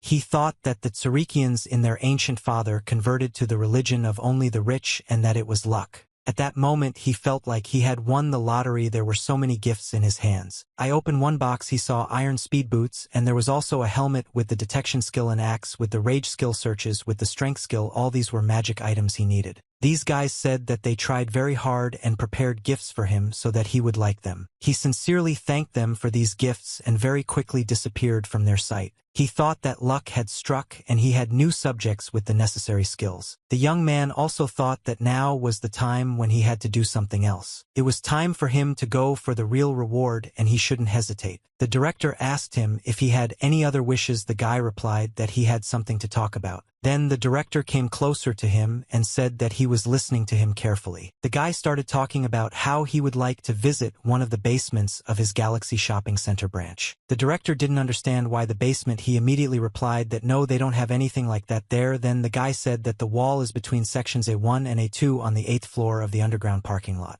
The director pretended that he didn't understand how the young man knew about this, but even if he knew, there was no way he could get in there. Chan replied that he promised that everything he saw and learned there would never be passed on to anyone.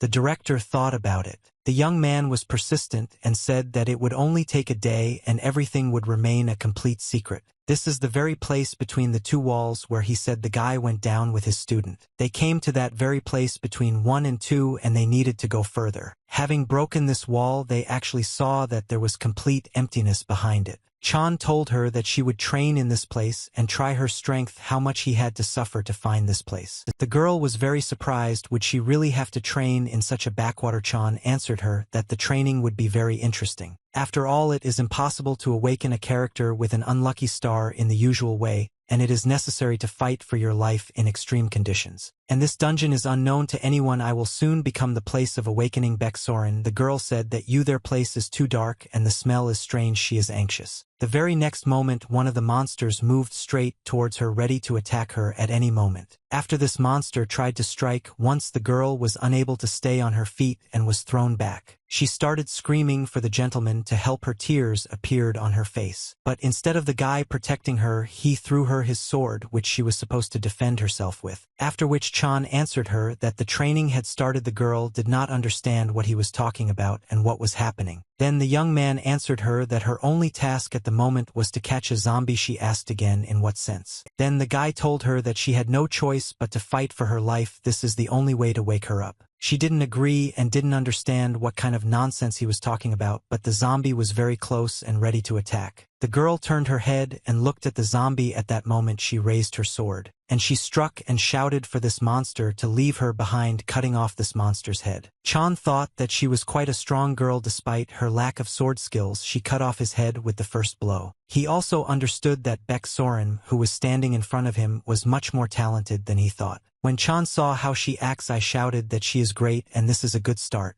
The girl screamed that this was too much because he told her to fight with all her might, but the guy answered her that it was still okay. He understood that even if she had not yet awakened, her character was worthy of being one of the 3 commanders, and when entering battle she turned into a warrior killer. She behaved for a long time in the bay. It was clear that she was a real warrior despite the fact that she had not yet awakened. The girl asked Chan again if she really fought herself, to which the guy replied that she shouldn't worry, he wouldn't let her die. Then she became even more angry because she thought that these words did not encourage her at all, but despite this they moved on. A few meters later she cut off the head of another zombie with another swing of her sword. At that moment she turned into a completely different person, and she was not a modest girl but a warrior. Chong asked her again if she had really taken courses for superhumans. Fencing is also taught there, to which she replied no, she had not attended such a course. Then it became clear that she had a talent for this, and many would give everything for such abilities as hers. The girl said that this place is much deeper than she thought. There is no end in sight. It is unclear how much further to go. Then Chan told her that the exit is on the opposite side. In fact, they will go to that couple until she wakes up. Seeing another zombie that wanted to drill through her, she thought it was just fucking crazy. She was so surprised that this zombie really had a real drill in his hands. The guy thought that zombie with an electric drill was the most annoying thing in the game, and he didn't understand whether he should interfere. But the next moment he realized that he shouldn't do this because this zombie didn't have a hand. The girl shouted if he is a zombie then he should attack like a zombie with his bare hands and not with a drill. She didn't understand where the zombie got his weapon from and dealt blow after blow, destroying one zombie after another. She broke this zombie into several pieces so that the body was separated from the legs and arms. When Chan saw how she dealt with this zombie, he said that it was a clear victory. The girl said that her body seemed to move automatically. At that moment, the tooth's hand tried to grab her leg and hurt her by biting her. The girl threw him aside and shouted that he was a damn persistent creature, but her leg was injured. He ran up to her and looked at what was there and said that usually if someone was bitten by a zombie, that person becomes a zombie himself. Then the girl said that it was bad and asked him to kill her before she turned into a zombie. Chan raised his eyes to look at her and told her not to worry, after which he told the girl that he had grabbed something there and it was holy water. There is a way to cure the zombie virus in the game. When they treated the wound with holy water, they decided to rest a little and sat down near the rock. Then the girl said that at some point she had already decided that she would turn into a monster. Chan told her that the world is cruel. She thought that these zombies were strange. They were dressed and used weapons. She had the impression that someone had created them.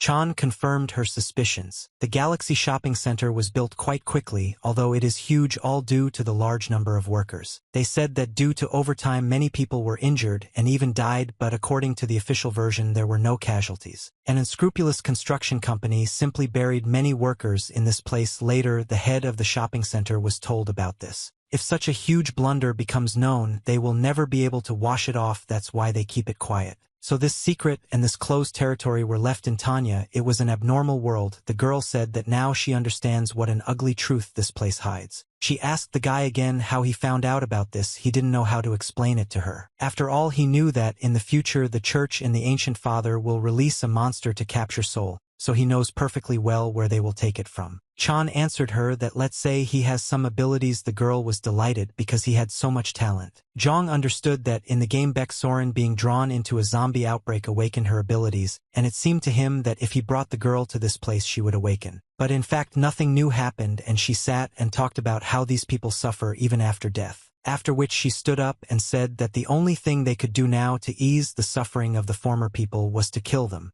Chan understood that her willpower had awakened. The girl said that she looks like that and it's very strange for her, but she wants to fight even more. Chan replied that this was not bad at all and they should move on. He understood that he was slowly but surely moving in the right direction. For some time they just walked in silence, he in front and nothing happened behind. The only thing she felt was that for some reason it suddenly became very cold. The guy said that he had a bad feeling and she should be on the cheek. After some time they approached a room where the door was open, and from that very place the cold was coming. Hearing sounds coming from inside, they decided to go into the room and saw an old tape recorder working. This tape recorder was turned on, and it was said that in the hut lived 3 bears, a daddy bear, a mommy bear, and a little bear cub. The girl looked at the tape recorder and said that it was some kind of fear and asked again what it was. The sound was so disgusting and constantly repeated the same thing, that you lived in a hut 3 bears chewed the tape. It was unbearable to listen to. It was because of this sound that they covered their ears with both hands, not understanding what it was. After which the young man saw an ice cliff approaching them that was about to fall right on them. He shouted shouted at the girl to watch out and jumped to the other side. The girl asked Chan how he was okay. He saw that his shoulder was injured. He thought that it was a sudden attack. It could not have been predicted. Raising their eyes, they saw the ghost of the conjugation. It was the boss of the Forbidden Zone of the shopping center Galaxy Mutant of the 3rd level. The young man told the girl to run away. This enemy was too tough for her, but she wasn't going to run away. When the enemy saw that they had discovered him, he went on the attack and threw many more ice arrows in their direction. Chan also started to kill this one, so he said that this mutant can eat his own shit. After the first attack was over, the guy raised his head. He needed to understand the situation. A 3rd-level mutant was approaching him, and a very bright glow was coming from it. The next moment, this mutant directed a bright light towards the young man, trying to blind him. The blow was so powerful that when it reached Chong, it knocked him back. The mutant hit the young man with a huge ice pillar that was supposed to capture him. The girl ran up to Mr. Chan and asked what she should do. The guy told her to run away and he would stall for time. She didn't understand how she could leave him in such a situation. The guy explained that at least one of them had to survive. Then she said that she couldn't do that, and she got very upset and even started crying. Zhang told her that the reason he was confident in her talent was because of her skills. Unlucky star. When the girl heard about this, she thought what kind of skill it was and did she really have it. The guy tried to explain to her that if she could believe in herself, then she would be able to wake up at that moment. The next thing he said was, look at the mutant, maybe you should finish her training. Mutant Wee at this point approached the young man and fired hundreds more ice arrows at him. These ice arrows were supposed to destroy not only the guy but also the girl who was standing next to him. She stood and thought only about the fact that maybe she really needed to believe in herself. The ice arrows were very close. She didn't understand how to do it. She watched as the ice arrows fell to the ground and broke into small pieces. But there were so many of them that it seemed like one of those arrows could hit her at any moment, so she didn't wait for that to happen. At that moment, Chan realized that an awakening had occurred and that she was truly able to believe in herself. She stood holding a sword in one hand, repelling the attack of an enemy who was several levels higher than her. At that moment, she realized that she really believed in herself, and she woke up. After which she looked at the young man and said that she believed not only in herself but also in him. There was a fire burning in her eyes at that moment, and the girl told the young man that he should not give up. When Choni saw her like that, I realized that she could do it, and she really did it. After which she struck several blows at the huge block of ice that was holding the guy. At that moment, she freed him from the ice that was holding him and preventing him from moving. Now it was clear that she had awakened, and it was Baek Soren, a warrior of the 1st-level superhuman. The video of her fighting immediately showed the strength she had possessed up until that moment. She thought that it was amazing that she really woke up, but she couldn't believe it. At that moment, Chan decided that he shouldn't stay on the sidelines either. He decided to help her. The girl turned her head and looked at him and was a little surprised at how he was fighting. Then the guy answered her that now he doesn't have to pretend because she succeeded and she has already woken up. The girl stood there not understanding what it meant to pretend. Chan explained to her that the life-threatening battle was necessary to awaken her skills. Her spiritual strength must be at its best. Then she asked again if he really intended to put them in danger just so that she would wake up. The young man answered her that yes, and now it was time to fight for real. He addressed her as Baek Soren, the owner of an unlucky star. He thought it was a good job, but they needed to fight for real. They heard from the mutant Wild Arev. It was clear that he seemed angry with them. The young man told her not to worry. If they hit before he touched her, it wouldn't hurt as much. Chan dropped the bag he had on his shoulder and began to fight off the many ice arrows. When that orbit was, he asked the girl how she was and turned his head to look. But he saw that she was completely covered in ice and standing like a statue. He asked again if she was okay. He understood that she had just woken up, so there was little she could do on the 1st level. When the girl was freed, she told her teacher that he was right, and it was not so painful. He thought that upon awakening she was getting her first skills of her body's resistance to various anomalies. The girl thought that deep down she thought that she would die much earlier than her awakening would happen as expected from the cunning character Baek Soren. She gained fortitude at level 1. Chan thought that he needed to awaken one after another until he received insight, which allowed him to see the skills of other characters. This is an ability for a cunning character. At that moment, the girl said that she would not be able to help her mentor. He told her not to worry, after which he looked at her and said that, by the way, shouldn't they start training to get an unlucky star? It was at this moment that hundreds more ice arrows were fired in their direction. But despite this, the young man and his student decided that they should begin their attack. When she started running, she gained a new skill. It was acceleration. Chan told her that it was great she got acceleration and the amount of her skills increases during the battle. The growth level is amazing. The girl said that her body seems very light. She wants to fight as long as possible but come closer, and she froze. It stopped along with its teacher as it was very close to its icy opponent. Their opponent decided that he could stop their attack once again with the help of the freezing ability. Chong shouted to his students to stop and wait for him in this place. He will destroy this monster. The girl replied that everything was fine, after which she made a big jump. This was another skill that she had acquired. After she landed from such a jump, the young man turned and looked at her. He told her that she was great and she had acquired another skill.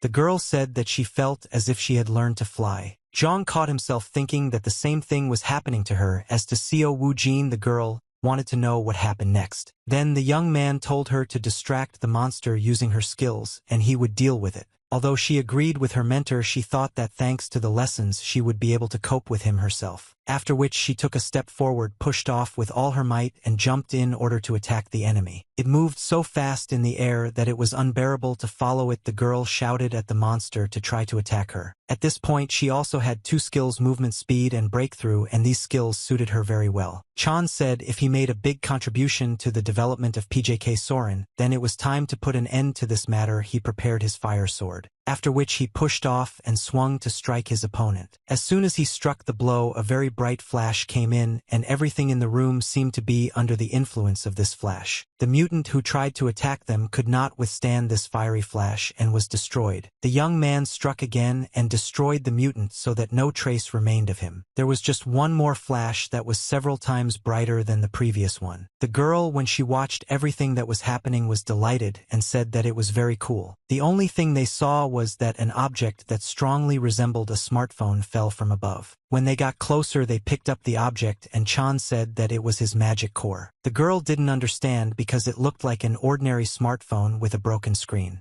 Chan answered her that this often happens with this type of monster. When they turned on the phone, they saw that it was playing a video of a little girl telling a story about 3 bears. Most likely the worker who was left in this place to die until the last moment looked at his daughter. It is unfair, tied the smartphone to the magic core. The girl saw this on the phone and said that she hopes that the worker's soul is now at peace.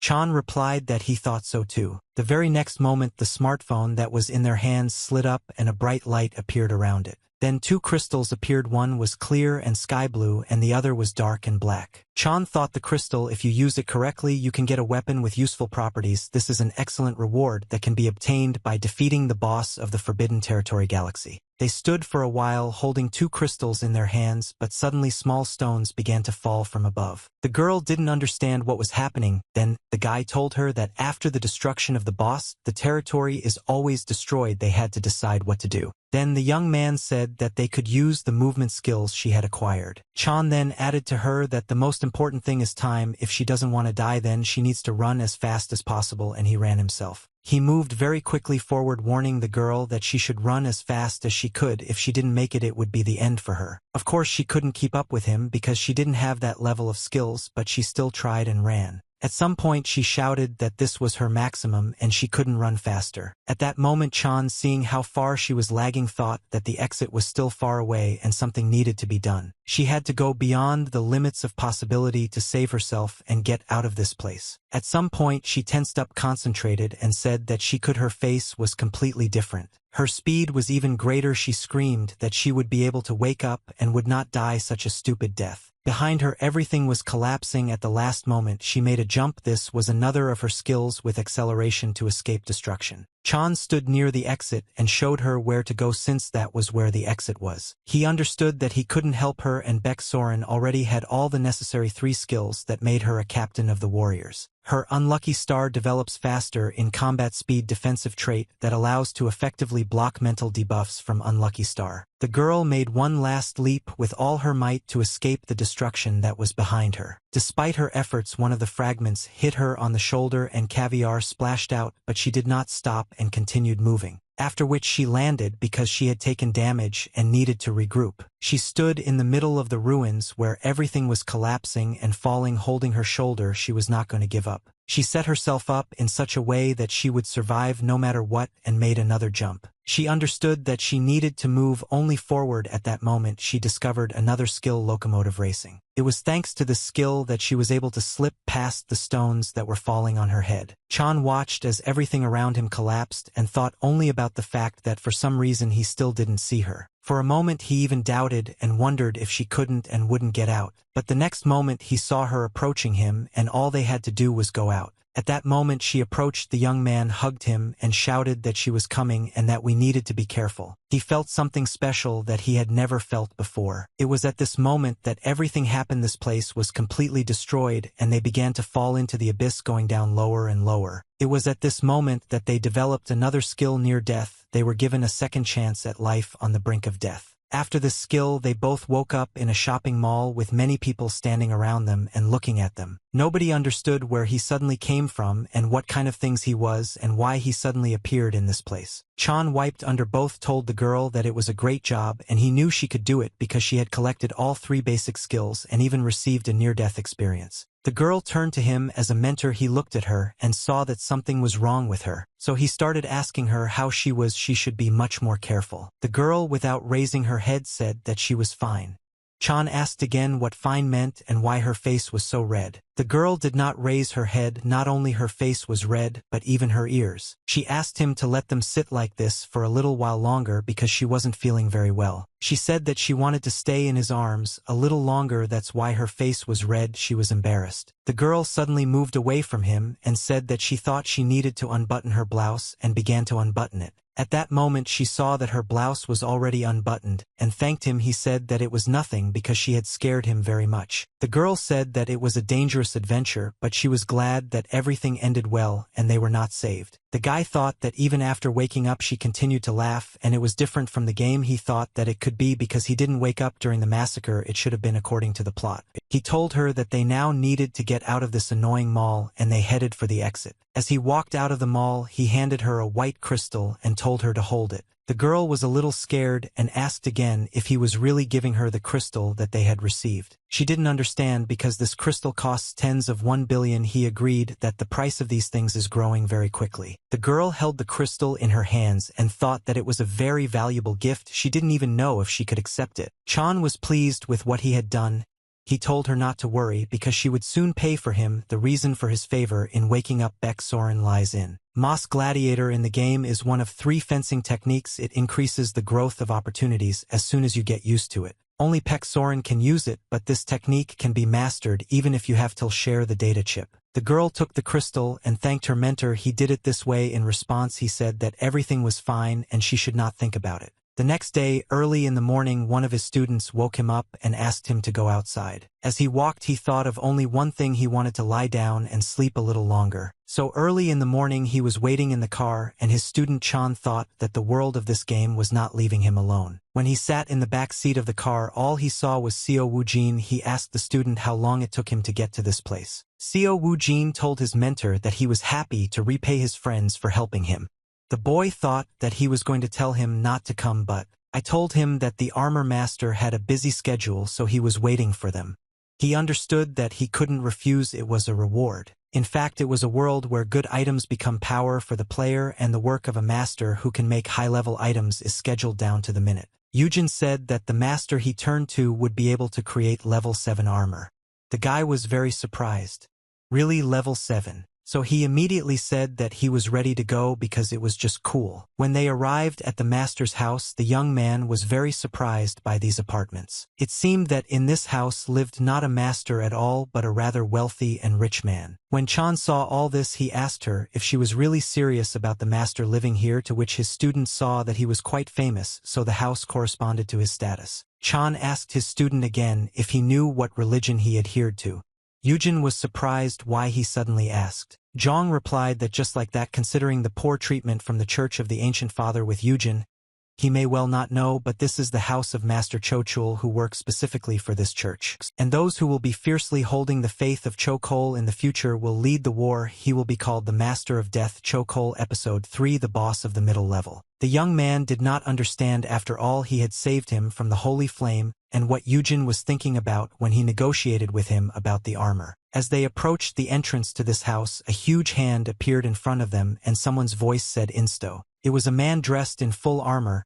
He told the young man to hold out his hand. He would check the identity. It was amazing identity check. The man at the entrance asked Chan to show him the black flame by holding his hand very tightly. Chan didn't understand why he suddenly demanded this, but he followed his order and showed the black flame. The man who was the whole election did not let go of Chan's hand. He squeezed it even more. Yujin was outraged and asked what he was doing because they were clients who had booked a time. At that moment the owner of the house appeared and said that it was enough. The young people turned their heads and looked at him. The owner of the house was Master Cho Chul, a 6th-level superhuman. He asked who treats visitors like that. His guard silently let go of the guy's hand, lowered his head. The master said, looking at the guy, he rejected the appeal and found Blackfire quite brave. Chong answered him that it became clear to him that this is how he treats such personalities. The master asked for forgiveness for the mistakes. And then the master added that he believed that the light and savior was recognized as a saint. When Chan heard that the light and the savior, as he said, was a recognized saint, all this was ordinary nonsense. After which the master told the young men to come in,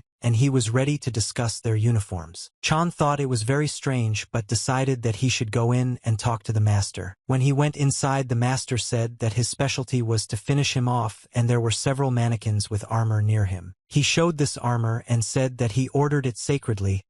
He can make exactly the same for them. Chan looked around for a while. He needed to decide what he wanted. After which he said that he had already made his choice. Everyone was interested in what he had decided on. Chan approached one of the dummies. I didn't know any reinforced body armor and modern equipment. The master was very surprised and shouted that he really had made his choice on this.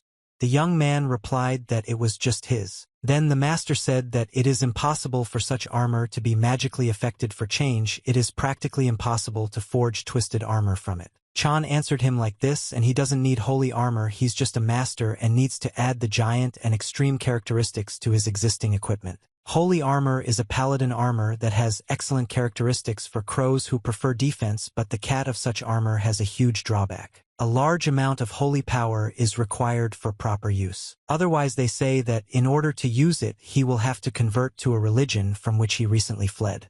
The master pretended to be a prophetic figure who makes excellent armor, but in fact he simply pushed it to churches. Chong approached the master and thanked him for his hand. Leaning back, he wanted to leave. After some time, the masters did not leave the house without receiving that very consecrated armor. Yujin asked his mentor if he didn't feel sorry for him. The guy replied that no, he even liked it. The security guard standing at the entrance watched the young people leave the house. The master sitting in the chair said that this guy probably only has a few skills, and his guard asked if he would really make the armor he wants. The master said that he could not refuse the order of the saint. She said that he was the light and savior of their church. The guard said that it was hard to believe. His fists clenched because evidence was definitely needed here. After which the guard will leave and no longer argue with the master, who insisted on making the armor. A week later, the young man met a merchant on the street and he addressed him as sir. After which the merchant gave him the mandrake elixir, which the guy drank immediately. He believed that it was impossible to consume such a quantity at once. When Chan drank this elixir, he said that it was simply incredibly tasty. The merchant asked again, was he okay? To which the young man replied that of course, besides the fact that he was in a great mood, he also acquired the necessary skill. The young man thanked the merchant for giving such an expensive elixir for free. The merchant said that thanks to the guy their market started working and he couldn't help but repay. Chan said that he understood why there were so many people at that moment. Another guy came up, lowered his head and greeted him. It was the same guy from the Iron Fist who suffered so much back then. Chan asked how he was doing. This guy asked Chung if he had a minute because his master asked him to bring him. This guy said that it was better not to discuss such things in front of strangers and that they needed to step away first. After some time, they were driving through the night city in a nice car. The guy told Chan that they had prepared a high-end bulletproof car for him and asked him if he liked it. When Chan saw where they were going, he thought it was strange. Isn't the main headquarters of the Iron Fist in Marima? After all, this area had the worst level of security, and the people who lived there were corresponding. In other words, it was a cluster of the dregs of society. The guy driving said they were running low on gas and needed to stop at a gas station. Chan raised his head and saw an inscription that said that he was not mistaken and he really was in Morim. It was very strange for him because they were at a gas station in that area. The guy stopped and started getting out of the car.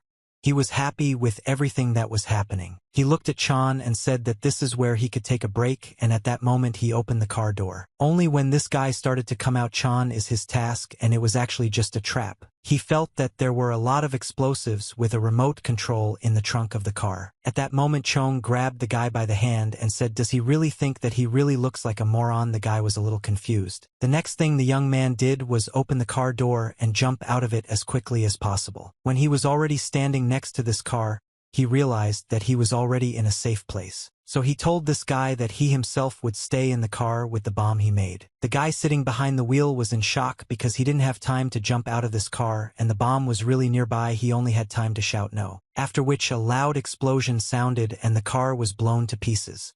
Chong was able to escape from the scene of the explosion with the help of acceleration. When he was in a safe place, he thought it was hard to believe that such an explosion was caused by just a hand grenade. And it was also hard for him to believe that this guy turned out to be an ordinary traitor. All that's happened to him lately is that he was in a fancy bulletproof car, which was heading to the Morum area, and the destination was a gas station. The fact that they drove up to this gas station or what was happening seemed to him like déjà vu. He thought that this was a future plot from the game when Kim Chokwon was betrayed to his own people. He just didn't understand, and it was very strange why the traitor of the Iron Fist had given him. At that moment multiple shots were fired in his direction. He only managed to jump to the side. He turned his head and saw a crowd of people approaching them. They were shouting this is who they saw at the market. One of these people laughed and said if they catch him they will get a whole 100,000,000,000,000. Others thought they needed to get their hands on this guy as quickly as possible and make some money. At that moment Chan thought that he could have guessed that one grenade would not be enough here and there would be a continuation. The guys who were approaching him were aggressively disposed. Each of them fired multiple bullets in his direction. That is why the young man decided that the only way to stay alive was to hide behind the very armored vehicle he arrived in. He thought there were too many of these guys and the car might not be able to withstand so many shots. He needed to find better cover first, so he pushed off and jumped forward. Using his jump skill, he found himself on the roof of one of the houses.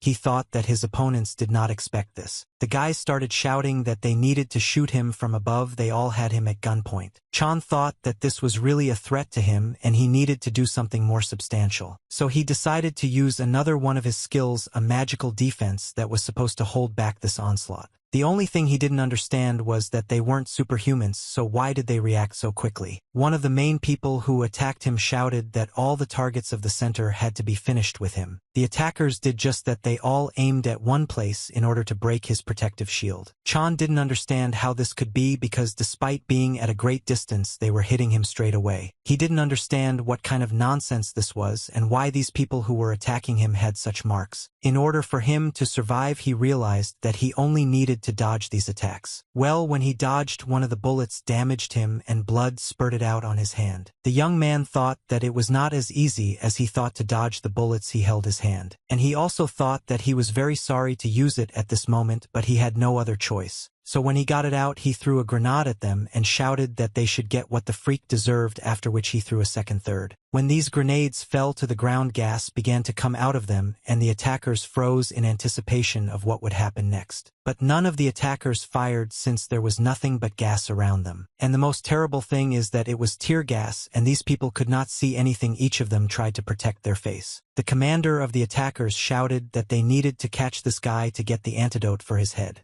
Chan was pleased with his work. As soon as he saw that these guys were no longer shooting at him, he realized that he needed to get out of this place as quickly as possible. He moved so fast that after a while he ended up in one of the residential areas. When he was standing on one of the streets, he decided that he shouldn't run so fast anymore since he was at quite a large distance. And he was already far enough away from the attackers so he could take a rest, as he thought, on one of the roofs. The only thing he still didn't understand was who these people were who were trying to attack him and why him in particular. He had only one possible explanation, that they were using a combat drug, a special drug that increases combat abilities but has a serious side effect. He knew that given the words that they were getting an antidote for him, there were clearly drugs in this. The only question was who could have sent so many vagabonds to this place. He had only one answer: he was a human hunter. There was no one else. He was a superhuman level, or he was a master of vile and cowardly combat. He operates in Morum. If this is true, then first they usually use a bomb disguising everything as betrayal. Then they use homeless people pumped up with combat drugs who attack, and in the end, he takes aim to shoot. At that moment Chung thought that he was definitely not safe. Raising his head, he saw that something bright flashed on the opposite roof. Most likely it was him. The bullet had already flown out, and it was getting closer and closer to Chan. The guy realized that this was what he was thinking about. He needed to get away from this bullet at that moment so that it would pass him by and not inflict any damage. Chan thought if he hadn't reacted in time, he would already be a corpse. Well, look around, he decided that the game is definitely worth the candle and he should join this game. After all, now he knew where his shelter was, since the place where he was all engulfed in flames. Chan watched this from the sidelines, and now he had to decide how he would act next. If he knew where this hunter was, he could easily figure out this place, so he decided to jump down from the roof. Chan understood that this guy was caught, and a little more and he would already be in his hands. Using his speed skills, he approached the very place where this hunter should be. The only thing he was thinking about was whether he would be able to catch a hunter who only shoots from afar. Well, he also understood that this was the only way to stop him and destroy him, so he had to go through all that fire at high speed. Despite the fact that his whole body seemed to be burning, he needed to hold on due to the skills that he had: fire, Stoichev, stamina, jumping technique, and speed. After all, the smoke will block the view and it will be more difficult to shoot, so he definitely won't be able to hit it because he won't be able to see the target accurately. He also understood that, in order to confront the shooter, several conditions had to be met. At this moment the young man went through all this fire, and the fire shared him with the shooter. The first of these conditions was to determine the exact location in order to shoot. The shooter tried to aim from afar, but nothing worked. The guy's plan worked. The shooter was shocked because he didn't see anything, and most importantly, he didn't see his target. Chan was pleased that his plan worked and the shooter did not see his target exactly. Despite the fact that he was aiming, the fire was constantly moving and becoming larger and larger, preventing him from aiming. He could only see the young man move quickly in front of his sight and then disappear behind the fire. And also, the second thing is to create conditions in which the shooter will not be able to shoot and blind him. Thirdly, the most important thing is that at that moment the shooter raised his head and looked up. He didn't even expect that, because right in front of him stood a guy holding a gun in his hand, ready to shoot him. The shooter screamed, "Is he really a psychopath who decided to compete with the sniper?" In such a situation there is only one moment in which the most concentrated win and use all their skills. He decided that he also needs to use the black flame. After he used black flame and shot down the sniper, it was at that moment that he shot him himself. The sniper also fired immediately after I fired. It seemed to him that they fired at the same time. Chong managed to move his shoulder at the last moment and the bullet passed without hitting him. The young man thought that his opponent was really good and at this rate he would soon be hit. However, a plan arose in his head, so he decided to finish off his opponent unequivocally. When he released the black flame, his opponent was disarmed and could not resist. The sniper did not understand what was happening to him, and what this black flame was that enveloped his entire body. Chan knew that his bullet would be the death of the sniper even if they just touched him. "I couldn't do anything because he just writhed and groaned in pain." The young man understood at that moment that he had won, and this time he was happy. But unexpectedly for himself, he realized that his legs were sinking and he could not move his legs. It was a magical trap. He was definitely not prepared for such a turn of events. His opponent stood opposite and poured yellow liquid on himself from above. The sniper shouted to one person not to even hope that this is the end and that this is his victory. At that moment Chan thought that everything had become much worse than even he had imagined and that he would hardly get out of here. The sniper practically came out of the black flame.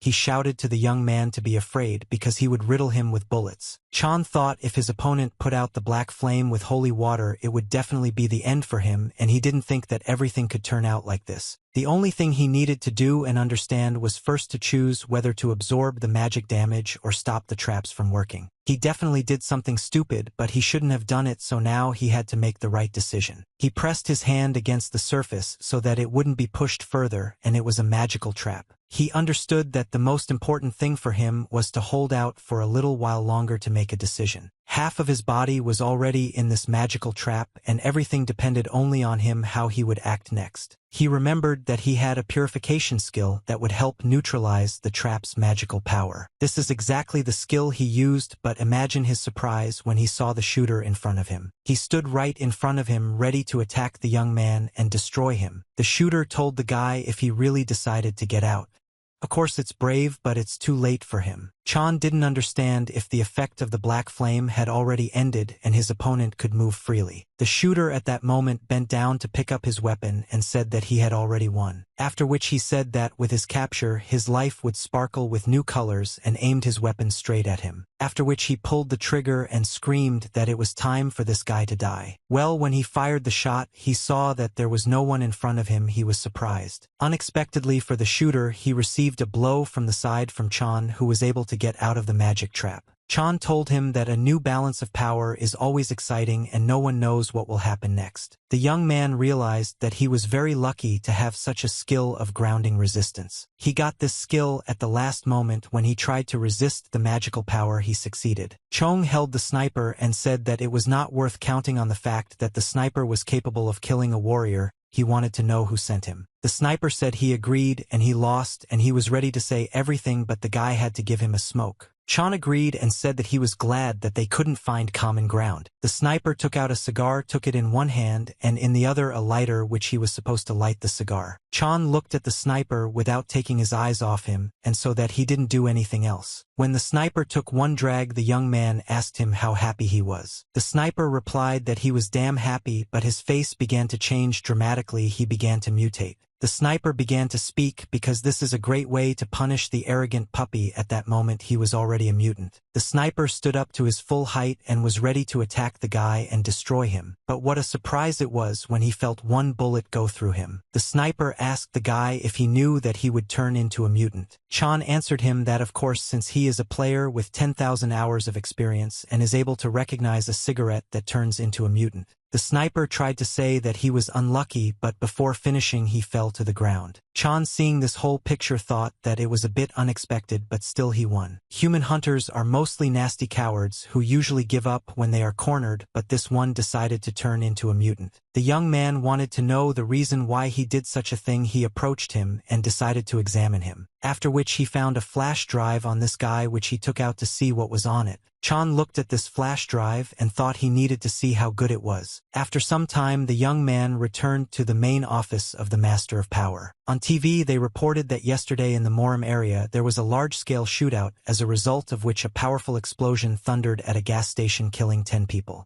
Choi saw the young man and asked if he could get out of this chaos, to which he replied that it was dangerous because he was attacked intentionally. Choi was furious. He wanted to know who the hell dared to attack him. The guy said it was a long story. The door to the room suddenly opened and a guy fell to the floor who was clearly brought to the court to be punished. Choi, when he saw these two guys, one standing and the other half lying down, said that it couldn't be. The Iron Fist representative apologized and said he was unable to cope with his subordinates. Chan replied that he was glad that he understood this. Choi added that it was enough to break in and tear doors off their hinges, after which he asked again if it was one of them who attacked his master.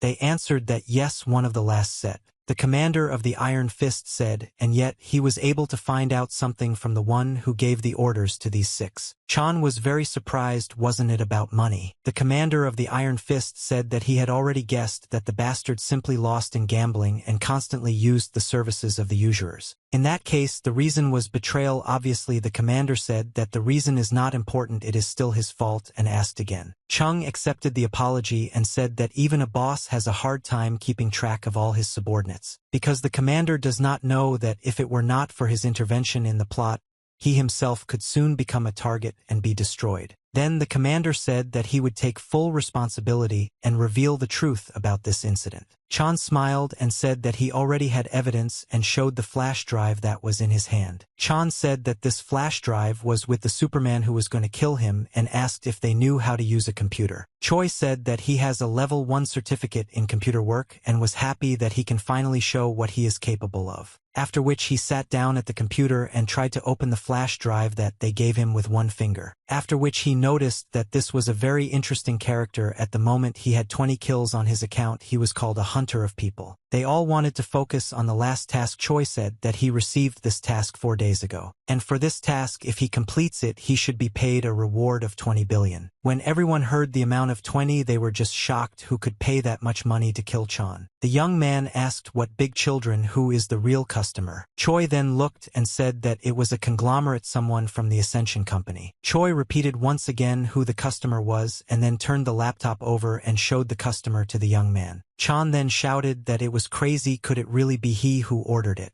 After all, he saw this man in front of the master's house when he ordered the armor. He remembered his eyes when he left, they were clearly unhappy that the guy even showed up on the doorstep of this house. Looking at this photo, he understood that this was complete crap and he couldn't even foresee this. They couldn't understand why the heir to a rich company wanted to kill a Superman. Chan said that he had one thought and asked to open the genealogical tree of the Ascension Company. Choi, although very slowly, still opened what he was asked to on the computer, after which he showed, and before the genealogical tree, Chan, when he saw it, realized that he now approximately understands what is happening. Ascension in the game Arcane is a military organization, one of the 5 largest enterprises. Lee JL was the eldest son, and it was he who should take the post of head. This is exactly what was indicated in that very genealogical tree of his family. However, he accepted the faith of his ancient father and became a knight, which greatly lowered his ranking. He became an outsider, and all that was left for him was to serve as a paladin. The saint called him the light and salvation, so he came under close surveillance. Chan refused to appeal and only made the situation worse. Apparently, the guy wanted to kill him just because he was in a bad mood. Choi was outraged. Did he really order them just because he suffered from an inferiority complex? It's not clear, because he was not the son of a simple merchant but the heir to a large company.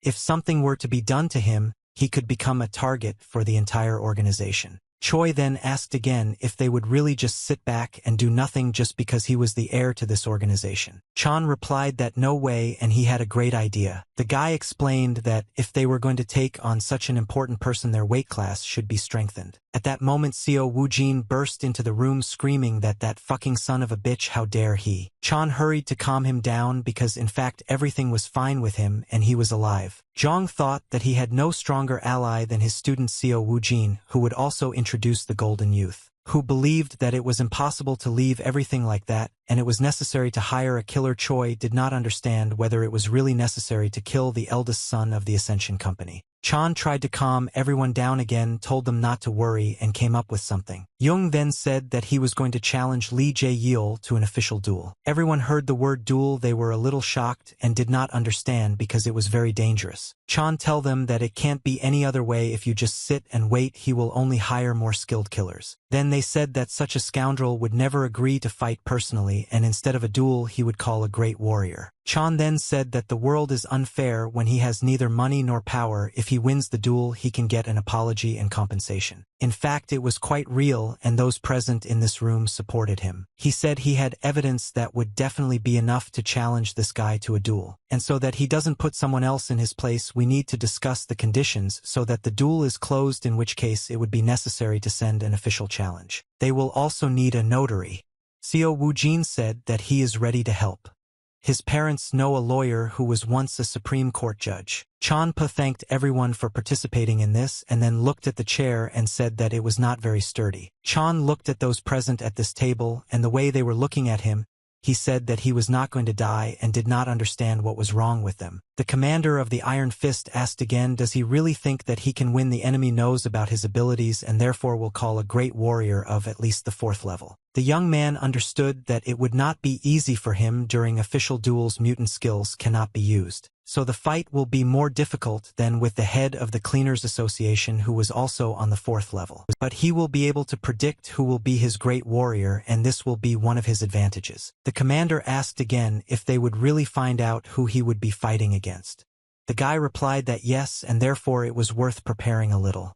He asked for a sparring match with Yujin. His student said that of course he would certainly help him, and also grabbed his weapon. At that moment Chan said that he was thanking him only so that his student would not overdo it, since he had psychological trauma from his last fight with this guy. 3 days later there were 2 people standing on the battlefield. It was that same Dulco who was supposed to decide a lot. Yujin birthed the master so that he would go forward, and he was rooting for him. He believed that he would succeed. Chan thanked his friends. He trained so much these days that he has no strength left, but he is completely ready for this duel. He raised his head and saw who would be his opponent in this duel. His opponent was the captain of the Holy Knights in the religion of the Ancient Father, a 4th level Superman named Odushik. One of the knights turned to the captain and said that he shouldn't have come in person, to which he replied that no one allowed him to open his mouth. He also said that there is no way the paladin of the Church of the Ancient Father could lose in a duel. Parrot thought that Lee JL was confident in front of him, but he couldn't even say a word against his captain. It was hypocrisy. The captain stepped forward and said he was glad to meet Kim Jong, and the boy greeted him back. The captain lowered his head and said that first of all the guy should let him apologize for that incident. Chan was very surprised. He didn't understand what was happening and why he was suddenly apologizing. The captain began to say that this incident occurred only due to the fault of a specific person. The saint knows nothing about it. Chong raised his head, looked at the captain, and then asked what the church's position was. The captain said, as the saint said, he is Mr. Kim Jong, is the light and savior of their church. The young man heard the same thing again, and he doesn't understand why they say the same thing and what it means. The captain said that if he wins this duel, the young man must join their church. When Chan heard the conditions that he should join, he was very surprised. He was outraged and did not understand why they still could not tear themselves away from him. Were they all covered in honey? The captain said that it is all by the will of the saint and the ancient father. They only do what she ordered them to do. At that moment a man came in with an envelope and said that it was time to start the fight. This man also offered to read the oaths in the presence of the doula aunt and the notary if the paladin Mr. Kim Jong wins to join the Church of the Ancient Father. If Mr. Kim Jong wins, Mr. Lee JL undertakes not to cause direct or indirect harm to Mr. Kim Jong, and also undertakes to pay moral compensation, after which the notary asked them again whether he had drawn up everything correctly. Both gentlemen responded that everything was indeed correct, and they agreed to such an agreement. Young T thought that in the story of the game, the oath during the duel, its magical violation will lead to a broken heart. No matter how desperate he is, someone who values his life will not break his promises. The gentleman continued to talk about the rules of the duel, which consisted of the following: the mayfly passes according to the laws adopted by the Superhuman League. Allowed to use all existing superpowers and weapons as well as all skills. Consumables may only be used if they are manufactured in this location and by them personally. The captain said that he was ready for this duel and raised his hand to start this duel. At this point Chan smiled and said that he needed to do something. The gentleman announced that the time limit was 10 minutes for everyone. The young man took out 3 vials of different colors which he brought with him to make a potion. He thought that with these skills he would soon become an alchemist. These 3 vials were taken from the sniper and were sniper potions for the paladin. The gentleman asked again, this is a potion of strength, a potion of lightning, a potion of a furious dragon. All 3 are correct.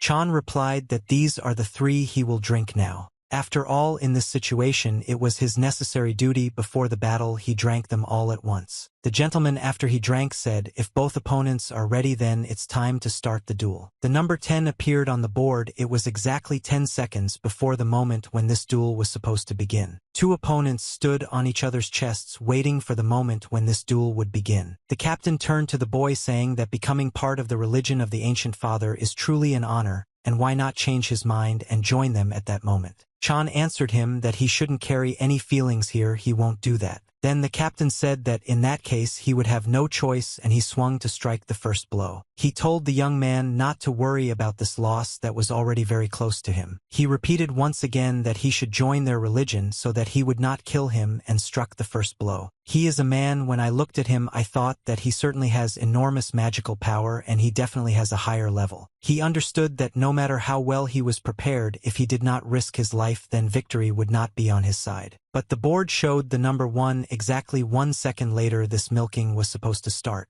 As soon as the scoreboard showed 0, it was clear that the duel had begun. Now it was necessary to wait for its results. The captain was the first to rush into battle. He decided that he was really stronger than the young man, and that he could easily deal with him. His magical power was so great that it seemed like the ground was simply collapsing under his feet. His first blow was so strong that it created a deep crater in front of where the guy was standing. And most importantly, Chan was a little confused because he didn't understand whether the captain had disappeared after that blow. Why did he catch himself thinking that most likely no, he just used his acceleration skill? Yan turned his head and saw the captain from behind. The captain, carrying his punch, demanded that the boy become a god. Chan didn't understand what they wanted from him and why they demanded that he join their sect and why he said that he should become a god.